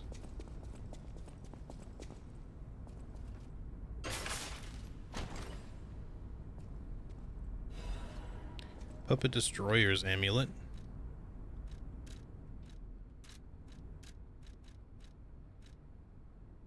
Increases damage inflicted on puppets. An amulet that can be equipped on a puppet. Information and memories that are useful for movement. Blah, blah, blah. Crush, crush, crush. The executioner puppet didn't know the reason or significance, but carried out his role. Don't mind if I do. Just sounds like, hey, do more damage. Maybe not across the board. Technically, there's humans you can fight in the game, so... And I don't know what else might not technically count as a puppet. Alright, we're not going to go through those doors just yet. Let me backtrack and give this lady her puppet. Her baby puppet.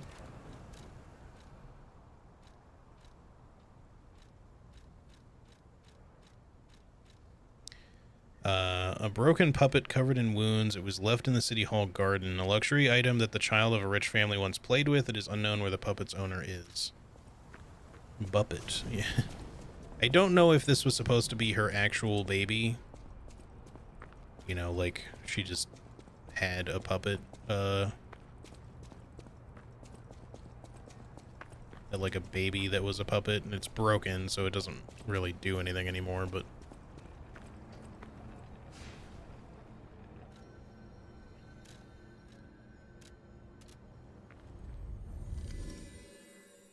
Because she might have just literally had a baby puppy. It would make sense as to why they took it away from her because of the whole frenzy and everything, but... Although I gotta say, having a... I get why some people might feel the need to have one, but... Having a puppet that's like a pretend baby seems... it's a little bit messed up. Because that goes beyond just like a doll. Like that's something pretending to be alive, you know? Or simulating life. Beyond just something that you're playing with. Like she was caring for it like it was a real kid. A little extreme, maybe. I don't need to kill these guys, but I'm just doing it, I guess. We do a little bit more damage now, though, which is nice. We're actually killing some of these guys in like 2 hits instead of 3.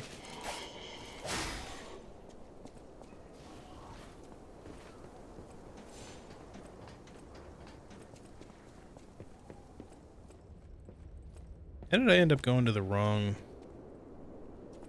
No, this is right. Never mind. For some reason, I thought I went to the wrong one and just took a longer route to get here. You found her, kind one. She sticks her hand right out the window. I could sense her from miles away. Oh, my sweet. Having the ability to drag enemies with your lefty seems neat. Yeah, it depends on their size. Like small enemies, you know, your size or smaller, you can do that with. Bigger enemies, you get pulled to yourself, which also doesn't really stagger them, so you have to be careful when you're doing it. But it allows you to close the distance quickly. Do you think? Isn't my baby adorable? She's such a cute baby. That's right, kind one. You've granted me. That's right. We can lie, so we will. My sweet. It's called Lies P after all, not my P tells the truth. Going to be happy now. Thank you so much, kind one. Please accept my heartfelt gratitude. So you get a record for doing that, which we can play there. I don't know if I'll be doing that simply because it might be copyright, but or sorry, DMCA issue, but can we use this without it costing me anything? I think it doesn't cost you anything, but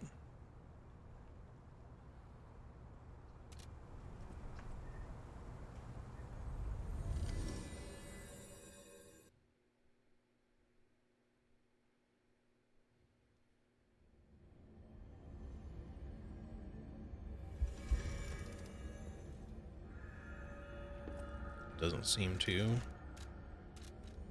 No cooldown or anything. Alright, let's go fight us a boss.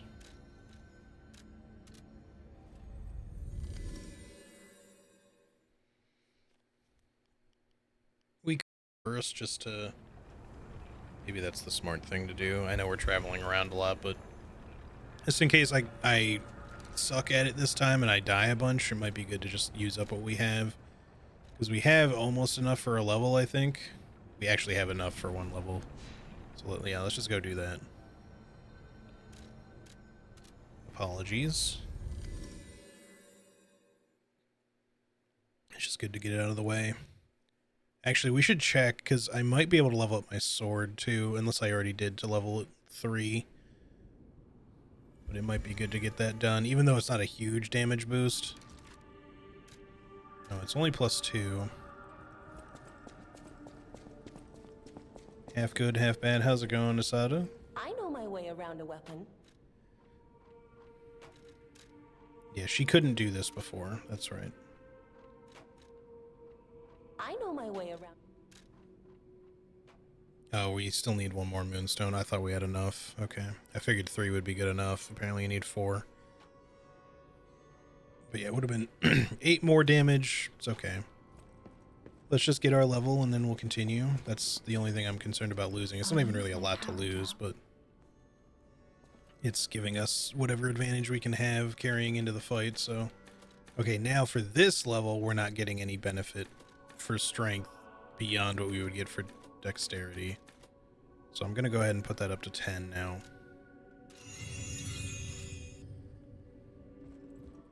Now let's go. I'm sure it wouldn't have mattered much, but point is level 11 technique might be a better level than level 22 strength, so that's why I've been waiting for a good opportunity to do that.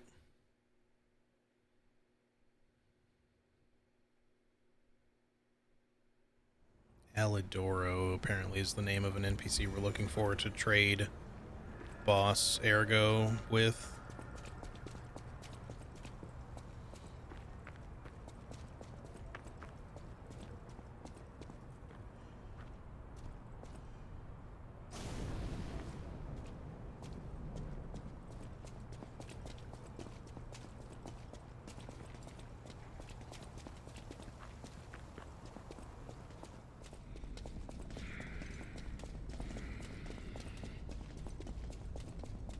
Excuse me, sirs.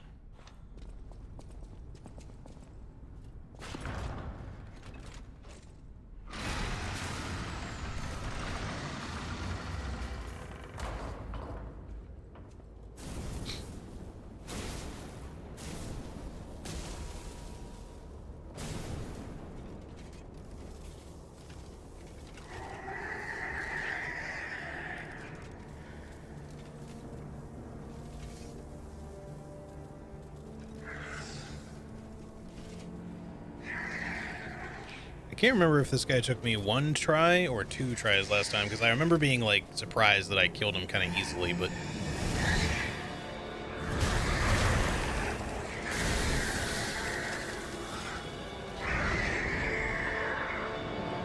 I have a feeling it's not going to go so well for me this time.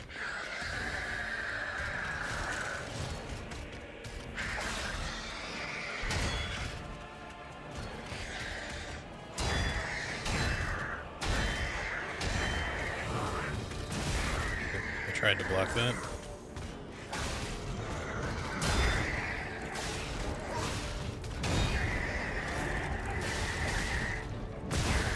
Damn, I couldn't recover in time to block it.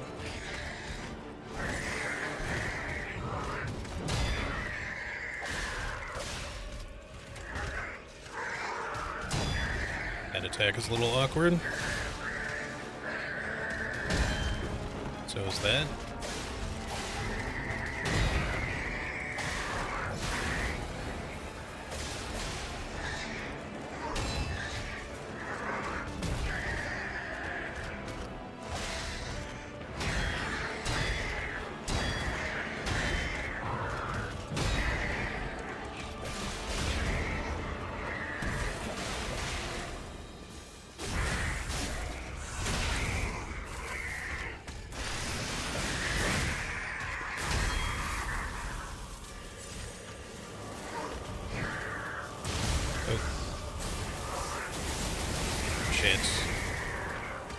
Am I gonna end up having to do this one again, I think?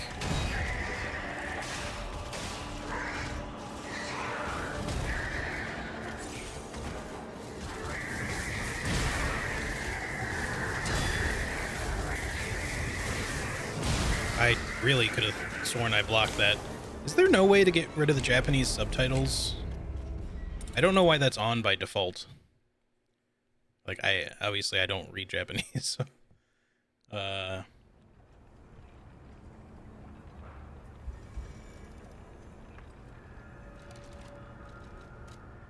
It's weird that that's on by default, though. Subtitle display. My language settings are in English, so, like, why do I get Japanese subtitles? I don't understand. The thing is, I get English subtitles for the others. I guess maybe it's not supposed to be Japanese, and it just looks Japanese to me. Maybe it's gibberish. Like, I apologize if that sounds offensive to anyone who speaks Japanese. That's not what I mean by that. I just mean, I assumed it was Japanese characters, but I wasn't really looking very closely, so it might not be. It might literally just be like, that's whatever language the puppets speak in.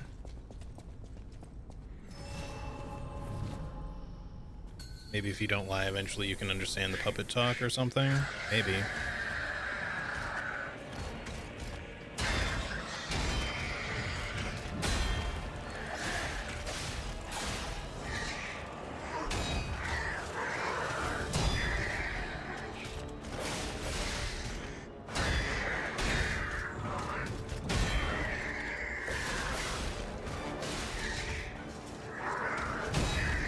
That attack I find hard to block.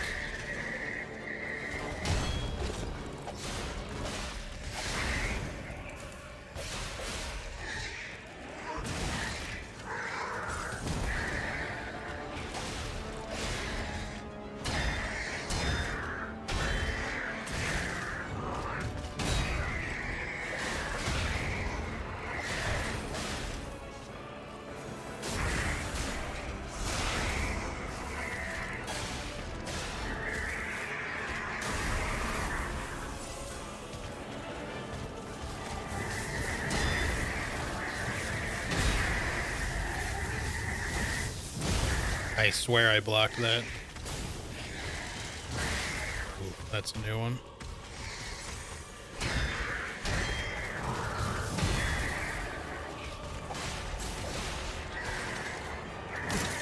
Oh, that's a grab. I forgot he does a grab.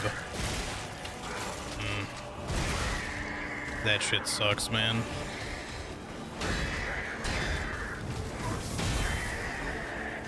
Also kind of sucks that they don't give you like any time to recover after he does that to like heal or anything.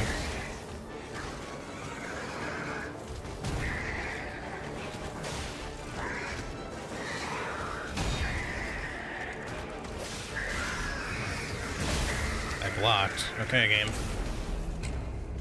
Yeah, this guy took me like 1 or 2 tries. I feel like I did it first try the last time, like in the demo. I don't think I'm doing bad, but he seems harder now. I don't know if I just got super lucky the first time I did it, because I just remember him being like super, like surprisingly easy, because I knew a lot of people struggled with him in the demo and I just didn't for some reason. And again, that's not to be braggy about it. I was literally surprised that it took me like 1 or 2 tries, however many it was. It was definitely not more than 2, but I feel like it might have literally been 1.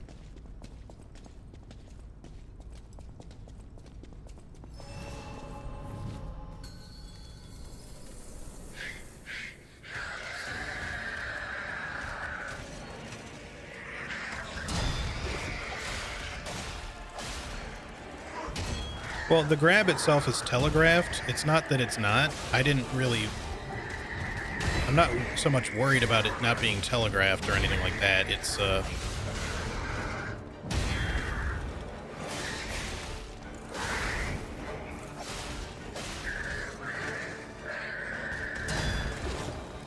just, I forgot that he fucking does a grab in the first place. See, that attack sucks because he does it really rarely.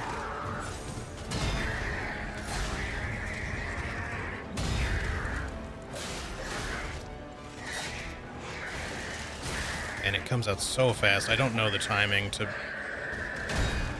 dodge, to block it.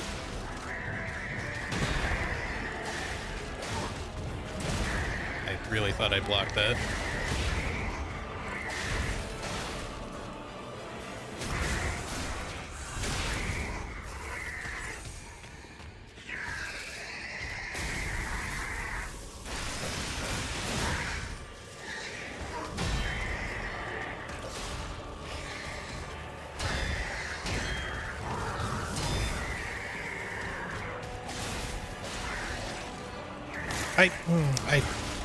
I swear to God I dodged that. You can't block it. Like, even perfect guard I think won't work. I was ready for it, I was waiting for it, and number one, I pressed the wrong button, but then I recovered and was like, dodge please, and it just didn't happen in time. This is, you know, I'm still trying to get used to the muscle memory of this, outside of just Armored Core still kind of fucking me up a little bit. I really felt like I had it that time, but like, if I hadn't gotten grabbed, we might have been okay, but unfortunately, despite being ready for it, I just couldn't avoid it. I think all you really got to do is like back up a little bit, but doing so in the moment is tricky. Because he mostly grabs, like, he swings across, like, directly in front of him. But it's very fast. And there's a telegraph for it, but, you know, that attack is the one I hate. Because the timing of it's, like, actually really awkward. Now I'm fucking up my timings in general.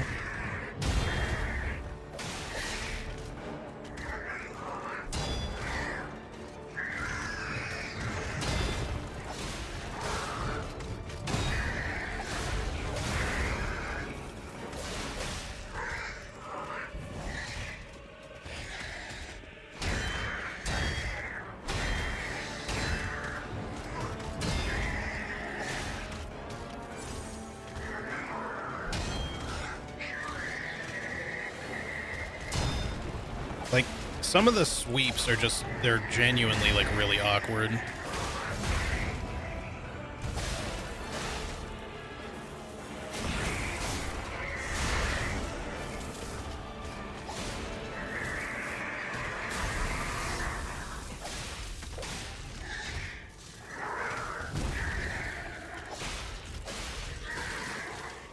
No, fucking... Okay, I think here's my issue with the grab. At least one of them. It looks too similar to the other attack that he does. The one where he just shifts his fist forward. Oh, come on. Can't see where that is. I blocked. Ah, fuck. Now I'm just fucking up the timings again. No, come. I keep fucking myself over. I react the wrong way every time he does it. They really needed to see that right there. That attack looks too similar to the grab. Which is why, you know, when he does the grab, I initially think that's what he's doing, and then it's too late for me to react to the fact that it's the grab. He only does the grab in phase 2. If they had given a slightly... technically, it is slightly different, but it's just too similar. If they had made it a little bit more different looking, I feel like it wouldn't trip me up as much as it does. Because I'm ready to block it, and I, you know, even just like, if I'm not going to get the timing right, I'm just like, well, I can at least block this. But then I'm just like, as that split-second decision happens in my brain, then I'm just like, no, wait, this is the grab, and then I just don't have time because you only have a split second to recognize that that's the grab. Like, the only real difference with the way he pulls his hand back and twists it around and shit, between it being the grab and just the lunge. Come on.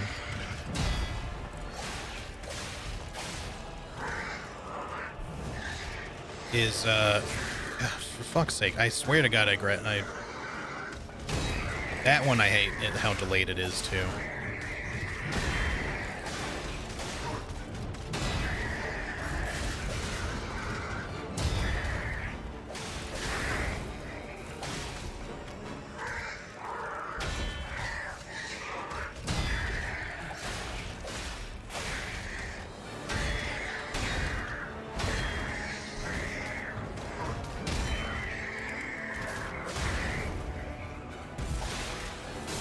know what. I kind of got robbed there.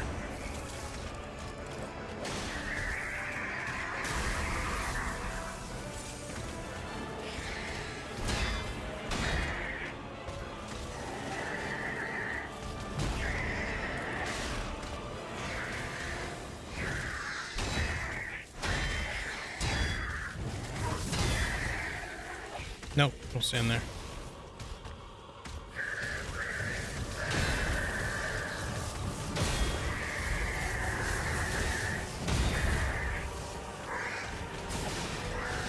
See, that's the grab.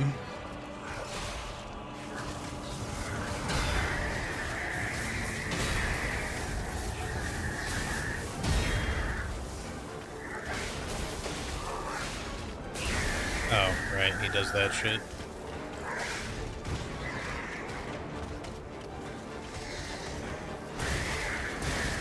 What's happening? Why are you not blocking? I'm blocking every time. He's like not even trying to block. What is my L1 broken? What's going on? Bro, he's not blocking. What the fuck is happening? I got robbed. I don't know what the fuck just happened. He literally stopped blocking. Eventually I got the use of it back again, but he just wouldn't block. I don't know what was happening there. What the fuck, game? He like just... Was it a... I don't think I got fully electric shocked or anything. I don't think I was prevented from blocking. But he just wouldn't do it. Like I was pressing the button. I don't think I was super late to the timing or anything. That's the only other explanation that would have made sense. But I definitely wasn't because I was pressing the fucking button and not pressing anything else. So why didn't it even try to block? The fuck happened?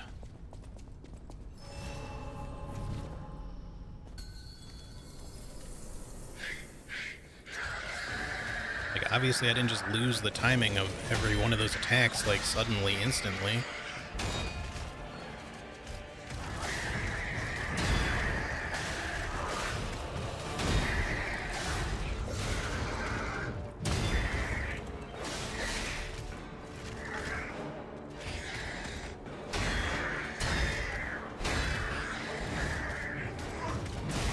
Blocked.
What the fuck? Why is he doing it again?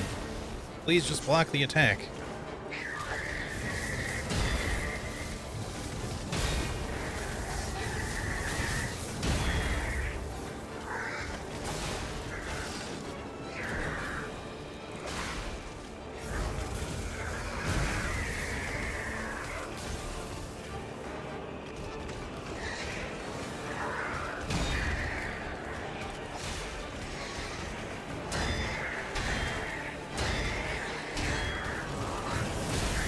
I don't understand why that keeps happening.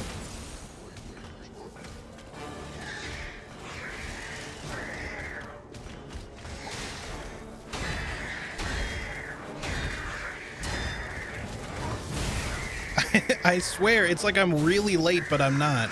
It's like making no sense.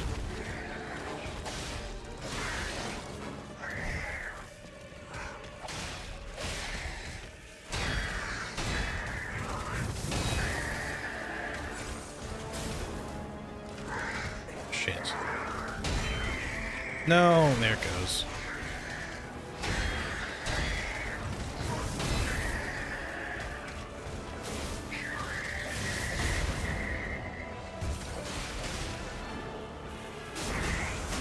I feel like they made this dude a little bit harder.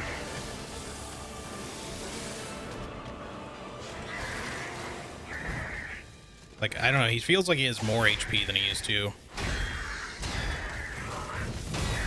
And maybe he doesn't, but it just seems like he does. I don't like that attack. Oh, what the fuck? What was that? It's fucking new.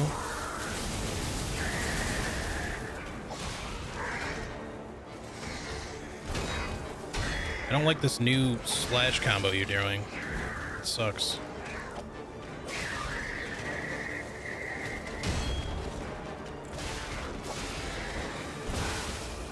Especially when it just doesn't let me block.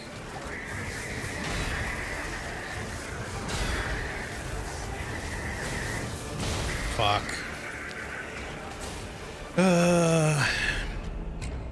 See, the problem with some of those attacks is that if you accidentally block too soon in anticipation,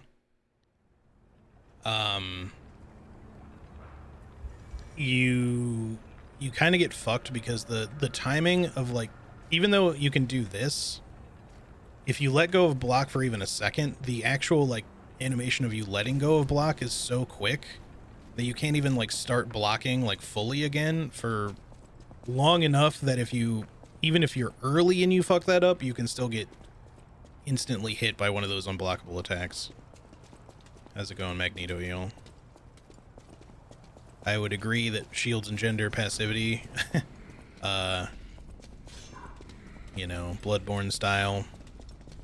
I wish that this game sometimes was a little bit more dodge based and a little bit less parry based. Not because I can't parry, but it would be nice to do something other than parry everything. But unfortunately, this is what they want you to do.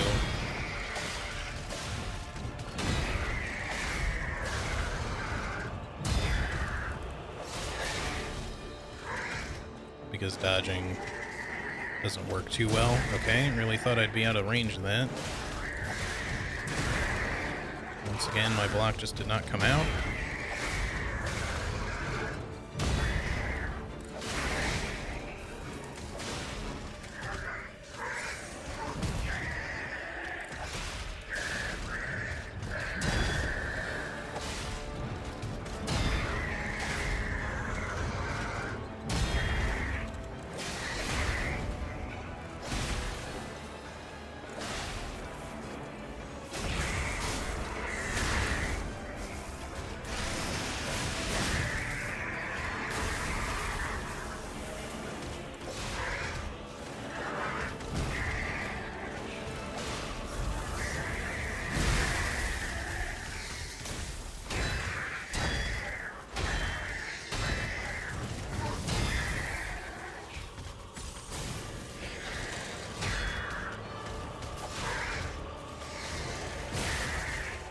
Fucking attack.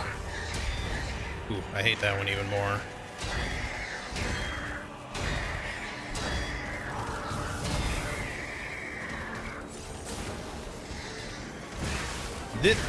Those like charge swipes are like the worst thing that he does, actually.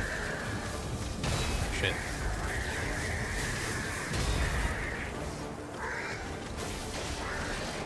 Oh, no, no, no. Okay. I thought it was the other attack again.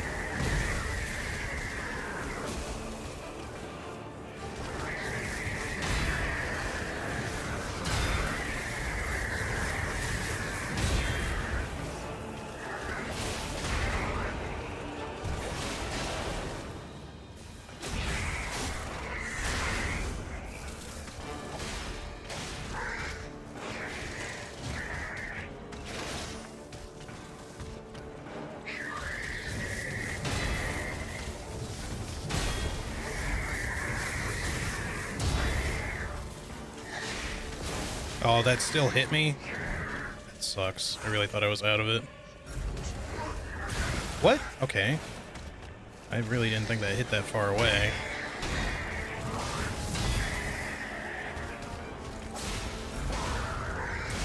Fuck.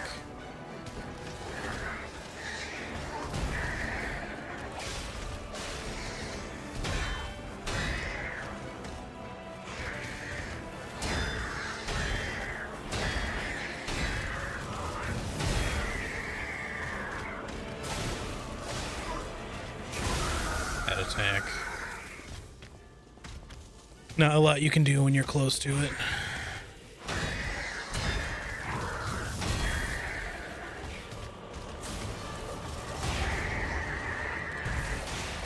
Alright, get fucked.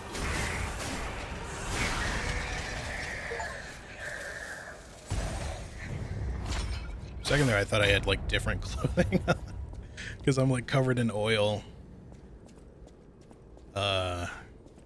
Yeah, man, I don't know why. Maybe they buffed him up since the demo, but he seemed way harder that time.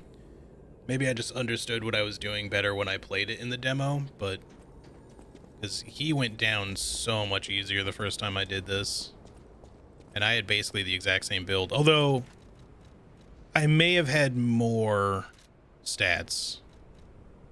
Like, I think my motivity and technique were both close to 20. Like 18 maybe. I don't know. I'm not sure that that would have made that big of a difference, but thanks for the GGs, by the way. Devs say they would fix the dodge. Did anything change from the demo? The dodge is still basically not much of a dodge, but hang on a second.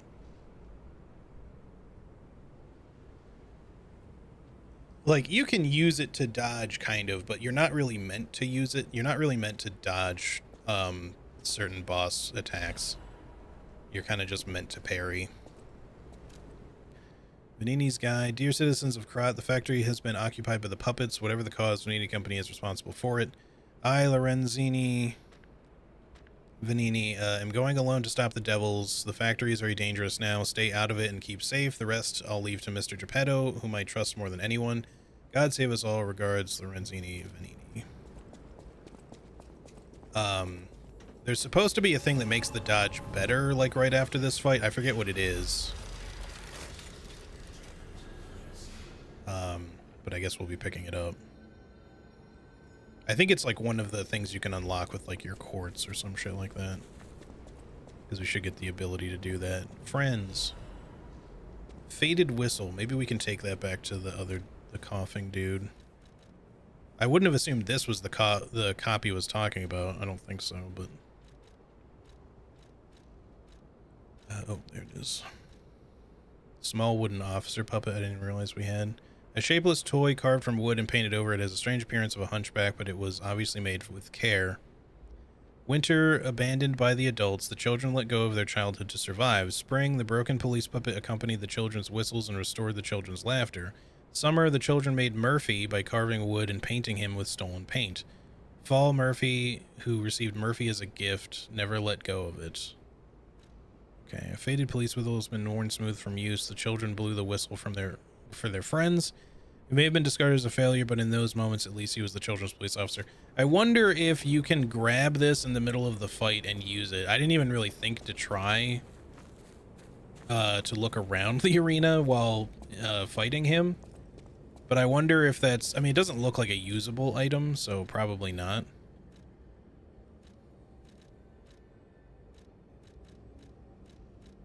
No, it doesn't look like that's a thing. But that would have been interesting if you could have done, like... you know, the Gascoigne music box thing, but with that whistle. Or even technically the finger whistle from Sekiro. Similar ideas. Once we go back to the hotel, we should get something. We should get the ability to upgrade some more stuff. We can upgrade our P organ. Like, legitimately. Whew, I think we're done here, pal. Back to the hotel. Oh, wait, can we... I don't know if we can go through there yet. I could swear there was something on one of these sides, though.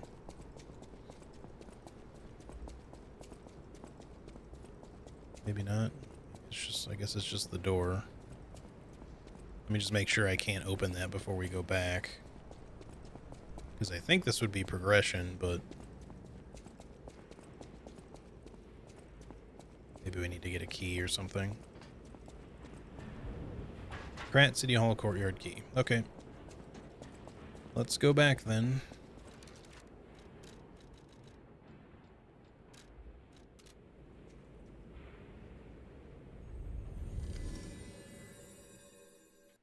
Anyway, this is basically where the demo ends. You get to go back to the hotel and do a little bit. You can use like the courts stuff finally, and you know, talk to people, but then there's nothing really else you could do. So I'm excited to see what else is next after the demo. You saved Geppetto. Wonderful. He is on the second floor. He can hardly wait to see you. I'll use my power to help. Okay, you have nothing else new. I'm gonna wait on leveling up until we've like talked to everyone and stuff. Records you obtain can be played here. We have Feel, which again I'm not gonna play just in case any of this is like DMCA unfriendly. Welcome to Hotel Krat. How may I be of service? Maybe later. You don't sell anything new. Let's chat about stalkers. The Stalkers are Krat's vigilantes. There are two groups of them, the Bastards and the Sweepers. The Bastards are an organization of guards for the Alchemists and the Workshop. Motto, honor or nothing. The Sweepers are an organization of guards for the old families of Krat. Motto, we always repay what is owed. Historically, the relationship between the two groups has been turbulent, but most were killed in the puppets' full-scale attack. That is what little I know beyond the hotel walls. May I serve you in some other way? Okay, talk to Eugenie and Antonia. That sounds very dangerous. Geppetto usually isn't so reckless. The pain of his grief may be clouding his judgment. Dear, I shouldn't have said that. You and Geppetto are always welcome at this hotel. Geppetto's room is on the second floor. You can stop by whenever you like. People have no idea so many secrets are buried in Krat. Thanks for keeping me company. What are you curious about? It doesn't... I don't know that these are new, but let's ask anyways. I think maybe we asked her about lying before. I'm an old friend of Geppetto's. His son is like family to me. Make yourself at home if you have any this questions. is not new. It would be highlighted if it was. Okay, I didn't look at this before. That book reminds me. Have you ever heard the fairy tale about a mischievous wooden puppet? All of Krat knows the story, all because of someone who loved that story more than anyone else. But this is strange. I do not recall.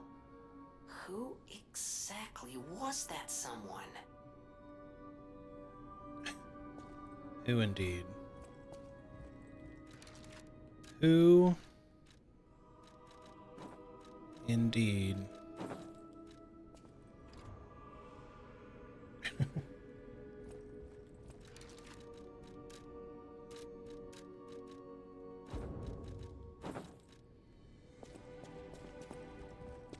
Alright, I guess we can talk to Eugenie still. Wow, cool part you got there. Come here for a sec, would you? I picked up traces of high-powered energy originating far away. That's one mystery solved. Why don't we make a Legion arm with it? Mr. Vanini is the expert when it comes to Legion arms, but I'm pretty sure I can make one. The puppets get fried easily by electricity. If you use an electric Legion arm, it'll make your life easier. Fulminus.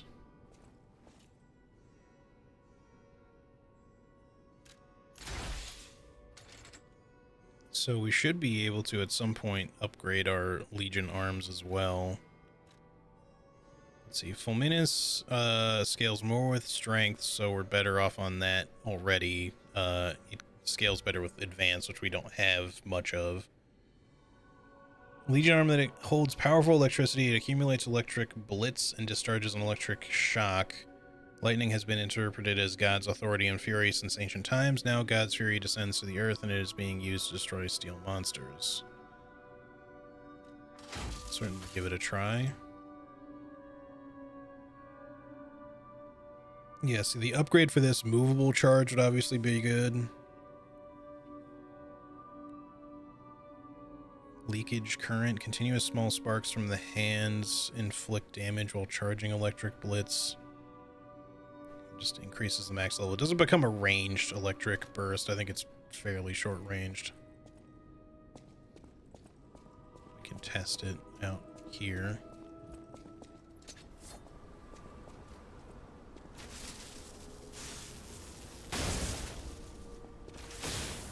So you do like a little burst, or you can like do that. It's probably not bad to do on like a downed enemy.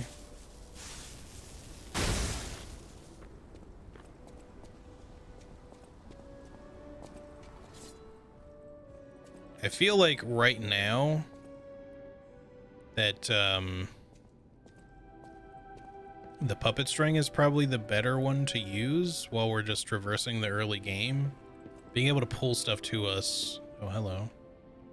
I organized this place according to the rules, so don't touch anything, Eugenie. I don't know why that didn't show up before.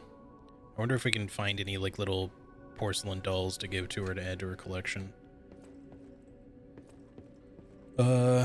Where's the machine again? It's over here. I'm gonna switch back to this temporarily, but we will definitely be trying out Fominus. Alright, let's go upstairs.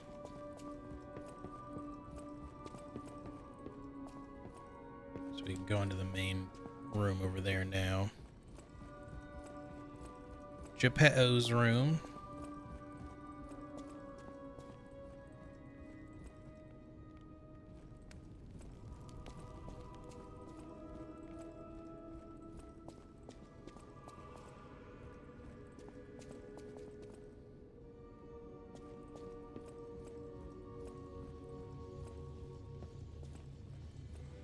Ah, you've returned. Forgive a sentimental father for worrying about his son. Always remember that you're precious to me, even when I ask you to do something dangerous. Speaking of which, there's a factory just beyond Elysian Boulevard. It's packed with countless puppets. My friend, the inventor Venini, went to stop them, but he never came back. Please, go save him and shut down the factory. Man, we've been streaming for 4.5 hours already? God damn. Time flies. Organs are the source of your powers. Yeah, that's right. It's the source of my power. To get the strength you need.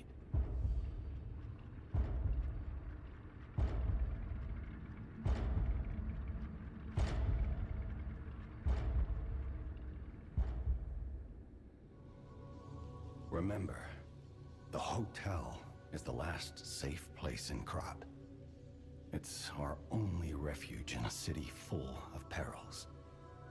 It'll be extremely dangerous if anyone has ill intentions. Be careful who you tell about this place, especially if they're stalkers or alchemists. Be wary of dangerous people. And always be a good boy to me. Alright, P-Organ. Use the P-Organ slots to activate your character's latent abilities. Equip quartz on the P-Organ to obtain its corresponding effect. If you equip quartz in each of the slots in a single group, you can gain the group's synergy effect. Each time the synergy effects of two groups are activated, the next step is unlocked. You can get a greater variety of effects as you take your P-Organ to higher phases. Okay. Goes all the way up to phase 5. Doesn't tell you what they do, of course, until you unlock things. Link dodge enables another dodge in the middle of a dodge motion. So already they kind of make the dodge a little bit better with that. Increasing fable slots, obviously not a bad idea. Increase staggerable window, certainly nicer. Extra pulse cell. I think, give me the link dodge. And oh right, and then this does stuff.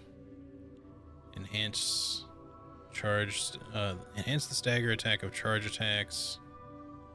Enhance the attack of fatal attacks, which I believe are like backstabs or when they're staggered, then you do fatal attacks.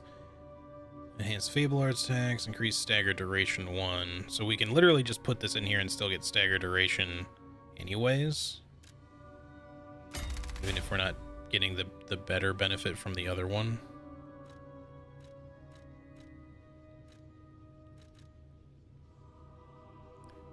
I think in order to fully unlock this, you need...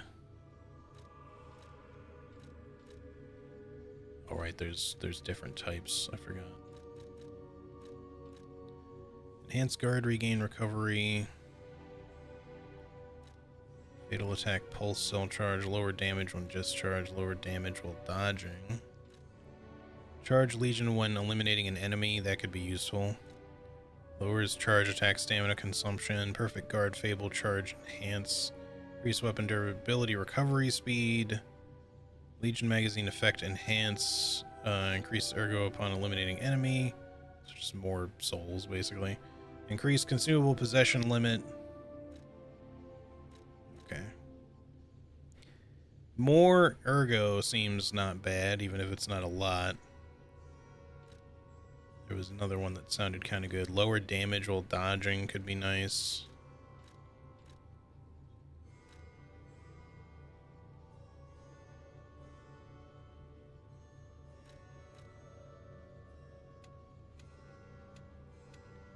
I don't know if, I guess, yeah.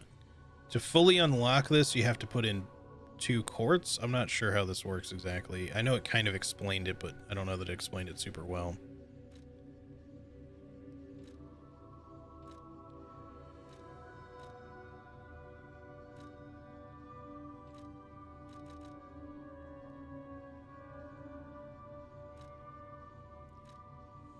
Grinder's weapon durability recovery speed just makes the grinder faster. I don't know if I need that right now. I kind of like the charge legion when eliminating an enemy, but I think we're just going to go fairly basic right now and just get extra ergo. So that unlocks link dodge.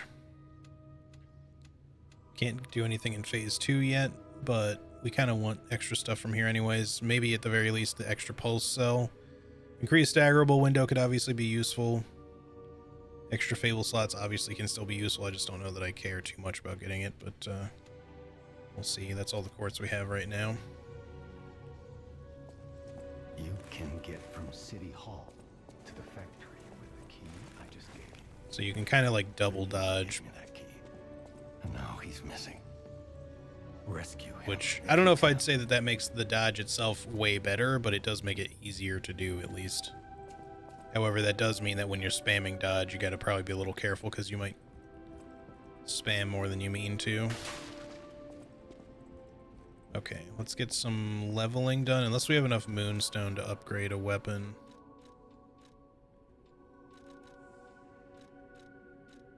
Nope, we do not. Else new that we care about right now. Now that we have a moment to talk, you must understand. The city is on its deathbed. The petrification disease spreads too fast, and the puppets rampage everywhere. Nobody knows what caused the disaster. Everyone in Krat is just trying to survive. That's why I found you. Our only hope, Geppetto's puppet. We're both unique. I am able to wield the power of Ergo. Power I used to call on you. That's all I can say for now. Please, save Krat. I'll use my power. Okay.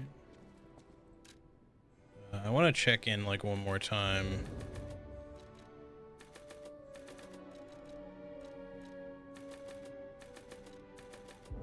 Okay, now we're getting a little bit more out of this, at least if we put all 3 levels in.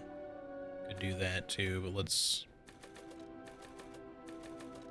get some more technique up there. Try to at least get it up to 20. We might want some advance probably going to want more capacity by at least a little bit. Vigor, obviously, we're going to want more of at some point. I think we should probably get it to at least 10. Stamina didn't seem too bad in that last fight because you only get so many chances to really attack, but I'm sure there's going to be fights where we're going to need more. And eventually we'll probably want to level at least a little bit of vitality to make the game a little bit more easy to survive, but I'm not going to make it a focus. Wait, hang on. I'll use my power. Oops, shit. Okay, nothing else new to say. I don't remember if I checked with him or not. Welcome to... Okay, he has nothing else to say. Alright. Well, I think we're done here. Unless, what do you have here?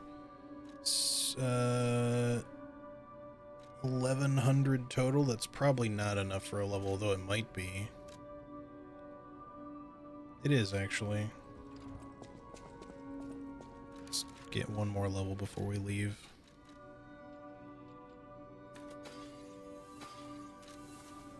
I'll use my power to...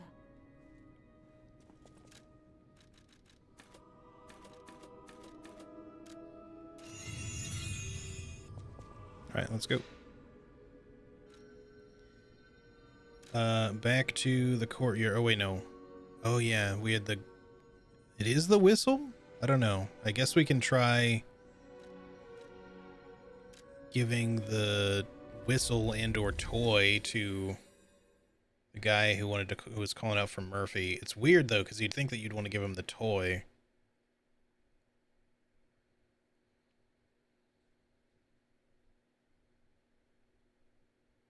Unless the whistle belongs to somebody else that I just didn't talk to, but then I'm not sure why it would show me an icon if I missed the quest start, you know. It's for stuff like this that I wanted to keep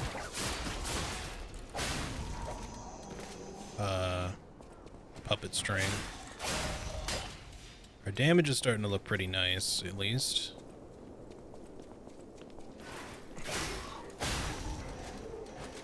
Killing enemies in 2 hits instead of 3 is certainly always plus.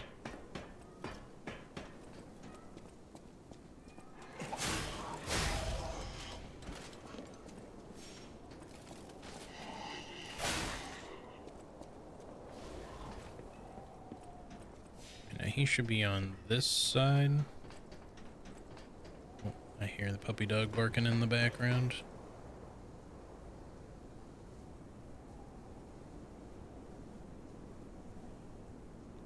Sorry, I gotta respond to a text that I missed, actually.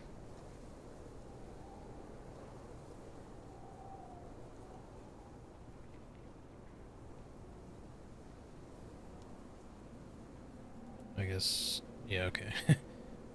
My landlord's girlfriend, I guess, just got home, so, from somewhere. If only we could Murphy. If only we Murphy. I guess it's not for you, but then who is this for?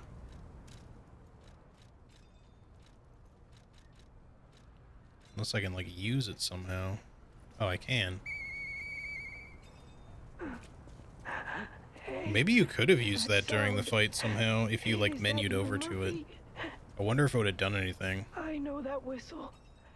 It must be Maybe Murphy. you blow the whistle and then give him the toy. Thanks for coming by. I want to play, but I feel too sick.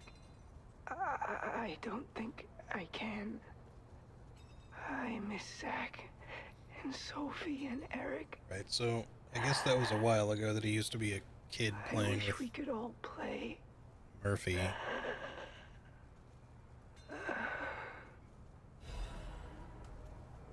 I don't know if Murphy was supposed to be the boss that we fought, the big electrified cop, or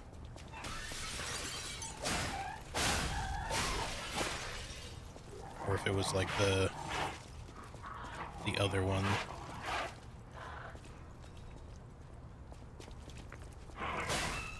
Like the other Robo Constable.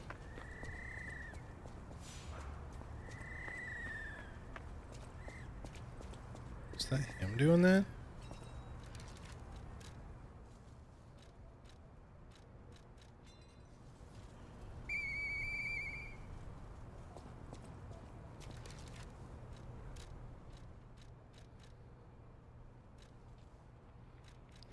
says you can move this to your equipment. Yeah, so I wonder if you can use that in the fight. I would be a little surprised if you couldn't, although it might not do anything.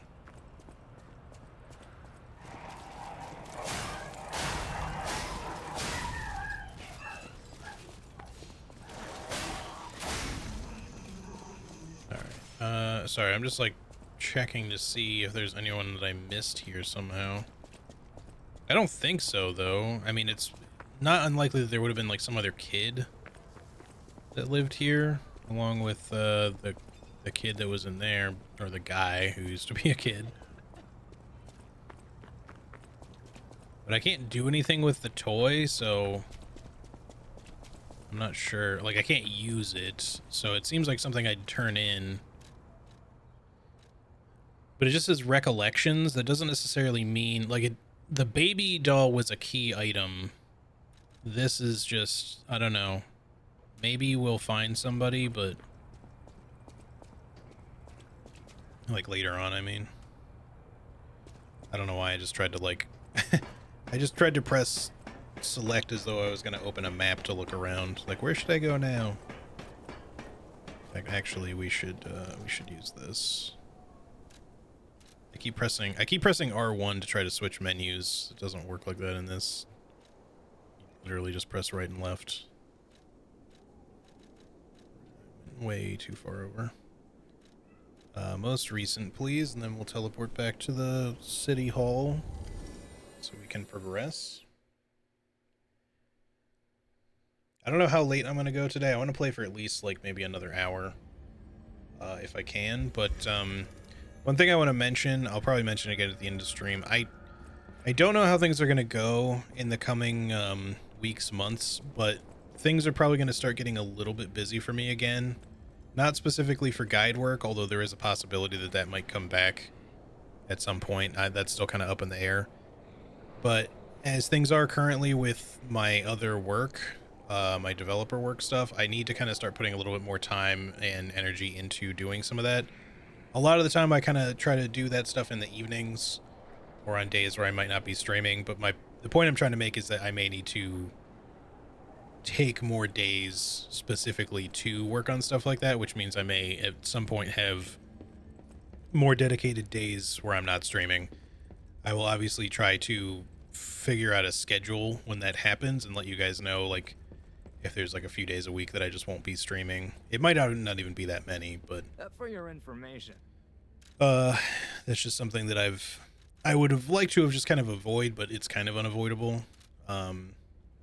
Obviously a couple of days off of stream here and there is not a big thing. The thing is, it's just not like a full day off for me because I still have to work. But while I'm kind of gearing back up to get into some more hefty work with some of that, I'll probably be a little up in the air. Some days I may not be able to stream. But then once I have things figured out, I will hopefully be able to put a schedule together so you guys will have a better idea of what days I am likely to stream and what days I more than likely just will not be streaming, because those will probably be days when, specifically for work, not only will I be working on things, but also I want to make those days available for people who I work with to be able to get in touch with me easily. Similarly, if I have to become a little bit more active, which I am, there may be days where, you know, if something happens with shit that I'm working on, like in the middle of a stream and somebody wants to get a hold of me, there is the possibility that someone could try to call me or message me, and I may have to respond to that like in the middle of a stream. I hope that that won't happen often, because it usually doesn't. But if it does, there does exist the possibility that if there's an emergency, I would have to stop streaming to go take care of something. If that occurs, it's not likely that I would like stop streaming and then come back, just because it's always a little hard to carry the momentum of a stream if you have to like stop for like an hour and then come back later. If it's a few minutes, it's no big deal, because usually I can just like sort of pause the stream for a bit, you know, assuming I don't have to actually stop the stream. If I do have to stop the stream, it's a little bit different. But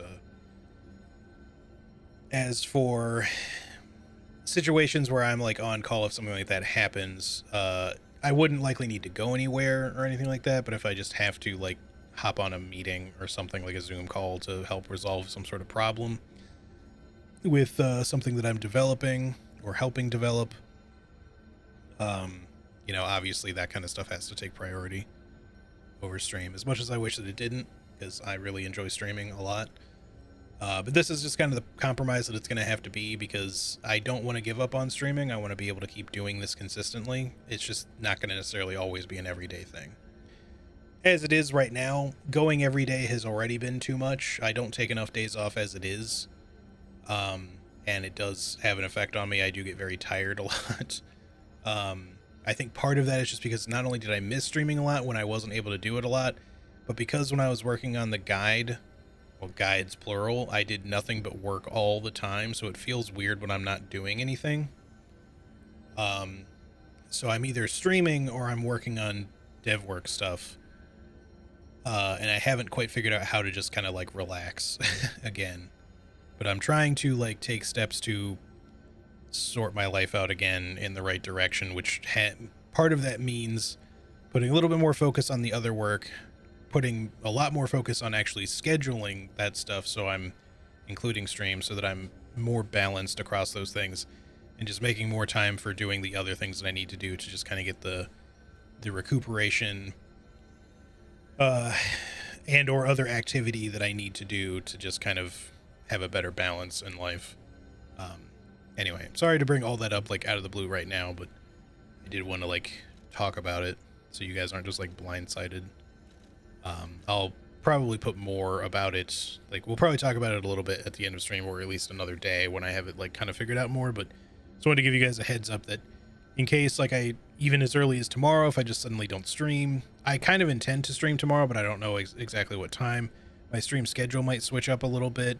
I want to keep roughly the same time slot, but there may be days where I can't stream as early as I normally do. It may have to go back to like noon instead of, for me, I normally stream at 10 a.m. my time, and then I'll go for usually 5 hours, but sometimes as much as like 7 or even a little longer than 7.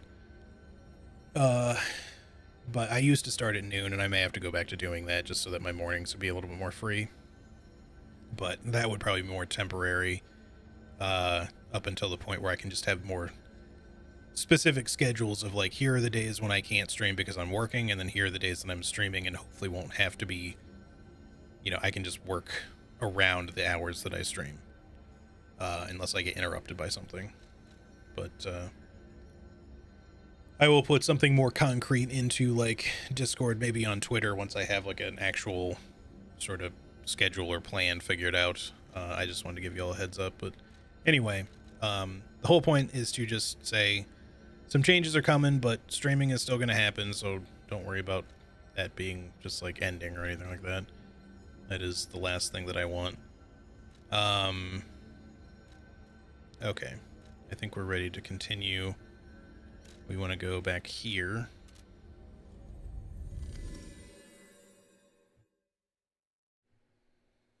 But yes, making those fat stacks is part of the plan.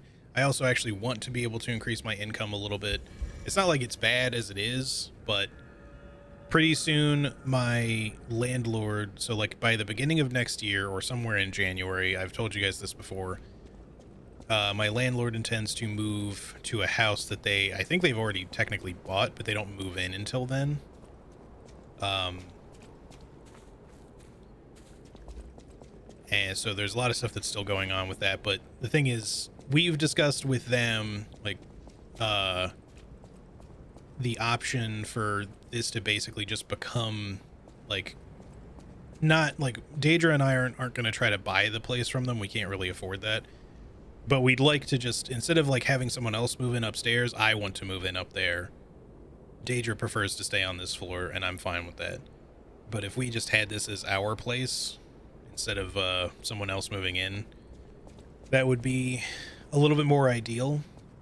I think, you know, because the upstairs is a little bit smaller, I will be sacrificing a few things, but Daedra's already agreed to let me use the kitchen down here since I've already invested a lot of stuff in the kitchen down here. It'll just be our kitchen. You know, there's like a smaller kitchenette sort of deal up there. It's got the amenities you need, but it's a smaller space, but it should be roomy enough for me to still stream from just fine. Everything should be comfortable. The kitchen down here is super nice. So that was one thing that I discussed with her, was like, can I still use the kitchen down here? because a lot of my stuff is, you know, down here, obviously, and it's much nicer to cook from. But being able to kind of just have, like, instead of a shared apartment that we're doing right now, that's like the first floor of this house, each of us having kind of our own apartment would be nice. Even if we're still sharing it a little bit. We would already still be sharing the utilities in the basement because that's where the washer and dryer are, and we already share that with, like, not only each other, but the landlord and his girlfriend too, because there's only the one area for it, so.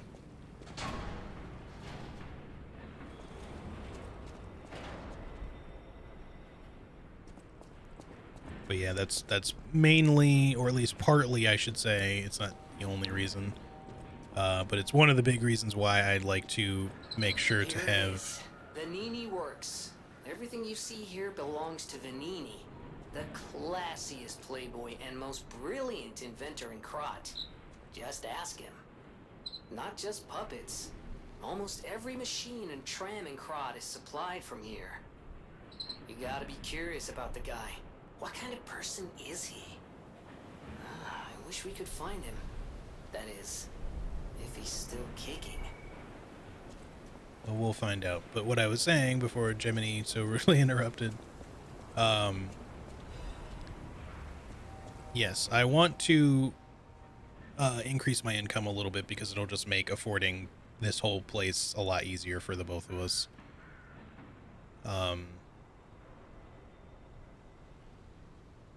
Nini and Grudge. By the miracle medicine here, the miracle alchemist Clark Shore, also known as Dr. Cure-All, has succeeded in making a cure for the horrible plague that has spread through Krat.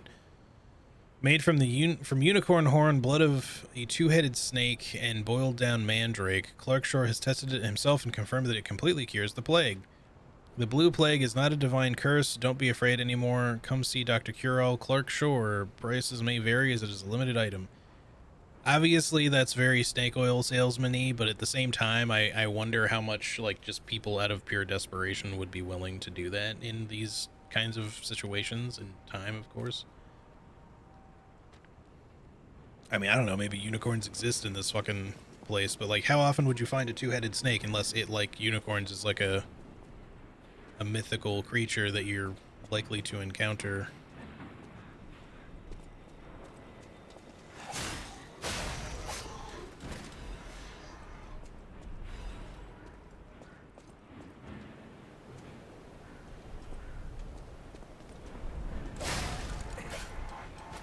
Anyway, this is all new stuff, by the way. We are now out of the demo area and into the game. The real game. Rather, the rest of the game.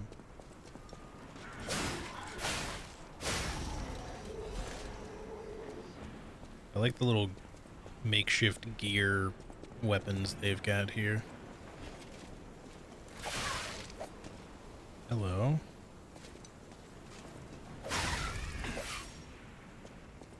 It looked like you had an item, but you, like, phased through the ground, or the roof there, and I lost it. I think I remember this area from, like, one of the first showcase. Oh. From, like, the first showcase they did, maybe? I also remember the guy that played through this area. Well, I shouldn't say guy, but the person who played through this area also kind of sucked at the game. I mean, you know, it was easy to judge back then to be like, oh man, the person playing this looks like they suck. Maybe they didn't. Maybe the game was really just that hard, but it just looked like they didn't play very well. What I got from what Jiminy said? Yeah, yeah.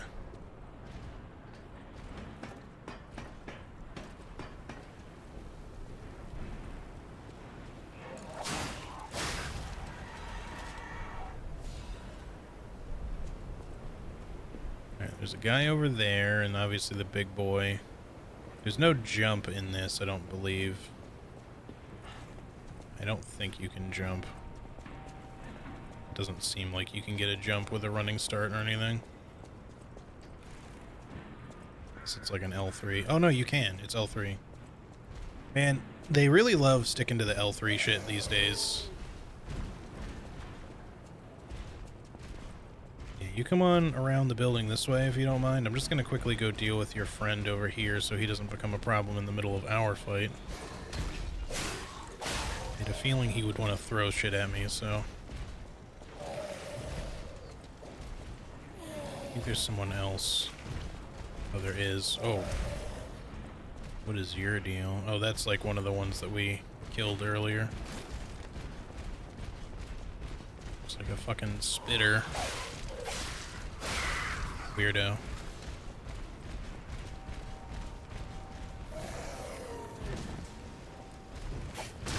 Ow. Should have seen that coming.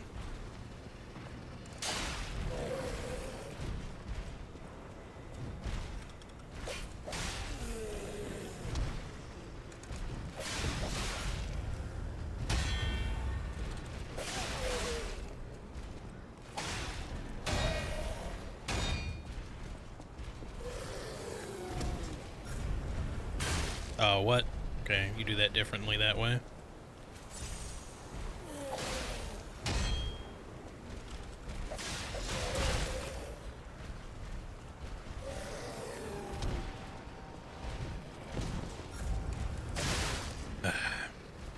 I hate that he can just go straight into that.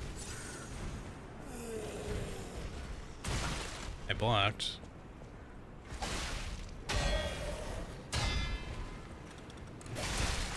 Of course.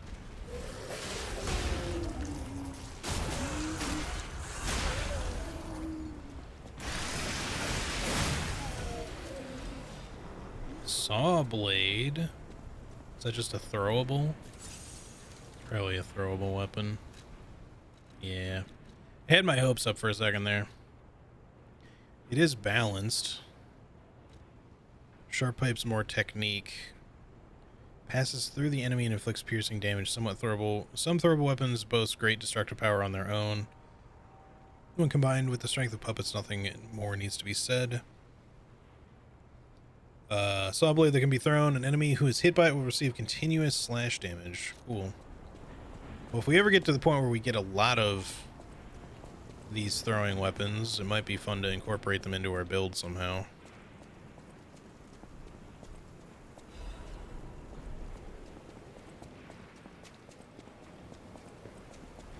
See, I don't know. Maybe I'm just like an old school Dark Souls, Demon Souls. Well, not Demon Souls, but Dark Souls player, in that, you know, I'm used to having jump on circle, you know, or B, and not as an L3 thing.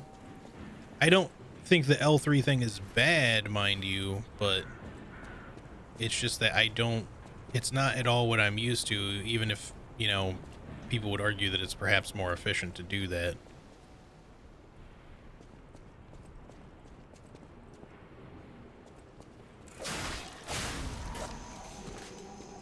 Just because, you know... Oh, I thought he was like just pointing at me, and I was really confused as to what this guy was doing.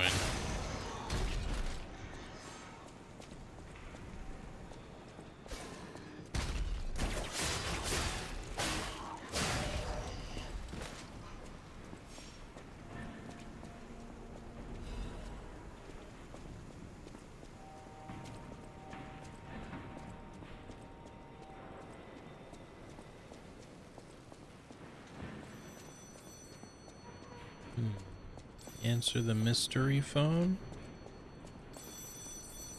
Another fine day in the city of Krat, but I wonder, my friend, just where you've been? Oh. Congratulations!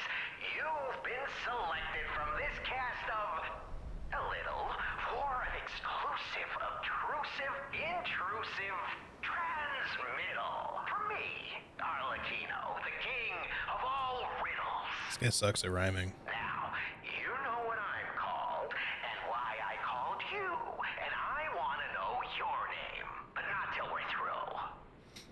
For as soon as I learn that's one riddle burned, and I do love a mystery, don't you?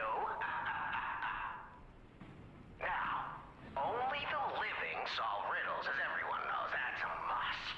When your city is so full of puppets, it seems are about fit to bust.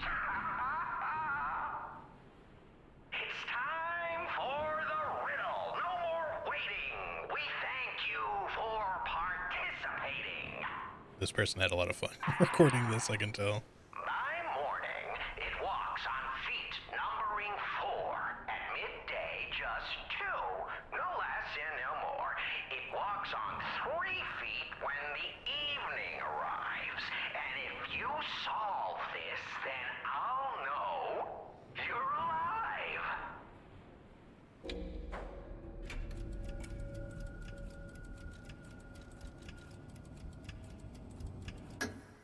Correct. Fantastic insights, caller.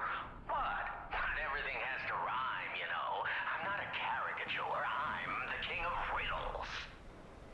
That said, how do we know you didn't just get lucky? Even a stopped clock is right twice a day, and even a puppet can be accidentally correct just by random chance. Still, a promise is a promise. Arlecchino, tell him what he'll get. Thanks, Arlecchino. Caller, your correct answer has earned you a Trinity key. Doors and keys and doors, the subjects of puzzles and riddles galore. My next riddle won't be so simple to crack. Arlecchino's the king. Not some riddling cheap jack.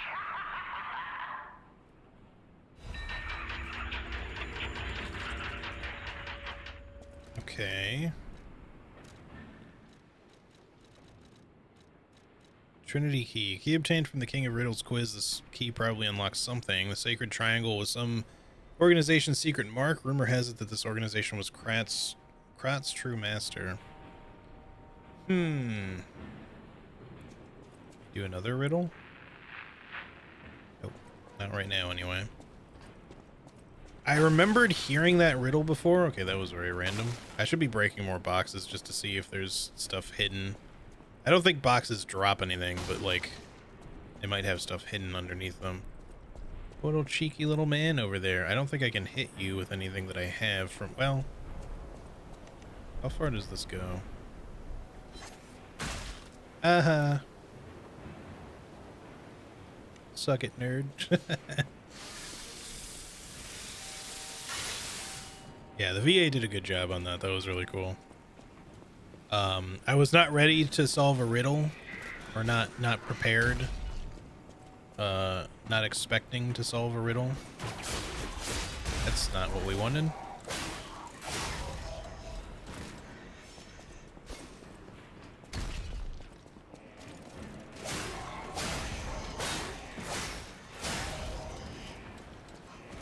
I should have looked on the other side to see if there were dudes hanging on here. I didn't even think about it. I just saw that one dude.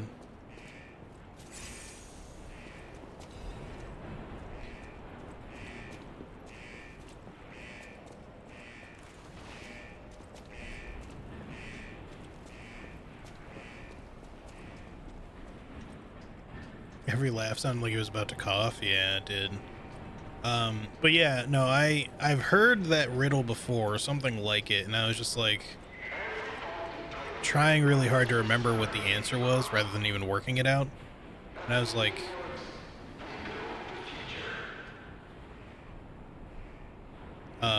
it'll probably give me a choice answer like it has for everything else, but I wasn't sure how many choices it was going to give me. And I was just like, well, I'm pretty sure the answer is not a monster, so I'll just say human. Although in the moment I was like, is that even correct? Because that doesn't sound right.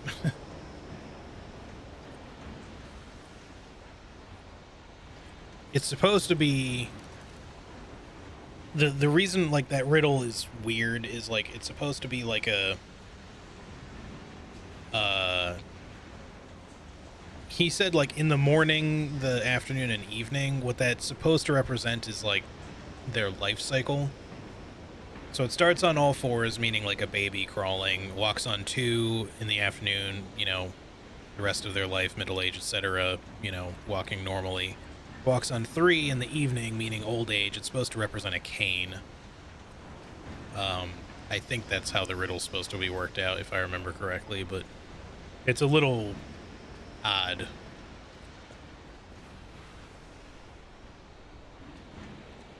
because the wording behind it doesn't exactly point you in the direction that you would think, because it's not as straightforward as a lot of riddles would be by using, you know, the language of like time of day to represent something that it could, you know, that could be something else. Chain can be swung powerfully, inflicts strike damage on anyone in the area, and spins around enemies that it hits. Sometimes simple is most effective, a quote from a stalker. So it's a throwable object. That's cool, though. Electric Blades is effective for subduing puppets. Get out if you're not a stalker. That's telling me that we might want to switch to Fulminus. Maybe we should at this point. Don't get me wrong, the puppet string was helpful just then, like a minute ago, or at least kind of helpful, but I don't think we necessarily need it. We should at least try this. Alright, 2,312. We could probably level up only once, so let's just keep moving forward for the moment. So we had a big boy that way. Can't go any further that way, obviously.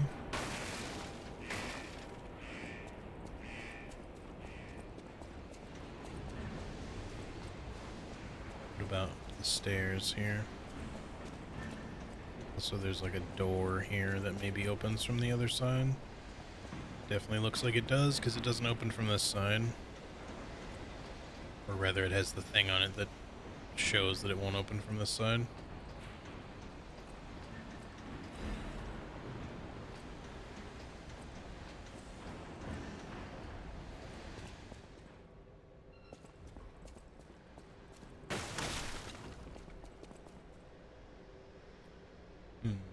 Okay. Oh, you're stronger than I was expecting.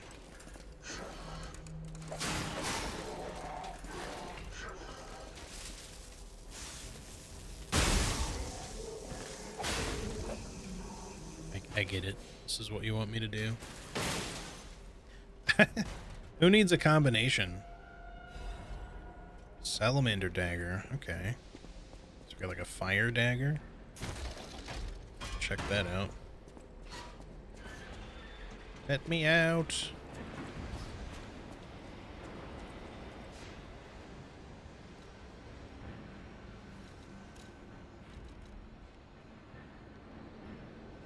So it's technique advance, mostly an advanced weapon. See, I like the idea of playing this again later and doing like an arcane build, or, you know, an advanced build. We'll just call it advanced, call it for what it is. But, and just to see if there's like some good weaponry that works well with that. It does seem like, unless you get New Game Plus, it might be a bit before you get like a good advanced weapon. Like this is an advanced weapon, so you could use this fairly early on, but it's still going to take a bit to get to it.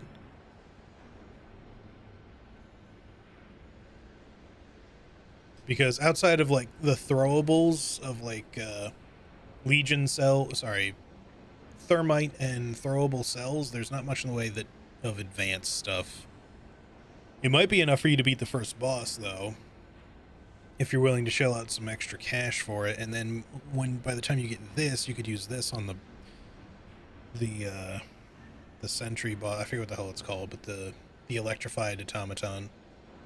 It's probably not super good against him because this whole thing's ability is electric blitz, which that dude might even be straight up immune to for all I know. Let's take a look at this thing.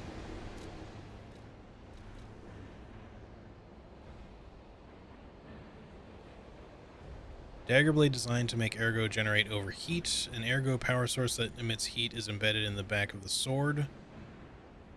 The salamander symbolizes fire and purification. In that regard, the dagger was created for a special purification ritual regarding alchemist defectors.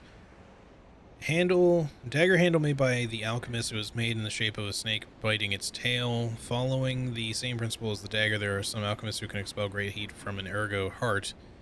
These Baptists who possessed fire abilities called themselves Simon's Fire and the Purifiers of Truth.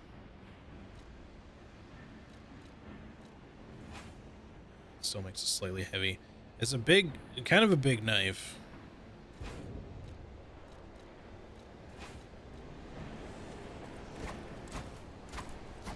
It's very stabby.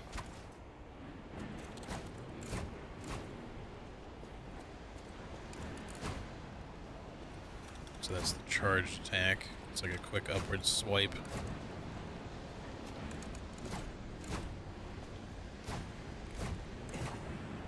Interesting.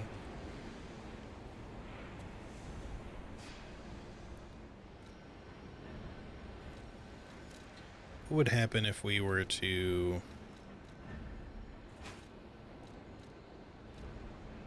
So this would become CC. It would not get fire attack scaling from advance. It would not be very good is the point, because it's 90 damage split, whereas this guy is 118 plus 52. This would only be 90 plus 23, which is definitely a lot less. Might be worth trying out at some point. For now, let me stick with this, but we might put this on as a backup weapon once we get a little bit more capacity, because I like the idea of using it. The only downside is that its motivity scaling sucks. So we're going to be pretty bad with it off the bat, especially because we have very little advance, and our technique is getting there, but it's still pretty low. But I think overheat will likely be beneficial in this place, if I had to guess.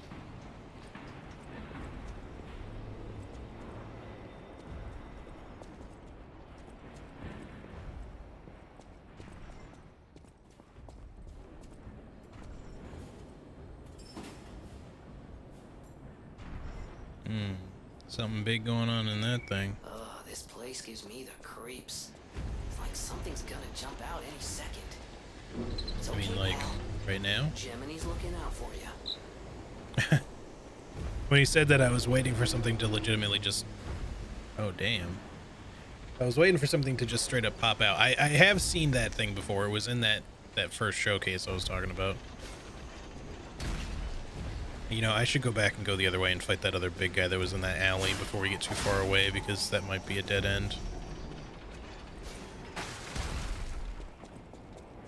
No, I kind of knew there was going to be some sort of trap.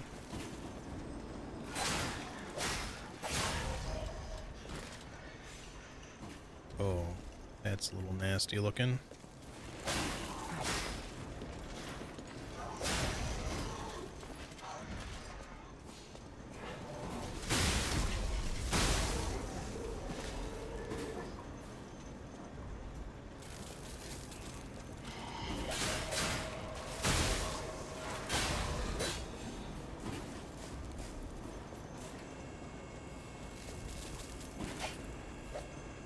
Just making sure.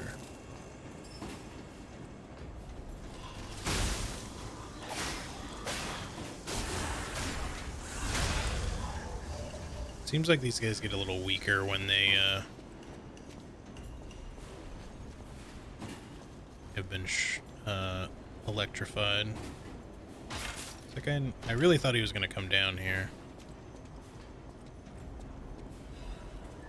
Belford shock cartridge.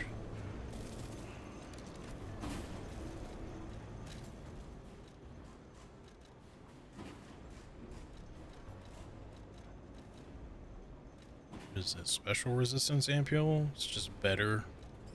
Oh no, it just gives you different resistances. Shock, break, and disruption. Maybe higher.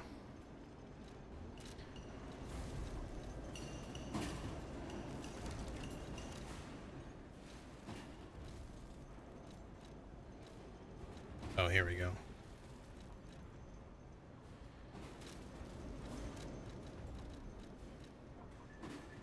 Belford shock cartridge parts that affect the puppet's circulatory systems can enhance resistance to shock. Cartridge developed by the Belford Superior Workshop. It also has an additive that alleviates status ailments. It is light enough that we can wear it now. So it's heavier, but all the other stats are better, so it is kind of worth using. Okay. I feel like in the demo we got a better liner, and we had found like a fourth frame at one point, like a heavy duty one. but I think they must have moved them around or something, or I just somehow didn't find them, but I was being pretty thorough, I think. Alright, I don't see a way to climb back up. We're gonna have to look around, and potentially we're gonna have to fight something big, even though I didn't want to do that yet. I wanted to, I should have just gone back to fight that other dude. Factory manager's report. Dear Mr. Vanini, as per your orders, I conducted a quality investigation of the ergo supplied by the alchemists. Of course, it was done secretly. Certainly, the quality of ergo was getting worse over time. I don't doubt the alchemists, but the decrease in quality is too widespread to call it a coincidence. At this rate, this quarter's puppets will have a high chance of defects. The most important thing is the quality of the ergo, after all. According to a reliable source, the high-level alchemists are running ergo production experiments, lately using another method. Personally, I think their secret experiments have something to do with the decrease in ergo quality. Are they wringing out the bodies of discarded puppets in the barren swamp or something? Anyway, I recommend approaching them carefully instead of complaining to them. Manager of Factory 1, Nicola. You got Tesla working for him? Or just some guy named Nicola. Not all Nicolas are the same. Yeah, see, we're gonna have to fight what's in there, and that's kind of what I was afraid of, because I'm pretty sure I remember what's in there, and I don't know that I'm prepared to fight it.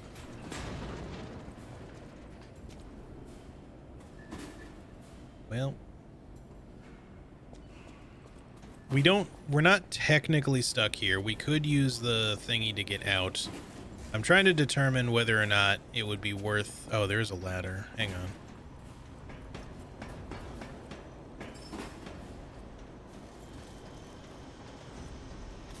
Mainly, I want to know if it's worth,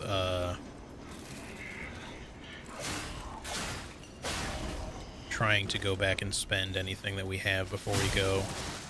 Damn it, you can still get through that, huh?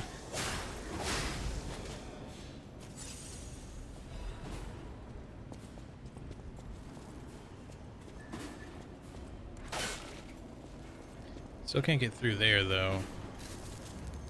So I don't know that we actually have... Well, hang on. What about over here? Is there a way out? Ah, there is. Oh, hey, that'll let us level up our weapon one more time.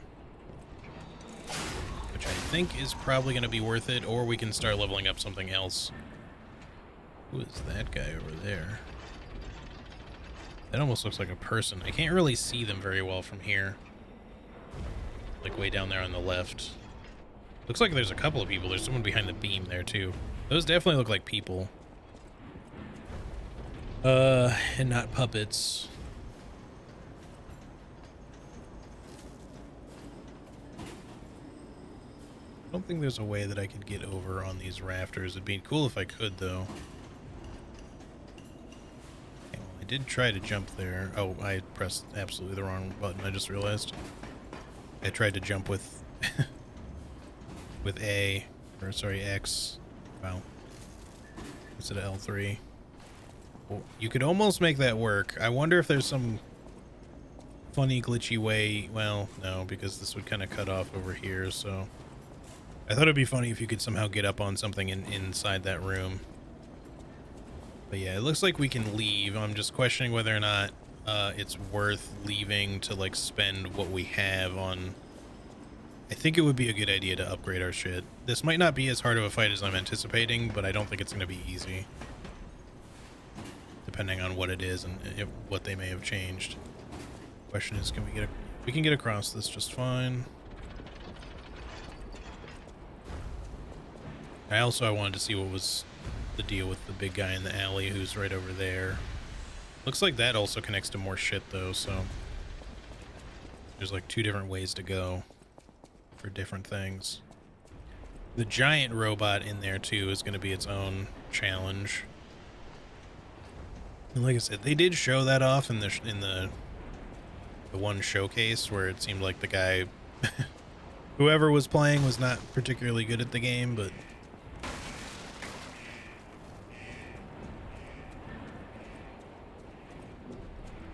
I feel like I probably shouldn't bother sneaking up on you because you're probably just going to notice me anyway, but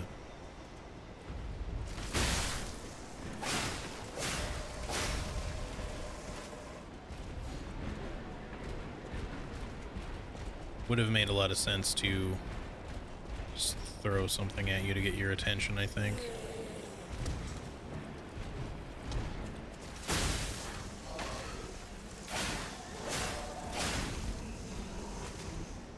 Okay.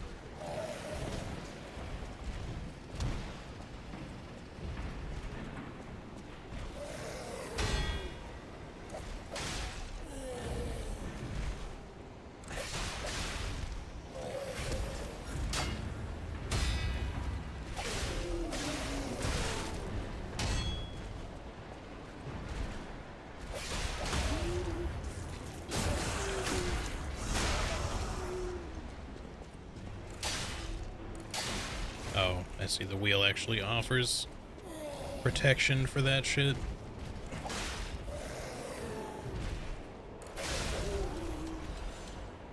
Alright. See, but now that I've used up some resources, I definitely want to go back before I encounter anything particularly big. So we're obviously going to be dealing with that if we go down there. I don't know if we have to fight it right away. We could like run to that other ladder. But yeah, let's make this a next, you know, a priority after we do the other thing, I think.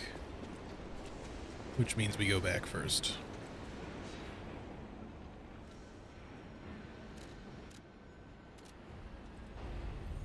Take me to the hotel. Man, I am really enjoying this. It's been a lot of fun. It's definitely tricky, like challenging to get through some of the like, just to kind of learn things like parry timings and shit. It seems like some people have moved a little bit. Like Sophia at least has moved her position slightly. You're going to the factory to save Mr. Venini, right? He's the richest man in Krat. A little eccentric, maybe, but a good person. I like how our character I nodded. heard he went to shut the factory down. A P nodded. I hope he's safe. I wouldn't want to lose my best customer. I know my way around a weapon. You have news to talk about Venini. Mr. Venini is the richest man in Krat. His company manufactures most of Krat's exports. He's, peculiar, but a good-hearted man. Even though he's rich, he treats every employee with respect. I heard he went to shut the factory down. I hope he's safe. I wouldn't want to lose my best customer. I know my way around. Alright, let's go ahead and get that +3 for this guy. This only gets a +4 damage upgrade. I don't know if that has anything to do with our scaling, because I feel like it should show the base. I think it does show the base damage. This only gets +8, but nothing gets like massive damage boost. It's mostly the scaling, I think, that improves the damage. I don't know if the scaling gets any better or not. It doesn't seem to show.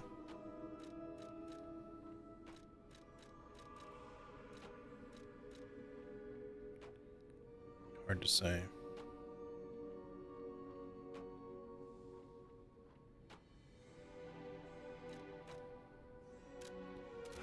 Let's go ahead and make it a +3. So that's till we get Crescent Moonstone, that's as high as that's getting. So any more hidden Moonstone we find, we can apply to whatever else we want. So there's that at least. Alright, +3. And then, let me just make sure nobody else has anything new to say. Nope, you do not. I don't think Antonia will, but let me just check with her. People have no idea. Thanks for keeping. Nope. Alright. I don't think Geppetto would at this point, so we'll just talk to Sophia and move along here. I'll use my power.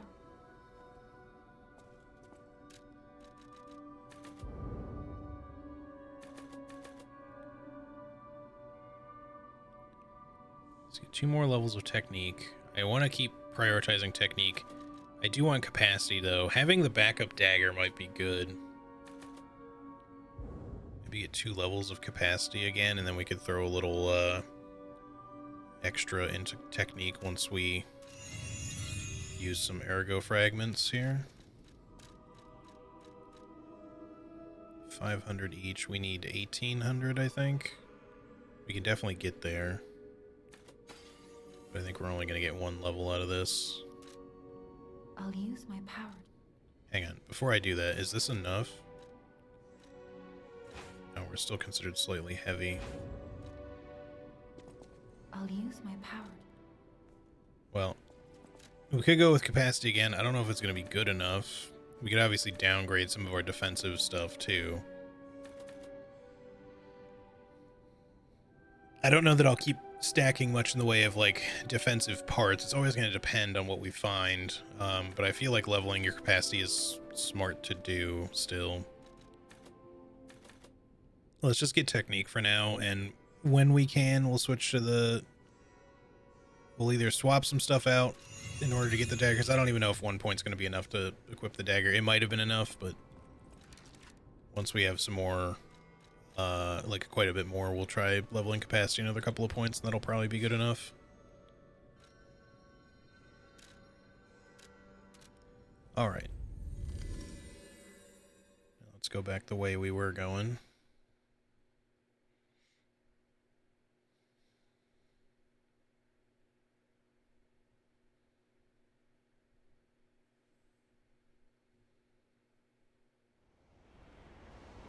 Few boys we got to get past, but it's nothing too crazy.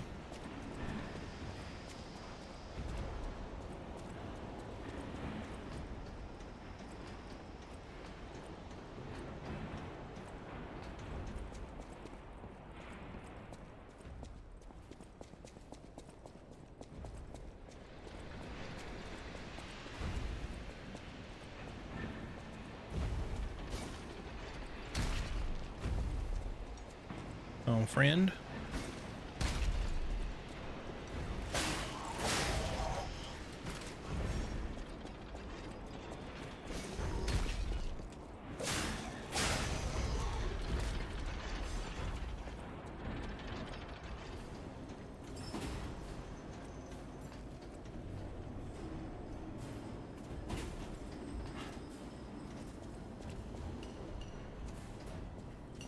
And that's not too bad in terms of how to get back here quickly without fighting a lot of shit. It's because that's a big room with a bunch of enemies that will come around.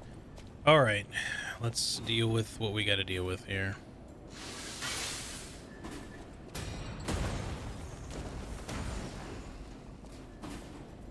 Oh, they changed this.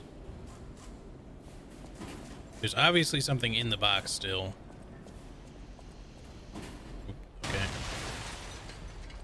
Hello. Oh, whoa, that's... Okay, never mind. That is completely different. It doesn't mean that he's not dangerous, but... That is not what was here in the showcase.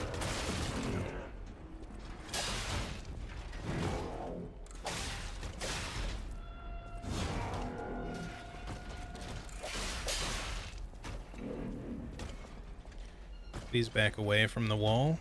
Or come away from the wall. Doubles up on that. Oh, the kick is a little nasty.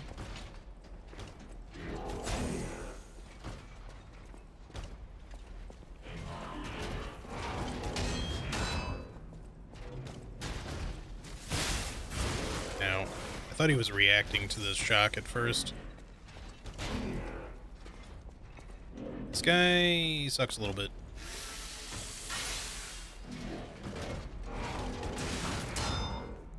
It's hard to block that. Like, you can just block it pretty easily, but I don't know what the timing is supposed to be for it. I thought shock would be good on this dude, but I guess not.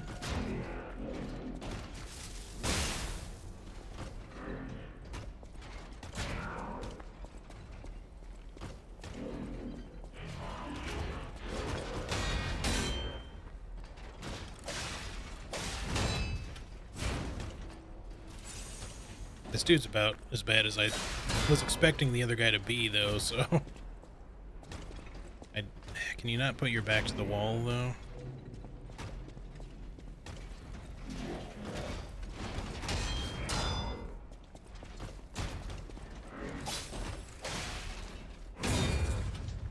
Oh, I got, like, posture broken. Stamina ran out.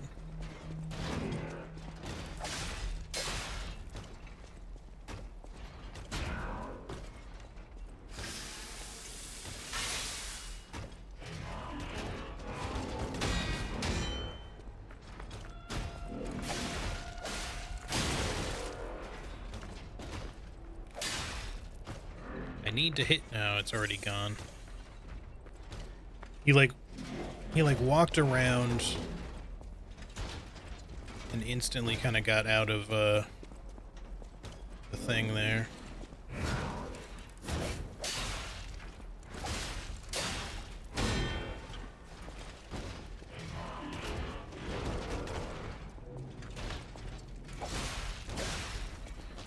I think if he just can stay away from this guy's some of his attacks, he's not so bad.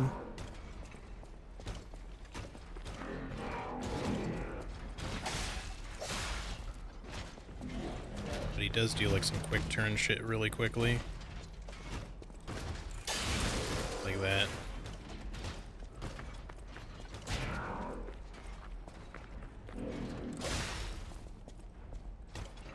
Very easy to run out of stamina too. This guy, I don't know if it's right to call him like a mini boss. That's basically what he feels like, but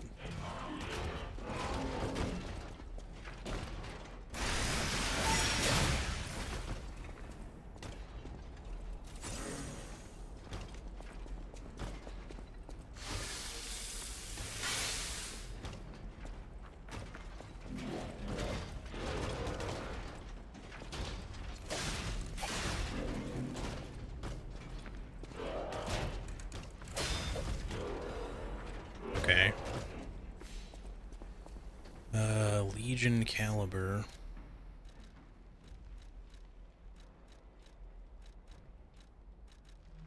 Not a defensive part. Not an amulet.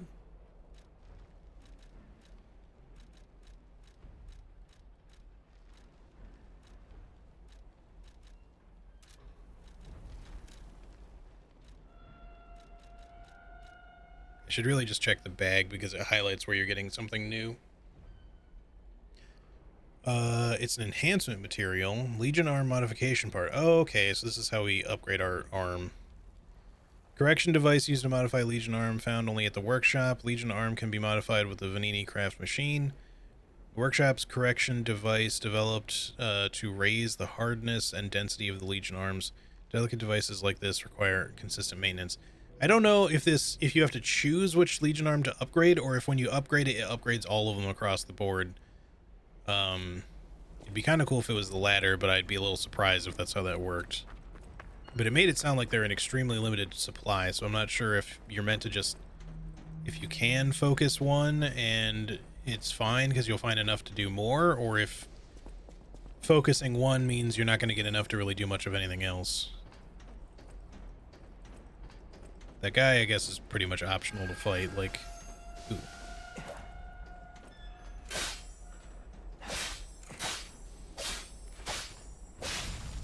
What you got for me? Motivity crank. Oh, we can... Okay, so that'll let us change something to a strength scale weapon if we want. Not quite what I was looking for, necessarily, I guess, but not unhappy to have it or anything.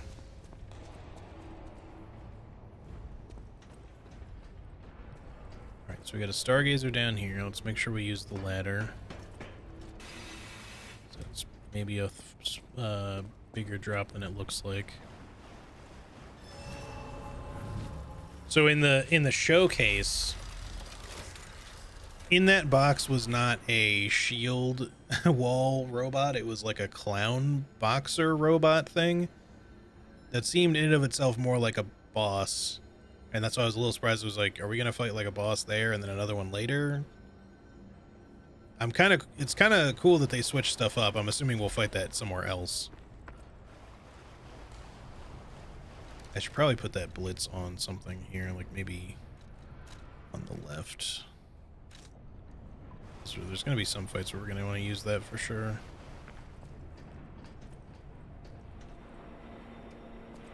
We out in the main waterway where the giant robo was. Ooh, corruption. Oh, hello. These little spitter corruption dolls are more on the creepy side for sure.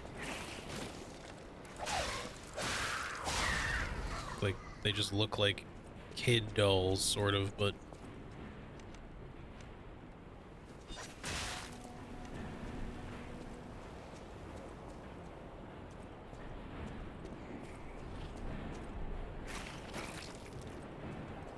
but they're like a little taller than that.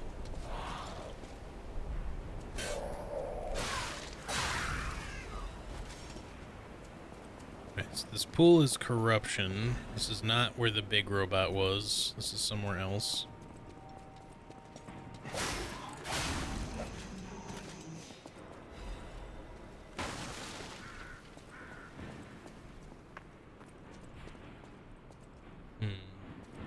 Alright, let's look around here. I don't know if we want to crawl through green sewage shit right now.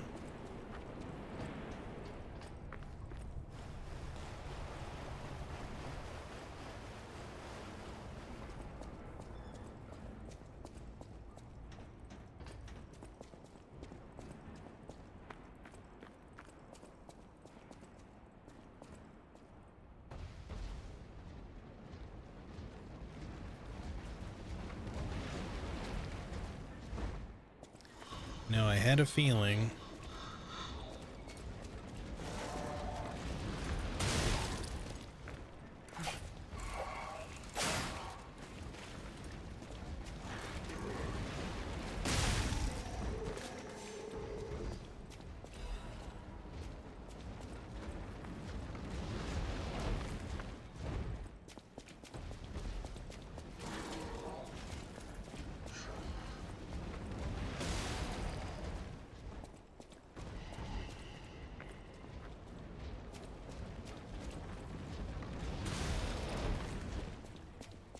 Sucks to be that guy. You know, maybe we don't want to try to grab that just yet. I don't even know if we can make it in time. I don't think we can make it there, grab that, and get back, unless there's a place to drop down to safely, but I think we should see if this is something we can shut off first.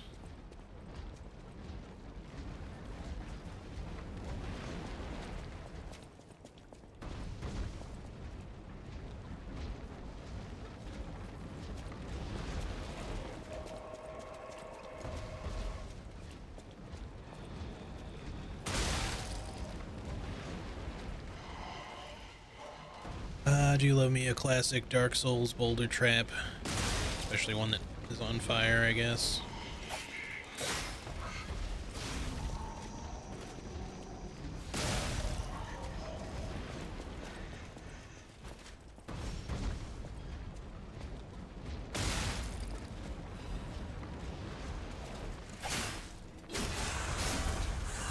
Well, that's not what I wanted. Okay, that was a little close.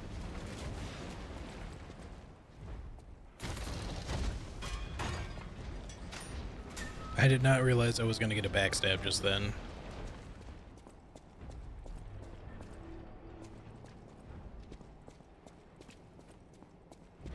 Just trying to look out for ambushes. Oh, we're back. We're in the middle of, like, Pipe Town, where the big robo is. I kind of really want to fight this guy, but I also see that he's, like, in the middle of a bunch of corruption.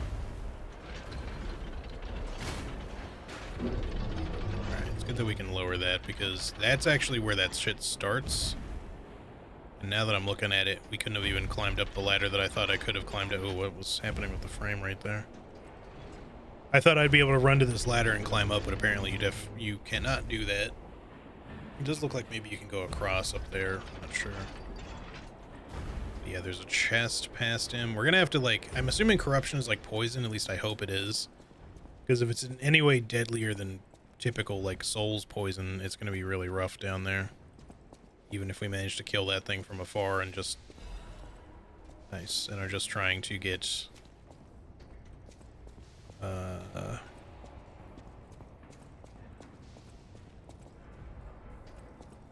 you know, the chest at the end. If that thing kills us much faster than regular poison, it's going to be hard to get in and out of there. And I assume that big robot is probably hard to kill. Should have looked before I walked out there, but we're okay. Alright, so we have a bit of a run to the next one. Probably going to be an enemy there. There most certainly is not, but no. There. No, no, no, no, no, no, no. I might get screwed here.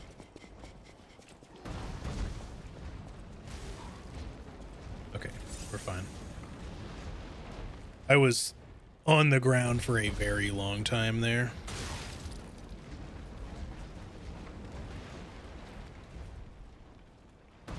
So I was like, there's no enemy. I was surprised that there wasn't one. I was just like, there's got to be something here. And then the wall broke, and then I didn't see what was behind the wall, so I was like still confused, even though I knew something had to have broken the wall.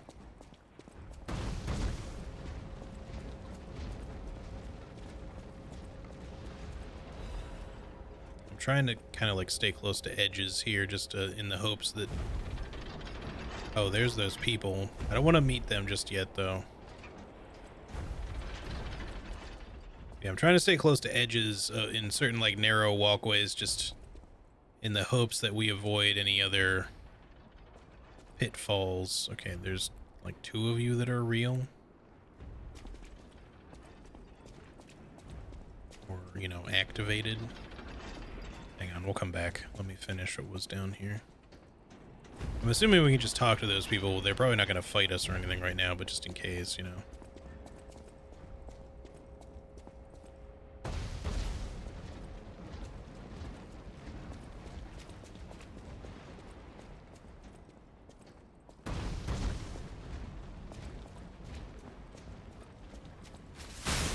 I could have just backstabbed you.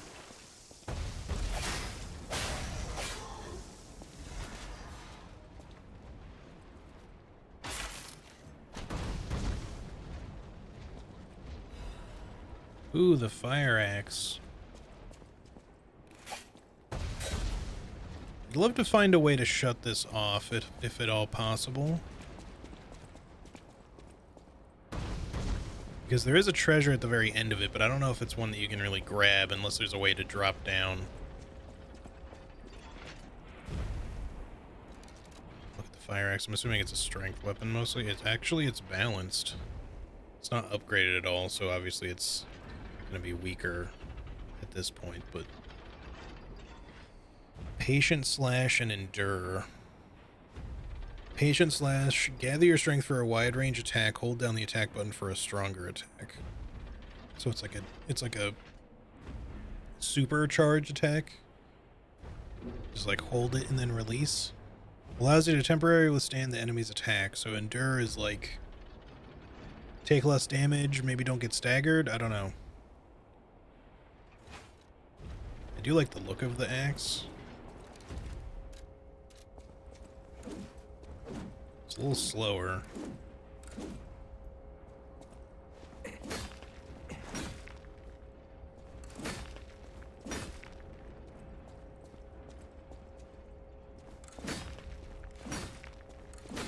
The singular R2 comes out kind of quickly. It just doesn't chain. Like at all, even with charged attacks. Huh, interesting. Might play around with it later.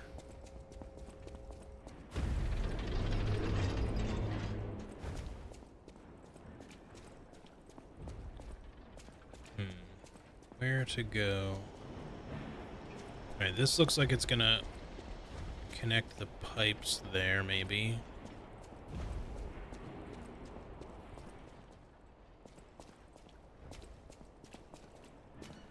And this place is kind of big. Vanini is a jerk. I want to make as much as Vanini's butler's puppet does.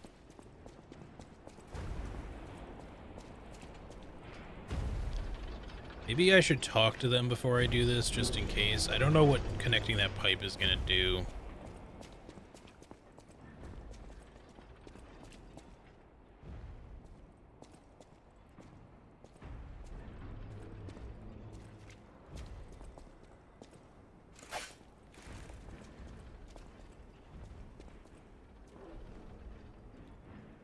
So there's a guy up there. He's pretending to not be alive. Maybe he actually isn't alive. Never mind. Are they gonna become... Okay, they're not. Have you seen this eccentric? Hot off the press with news this month again. This month's eccentric is Mr. J, a gentleman who caused a stir by marrying a puppet. What? It is because the custom-made puppet is so... is it because the custom-made puppet is so beautifully made? Or that Mr. J's peculiarities, even he was unaware of, suddenly burst? Mr. J fell in love with the made puppet at first sight, and they got married even in the face of his family's opposition. But the lover's secret wedding faced ruin, the enraged family stormed in, the husband was confused, the puppet bride was greatly damaged. She clearly had a soul, we loved each other. Gentleman J, who became his family's headache, still makes the same claims. He's even fixing his bride and redoing the wedding. This tragedy was all made possible because of Krot's advanced puppet technology. Let's all listen to our families now. Haha. The Have You Seen This Eccentric corner will continue next month. Okay. Interesting. I mean, if the puppet made was, like, of the same level of quality as P, I could understand maybe, but I don't think anyone is the quality of P, at least nothing we've run into so far, so I'm wondering exactly just like how robotic this maid looked before you decided that banging the robo maid was a good idea. Shit. There I go, charging, pressing the wrong button to dodge again.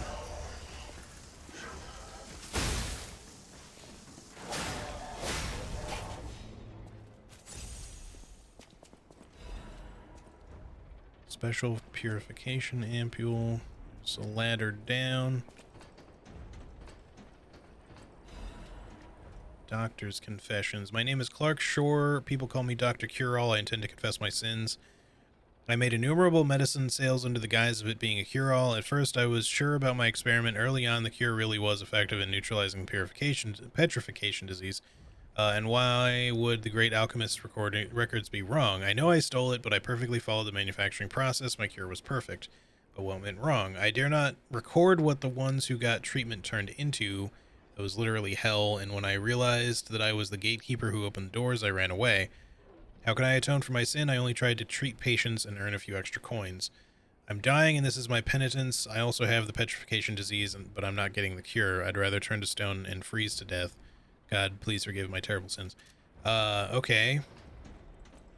Lies of the PP. How's it going, Dodo?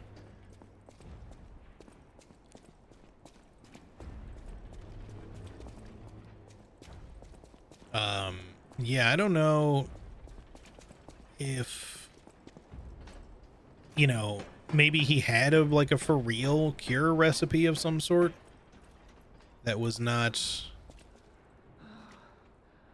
Seem like another stalker. We might be in for a fight here, possibly.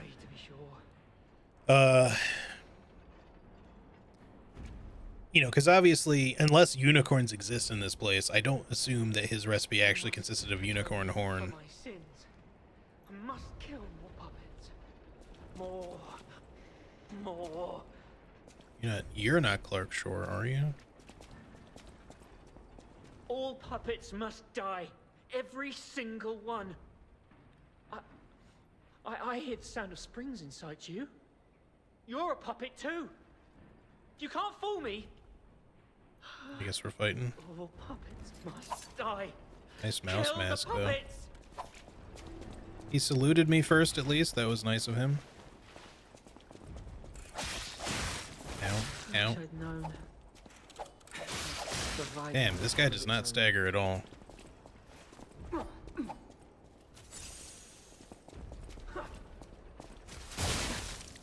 I guess that kind of works, but...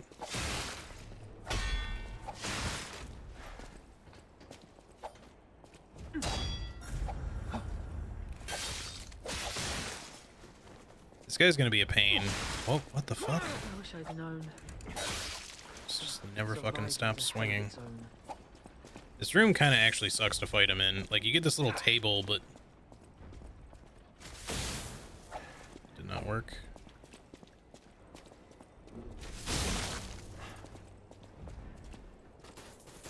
Shit. No, no, no. Oh my god, that leaves you in that animation for so long. Okay, maybe I'd get some chance to block that somewhere, instead of just, like, take the entire hit.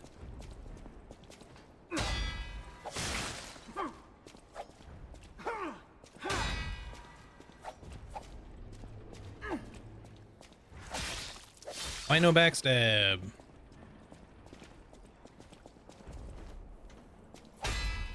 I wish I hadn't run away.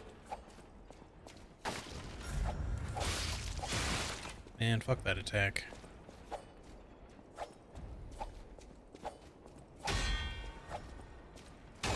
These combos just going forever, dude.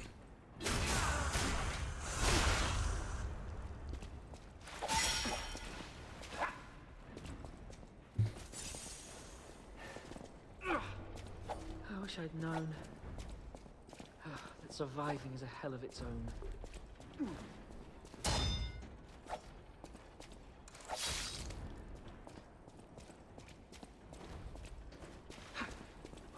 Oh, fuck. What?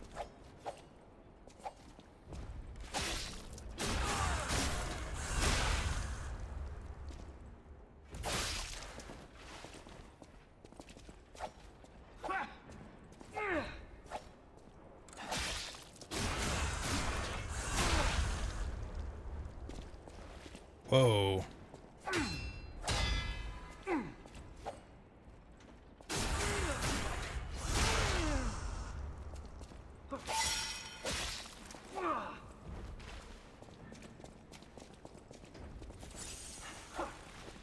Okay, we can still do this.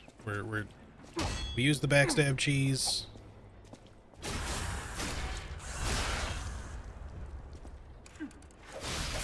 Fucked. Stalker's promise, survivor's mask, survivor's hunting apparel, and the door's opened. Nice. Sorry, Leo. Okay, let's see what we got here. No new weaponry or anything like that. What was Stalker's promise?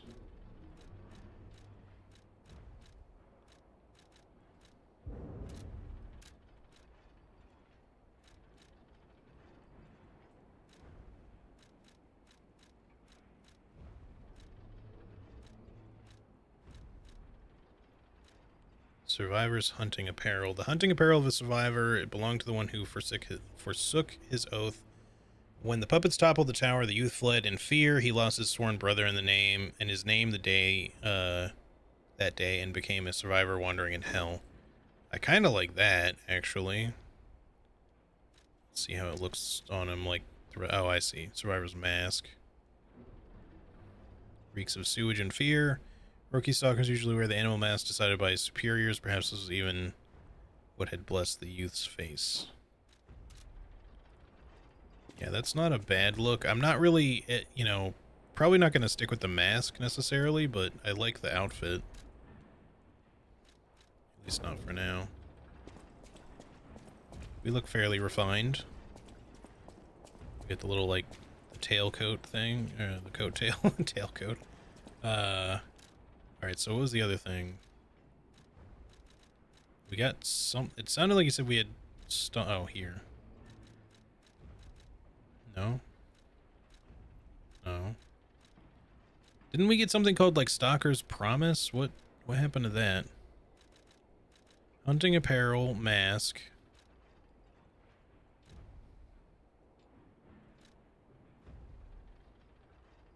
He was using the same weapon as me, so it wouldn't make sense for him to even have, like, a different weapon. Moonstone, Motivity Crank, Star. It doesn't seem like we got anything else. Was it a gesture? Oh, it is. Okay. Oh, the salute that he did. There it is. Sick.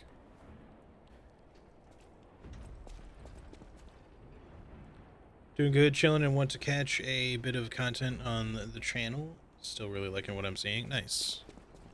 Glad to have you here, as always. Good, buddy. Okay, so that just loops around. We still don't really have a... We haven't found a way to shut those fiery corpse balls off just yet, if there even is a way. But we didn't explore everything out here, I don't think.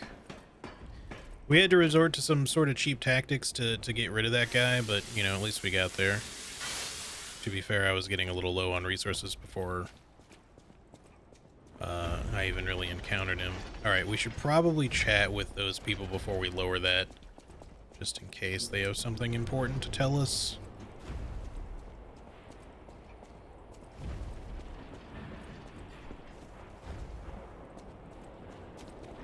Ooh, admirers seem to follow me everywhere.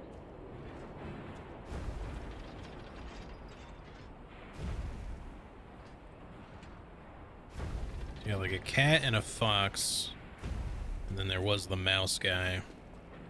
Is she just short, or is it like recessed? Or are you? I guess she's like tall as shit.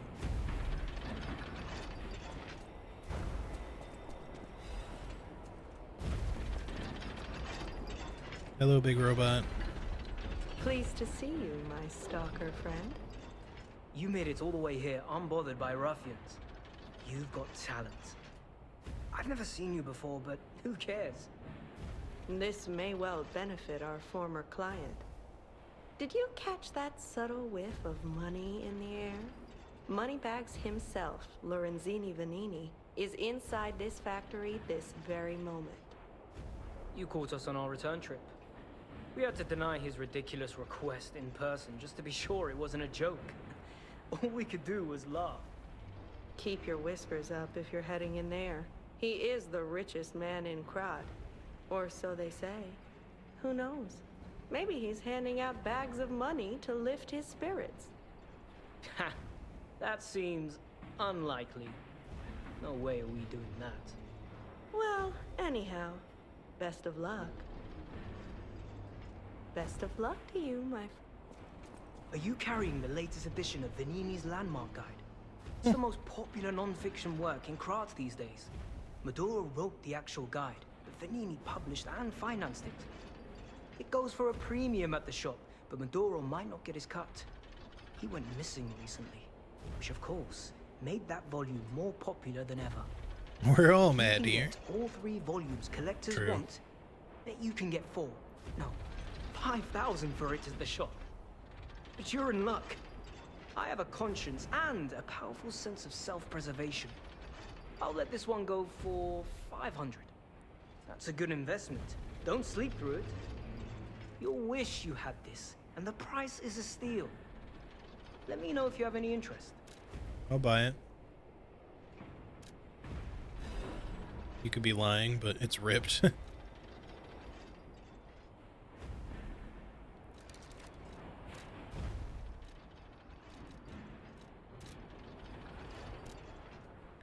Rip Vanini Krat's Landmark Guide 3. Rose Estate. There's a warning band attached to the bears that herring symbol of Krat. Warning, this book has been banned. If found, please report it to the city. Reading banned books will result in punishment. Are you sure you want to read it? Some uneven handwritings is here. You were warned, but you're reading a forbidden book. You're a bad person while you're reading it, so this is what you get. The roses bloom at the Rose Estate. Don't know the rest of it. The end. Reporter Cat. This guide was made with the support of Red Lobster Inn. Okay, so obviously he lied. So, have you had time to read it? It's the first volume I wrote, so go easy. By the way, I need to mention something before it slips my mind. It's a shame that the original author went missing, but I fear you misunderstood this commitment. I am willing to sell my newest book for 500. No refunds, of course. That's a given. But look on the bright side. That volume of the series is not easy to acquire. I don't mind. I can kill a few guys for 500. It's all good. If you're really that hard up for cash, for Ergo. Yeah, that's what I was saying before, like... this game has obviously Pinocchio right on its sleeve, Bloodborne, Isaac Asimov stuff, but there's a little bit of Alice in Wonderland shit going on here too. At least I get vibes. Alice in Wonderland vibes at certain points.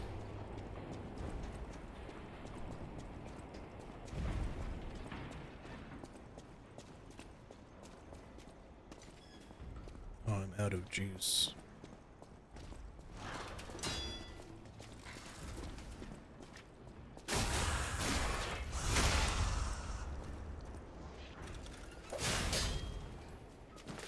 Oh, he was doing the I'm stuck in the wall cake moment again. Okay, well, we can't go that way.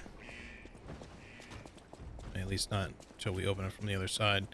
I'd still like to see if there's a way to stop the flaming corpse balls. We should probably go ahead and hit this lever. Wait, is this openable? No, okay.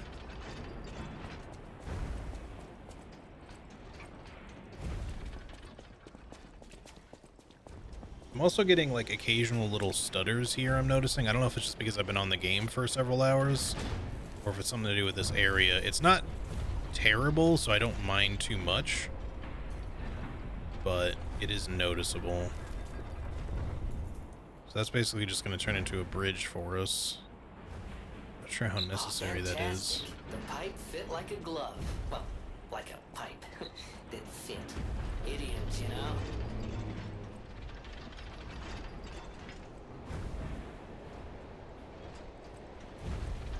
So this backtracks. Oh, that guy respawns.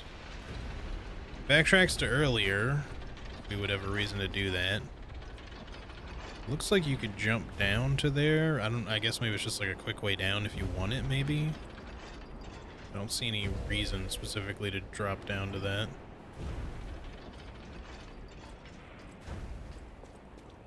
We are gonna fight that and stuff at some point.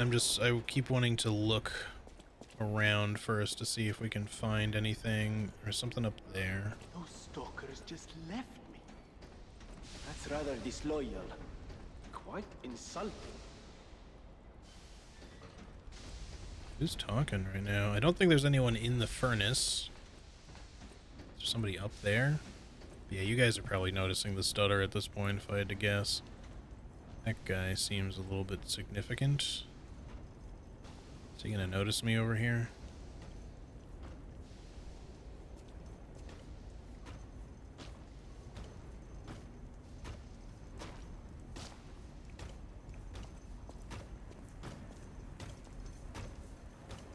Warning, beware when handling corrosive chemicals. Be careful not to melt your fingers. Okay, thanks. Sounds like a Swede. Could be. Another hidden moonstone. We could start leveling up another weapon if we want. I'm not sure what I would level just yet. Trying not to get into any super big fights right now because I don't know how much we're gonna do yet today. Okay, what's he up here? Yeah, there. Oh, it's Venini. Also, the stutter is getting kind of bad. I don't know if it's just this area or like again, I could lower some settings if I need to, but Those stalkers just left me. That's rather disloyal. Quite insulting. Oh, easy now. No need to kill me. Surely we can discuss this like reasonable people? this is why I didn't really want to wear Venini's attire because we'd just be wearing the same shit. I'm fine. Please, help me find my butler Pulcinella. He's a puppet and a friend. Like, it's Venini, so I assume he's supposed to be Italian, but maybe he's not naturally Italian. Accent sounds maybe slightly off. My butler went to barricade the back door, and I haven't seen him since. Pulcinella has been a loyal companion. I'd hate to lose him. The factory is, of course, my priority. We must take it back. But please, keep an eye out for my butler. consider it a personal favor and owe you in kind. Before all this chaos, Fuoco was the puppet in charge of the furnace. But he changed. He was a stand-up fellow once. Now, not so much. Sounds like someone with a heavy told Swedish accent and trying to sound like someone with a heavy Italian accent. Yeah. And marching them on the cathedral. How did this nightmare come to be? Please, you must stop him before he does any more harm. Before all this, I'm told. How did? Okay. All right. So we got that. I guess let's go ahead and rest. Eyes are falling shut. I'm gonna go sleep. Have a good one. Well, no worries, dude. I'm actually gonna end here. I think pretty much right here. I think I want to go level up first, but then we'll probably call it a stream. It's probably gonna be a little bit hard for me to navigate when I get back into this. Hopefully we can play tomorrow. But yeah, I'm thinking now is probably a good place to stop, especially if the stuttering is caused by just, you know, if this game has any sort of like a memory leak issue, I definitely want to like go ahead and give it a break if that's what's causing the stuttering. If it's not, I may have to adjust the settings next time we play, but hopefully we can fix it. It's not terrible, it's just noticeable. I'll use my power to help you.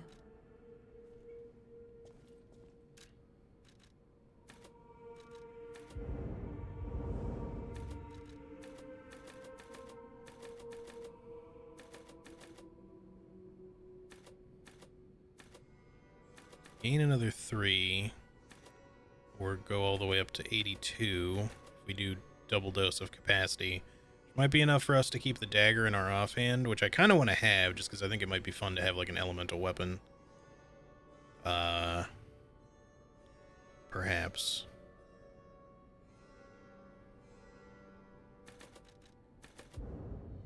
But obviously we're not getting any extra damage if we do that. And even now, strength is...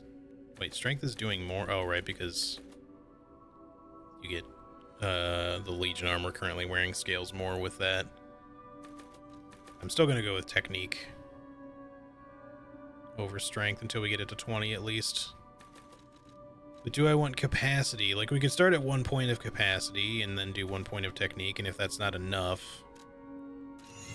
to wield the dagger, then we'll hopefully get it next time. We're still too slightly heavy. Do I have enough ergo to get another level? Maybe. Looks like we possibly could, because that's 1500 right there. It's probably going to be about 2k. 2116 should be doable.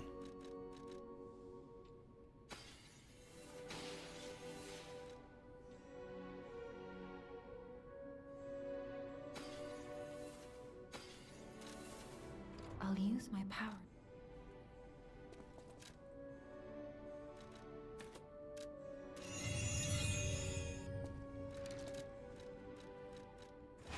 There we go. Now we can wield that, so we have an offhand weapon if we want it. We can upgrade it a little bit. I guess we'll have to use one of these. I know my way around.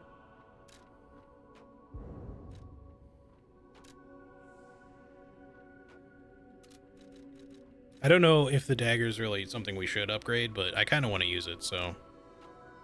Our advance isn't very good, so it's not going to be very strong, but seems like it could be fun to put something into overheat if we want. Okay, other than that, we don't have any quartz to use or anything. We do have the Legion arm thingy we could upgrade. We should look into that really quick. I think this is just a switch. Talk to her. I'm 2 weapon crafts from finishing the challenge. Just need to find some more fiber optics. Hey, good luck. How do I... Can I not do it yet?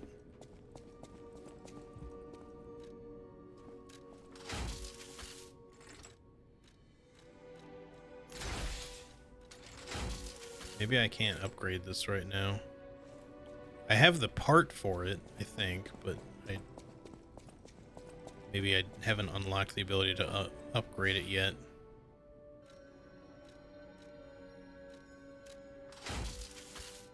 Seems like I can't.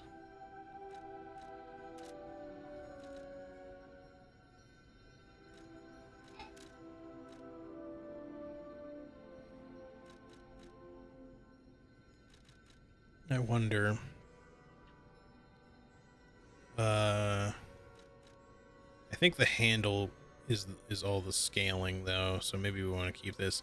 I was considering switching out the handle of this dagger for like the rapier one, so we'd get like the parry or something, but honestly we should probably just keep it as it is.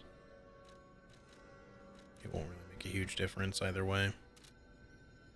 I guess that's gonna be it, because I don't think I can upgrade my Legion arm despite the fact that I have. Does it say anything about it? Like maybe there's a specific...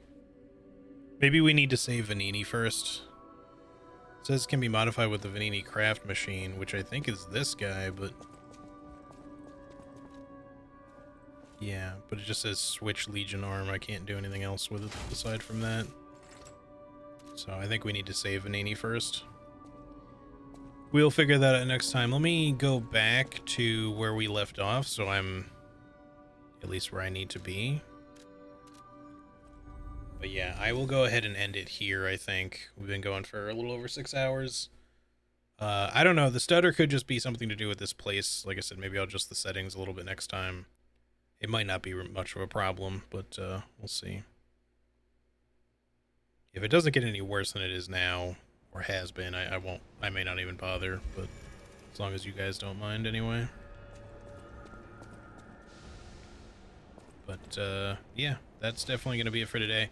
Like I said, I will probably try to stream tomorrow, assuming that nothing comes up. Like I said, here in the not too distant future, things are going to start getting a little bit busier for me, so I'll have to play it by ear until I have an idea of like an actual schedule, at which point I'll tell you guys. But some days I may just have to not stream in order to facilitate some stuff, but we're just gonna have to see how it goes. I'll try to keep you guys up to date where I can, at least when I know. But yeah, this has been a lot of fun so far. I can't wait to play more of it. I already feel like I don't want to stop playing. But this is just a good place for us to go ahead and call it a day. But yeah, anywho, y'all, thanks so much for hanging out with me today. I appreciate it very much as always. Hopefully I'll see y'all tomorrow, but in the meantime, take good care of yourselves and have a great rest of your day/night. And yeah, all right, I'll see y'all on the next one. Later.